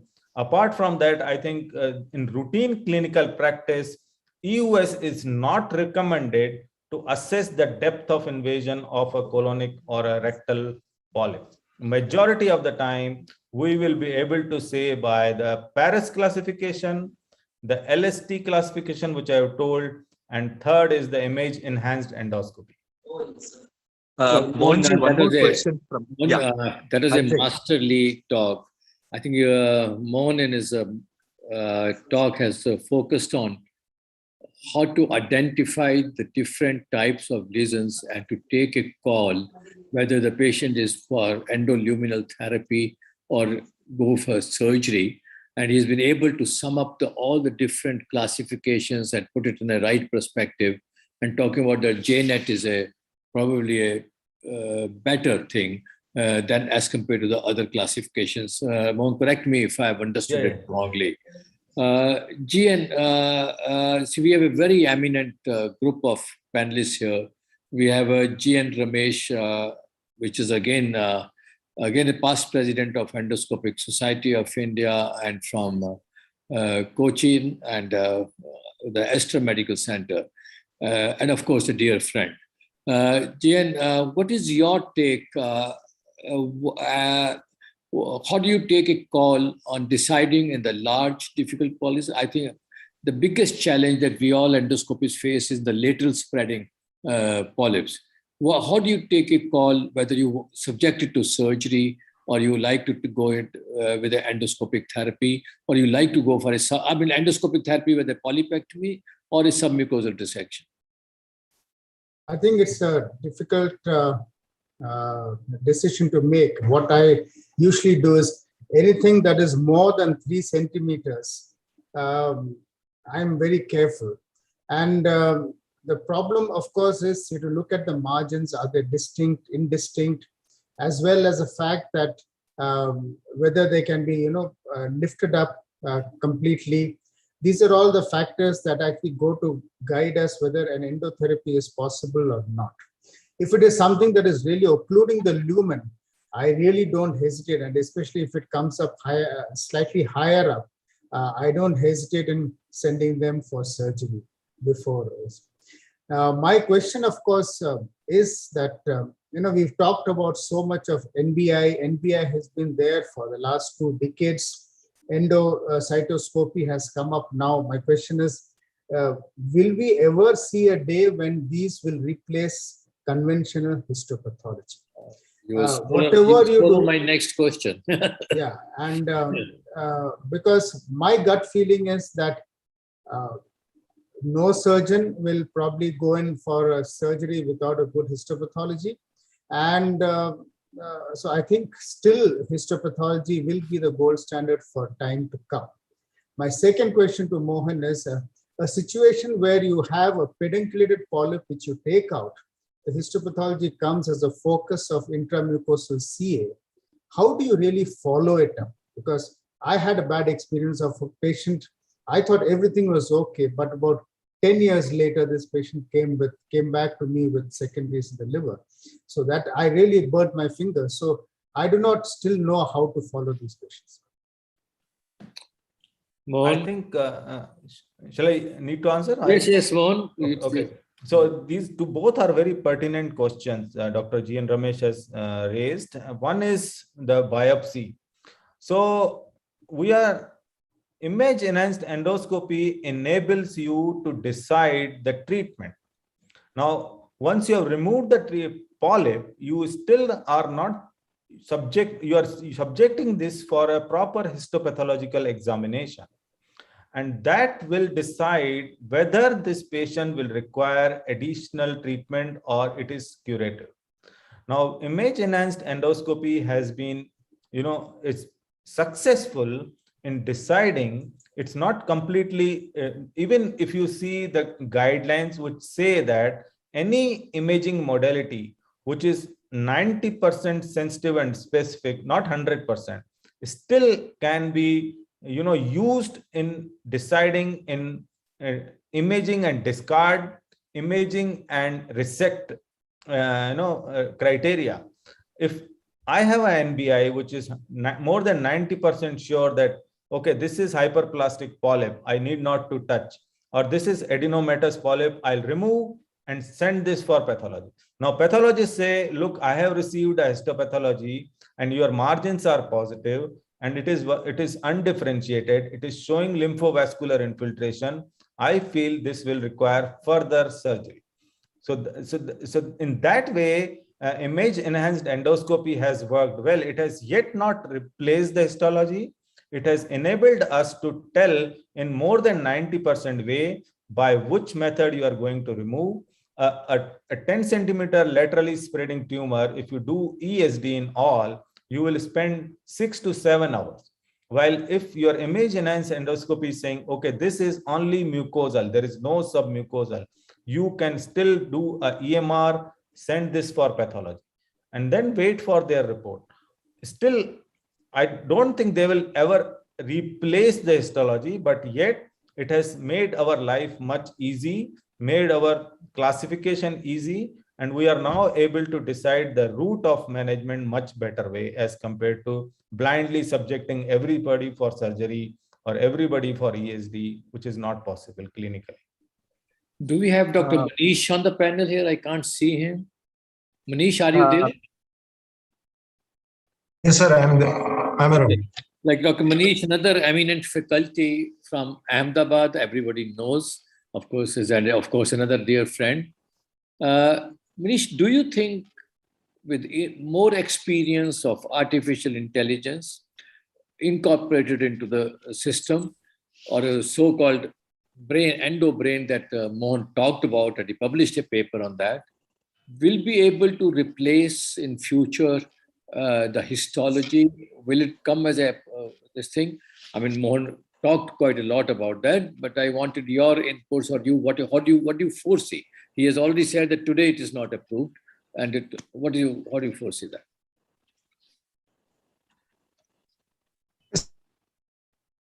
Manish can't hear you. Sir, it is definitely something which is coming up in a big way, and Mohan obviously is fortunate to be working with an endocrine system. Most of us have only read and heard about it in conferences, but my gut feel is that this will also be just an added weapon in the armamentarium. It won't completely supersede the clinical judgment which we need to take, but an endocrine probably helps you avoid the mistakes of omission. It will probably point us out in those directions which we might have missed, the sort of polyps which are behind the folds, which are very easily picked up by endobrain. And I think endobrain will also help in covering up native stupidity, which is obviously there many a times when people tend to be too quick. Mohan obviously can correct me on this, but I think endobrain has evolved in the last 5 years, and it's now becoming a very potent weapon. I'm not too sure whether it is still ready for prime time, but I guess in the future it will be something which will be a very, very useful adjunctive tool, almost like NVI, which will be incorporated in routine practice in the centers which have it. Mohan, do you want to? I totally agree with Manish, and it has been developed to reduce the human errors and also overcome the shortcoming of less trained doctors available. Now, suppose there is a peripheral unit, a colonoscope is doing, he may miss 1 or 2 polyps, which may be very detrimental for the patient. But if there is an alarm over there, and at least if a polyp is detected, let us not characterize it, but at least he can refer this to a higher center rather than just doing a quick colonoscopy and saying it normal. So such type of, and also stress factors by the end of the day, doctors may be tired or may tend to miss things. But here is a computer which is like a teacher on top of you, who will keep on saying that, okay, no, wait, there is a polyp, you need to characterize it. And if the characterization says, no, this is deep invasive or this requires a ESD, why not to refer these? So, but in a very high end unit, it may not make much of difference. But in a less trained and high volume center where people tend to do more mistakes, it can act as a teacher on top of us to guide the proper actions. Mohan, I have just a practical question. Very simple, basic thing. When you have a multiple polyps, where do you start, distal or proximal? And then how do you retrieve them? Because there's a challenge whether you do it. It's just a practical tip for there must be a lot of younger colonoscopists in the audience. Yeah. So multiple polyps, usually if they are larger one, you have to, what we do is we complete the colonoscopy and start from the cecum and keep on cutting all polyps. Those which are less than 1 centimeter or those are diminutive polyp, you have to apply a trapper in the endoscopic end and try to suck out most of the polyp. If they are small, they will come. Otherwise, you have to go again and bring all the polyps and subject them for histopathology. There is no other way. But I go distal most, keep on coming out. And distal mode means, just clarify, towards the cecum. Proximal. Anatomically proximal. Anatomically proximal, yeah. Right. Mohan, Ajay. Yes, just let me just check. Do we have the other 2 panelists with Dr. S.S. Sharma and Dr. I actually don't recognize. Deepak is there. Dr. Deepak. Yeah, Dr. Deepak Chaudhary from US. Yes. Okay, I'm sorry. Okay, Viji, you can go ahead with the discussion with Dr. Deepak Chaudhary. You can over to you. Okay. Yes, yeah. Actually, I just wanted to I had a doubt. Like once, what happened, one of my close friend who's a doctor, his sister had a lateral spreading adenoma in the rectum, distal rectum, just 2 centimeters from the anal verge. It was circumferential 7 centimeter, but there were 2 depressed areas, and we suspected carcinoma. We didn't know whether it's invasive or in situ. So I started a dissection. As you pointed out, it took 7 hours for me to do an EST, but I just removed it fully. And then this patient is on follow-up for 4 years, absolutely with no recurrence. My question is, if you do a piecemeal polypectomy, there could have been a chance of these, I know it is not submucously invasive, but could we have completely eliminated the tumor just by a piecemeal EMR? Will we be, probably producing a seedling or a chance of, a lesion left behind? So that is the beauty of these Paris classification and image enhanced endoscopy. there are, as you have shown, your lesion was depressed. So it becomes 2A plus 2C, that is depressed lesion. And that makes a possibility that there can be that can be harboring a cancer. Now, once you are a lesion which is morphologically looking like harboring a cancer, you want to remove in toto. You want to if you do a piecemeal, your pathologist will never be able to say whether you have done curative resection or not. But if you have a lesion on morphology, which is more suggestive of in deep invasive cancers, like as your case, a depressed lesion, you have rightly done a ESD and then subjected this whole polyp to pathologist. She confirmed that, or he confirmed that the lesion is completely resected. We see three aspects: whether there is a differentiation, then we see the vertical margin. Vertical margin, there is a curative resection definition for every organ. Like esophagus, if it goes beyond 200 micrometer, beyond muscularis mucosa into submucosa, that is the margin. For stomach, it becomes 500. For colon, it becomes 1000 micrometer. So in such situation, your pathologist should be very well trained. You are not only giving a pathologist a specimen, they usually say, okay, negative margins, but not. We also want to see lymphovascular infiltration. We want to see undifferentiated cancers. We want to see how deep it has gone. Even if the margins are negative, say submucosa is completely negative, but how much distance? If it is more than 1000, that means already the lymph node metastasis occurred. You have completely shaved off tumor. You have done a very good cosmetic surgery, but already the lymph nodes are there, which may not be picked up by any imaging. But after some time, as Dr. G.N. Ramesh case, maybe 10 years is too long, and I will not, but you may have a lymph node metastasis in 6 months to 1 year. So that is why morphology study, defining that morphology, image enhance, do complete resection, depend on the pathologist, all box ticked, okay, this is curative. Then you may have to think about screening for metachronous or other lesion rather than worrying about this particular lesion. But if the margins are positive, then you may have to do additional treatment also.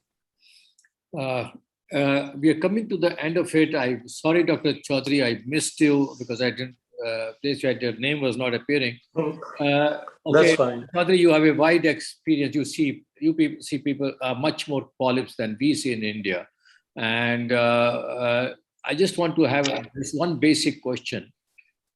With so much of newer modalities coming in to increase the pickup rate of the polyps, what do you think, which technology is going to be more acceptable without wasting extra time and making it actually useful to use all these technologies? And if you want, and simultaneously when you're on that, you can comment on any topic that Dr. Mohan spoke about and you want to interact, please go ahead. Yeah, first I want to thank Anil for the wonderful program, and Mohan for the wonderful presentation on the colon polyps. My thing is, just in US, Medtronic, GI Genius was just got approved. So we don't have much experience, about the AI, which is one of the modalities to increase the detection of the polyps, because they claim it improves by 14% the adenoma detection rate. And every 1% increase in adenoma detection rate decreases the risk of interval cancer by 3%. So that's a very significant number.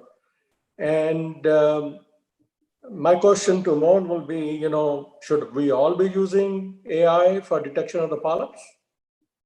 I think that's going to gradually come.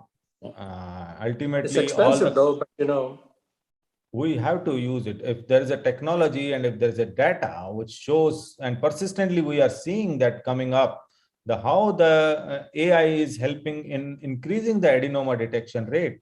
And you don't have to, they are all integrated in the scope. You need not to have a very fancy big machines or to incorporate that. They are just a push button technology, and you cannot ignore that. And it is going to be there, and that will definitely, as adenoma detection rate is directly proportional to the lives saved. And they are going to come and they are going to stay. Well, this is my personal opinion. And Mohan, I've got two quick questions before we close the session, because it's already 10:20. I think two quick questions from the audience. One is by Dr. Shrikant Gopi. One is that can we follow let's have quick answers. Can we follow NICE classification with Fuji or Pentax scopes? One. And second is, what is the difference? It's an interesting question. What is the difference between hot smear polypectomy with submucosal injection and EMR? Okay, so I think EMR is the hot snare polypectomy with submucosal injection with and EMR. What is the difference? I think they are by and large same. Yes. They are by and large same. Polypectomy is usually referred to a pedunculated polyp, where we are removing a polyp or sessile, the sessile polyp or pedunculated polyp. They are polypectomy. But if you are dealing with a flat polyp, a laterally spreading tumor, we call it as EMR. But by and large, it doesn't make any difference.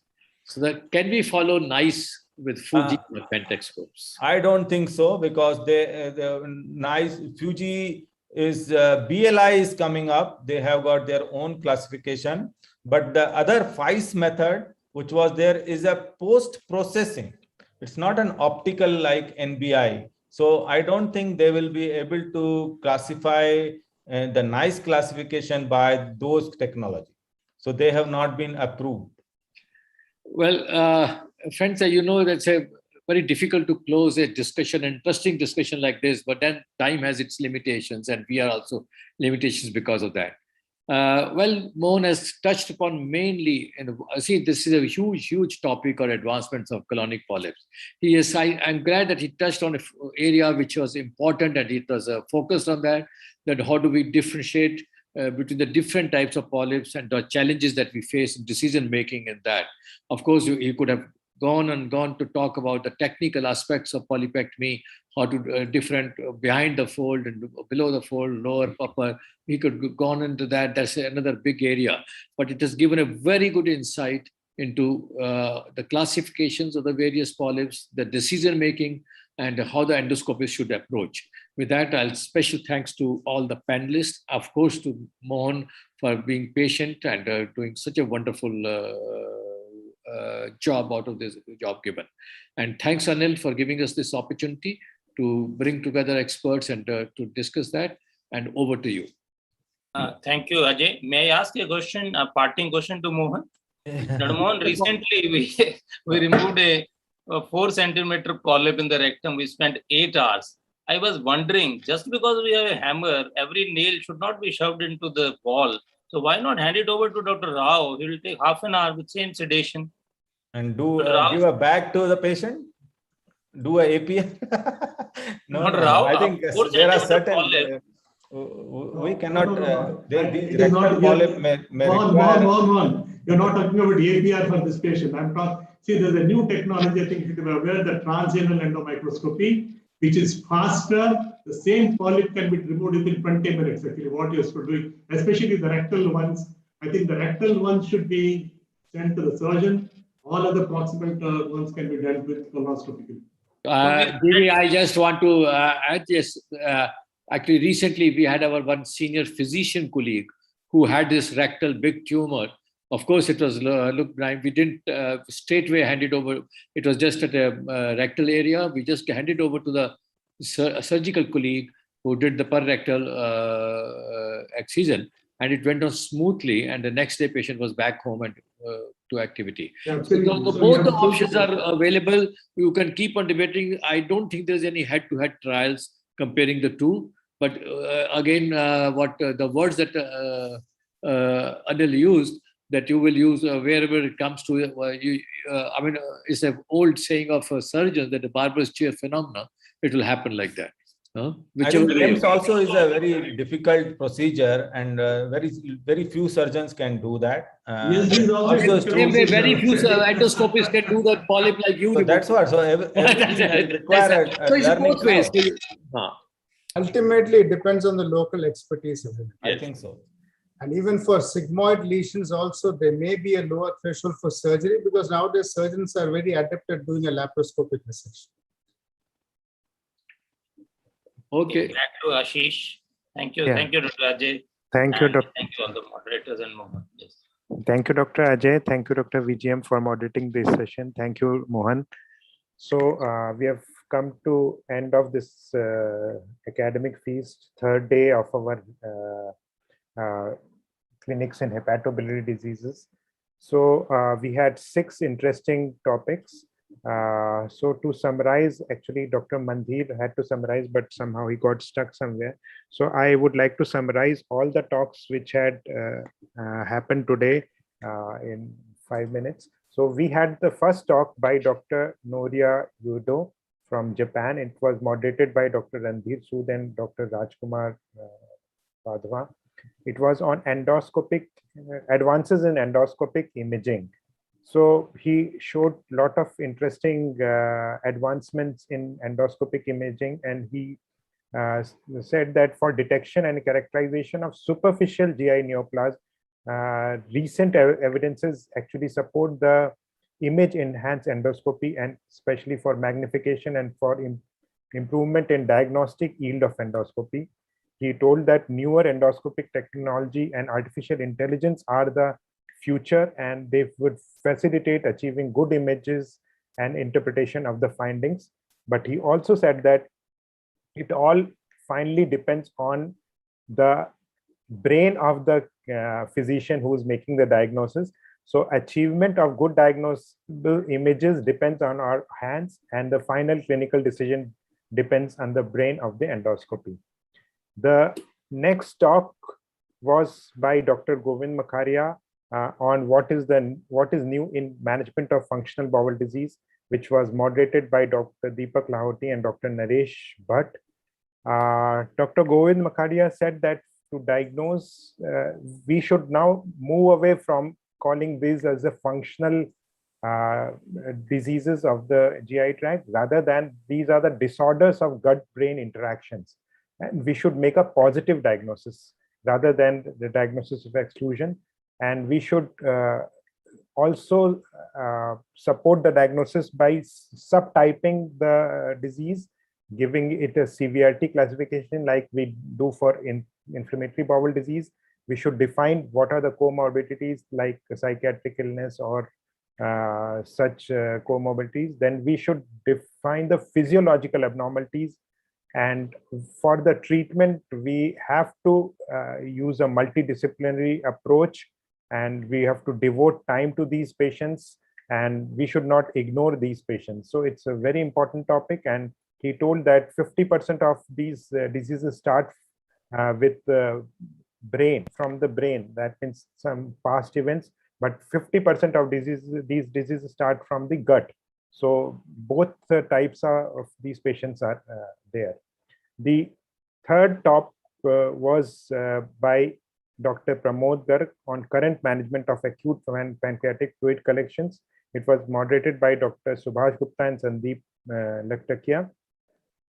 He told that acute fluid collections, if they have no necrosis, they usually resolve. But if the acute fluid collections have plus necrosis, the necrosis determines the outcome. And if the acute sterile pancreatic fluid collection would not require any intervention, but if there's infected necrosis, then initially we should try a conservative approach, and then we should go for either PCD or endoscopic drainage. And if that also doesn't suffice, then minimal invasive necrosectomy. And for walled off necrosis, if symptomatic, then endoscopic and laparoscopic approaches can be done. And there was an interesting debate about surgical results as compared to the non-surgical results. But it was felt that usually we should avoid surgery at the initial phase, but that is the initial phase actually determines the outcome. The next talk was by Dr. Surinder S. Narana on diagnostic US for beginners. It was moderated by Dr. Malay Sharma and Dr. Saransh Jain.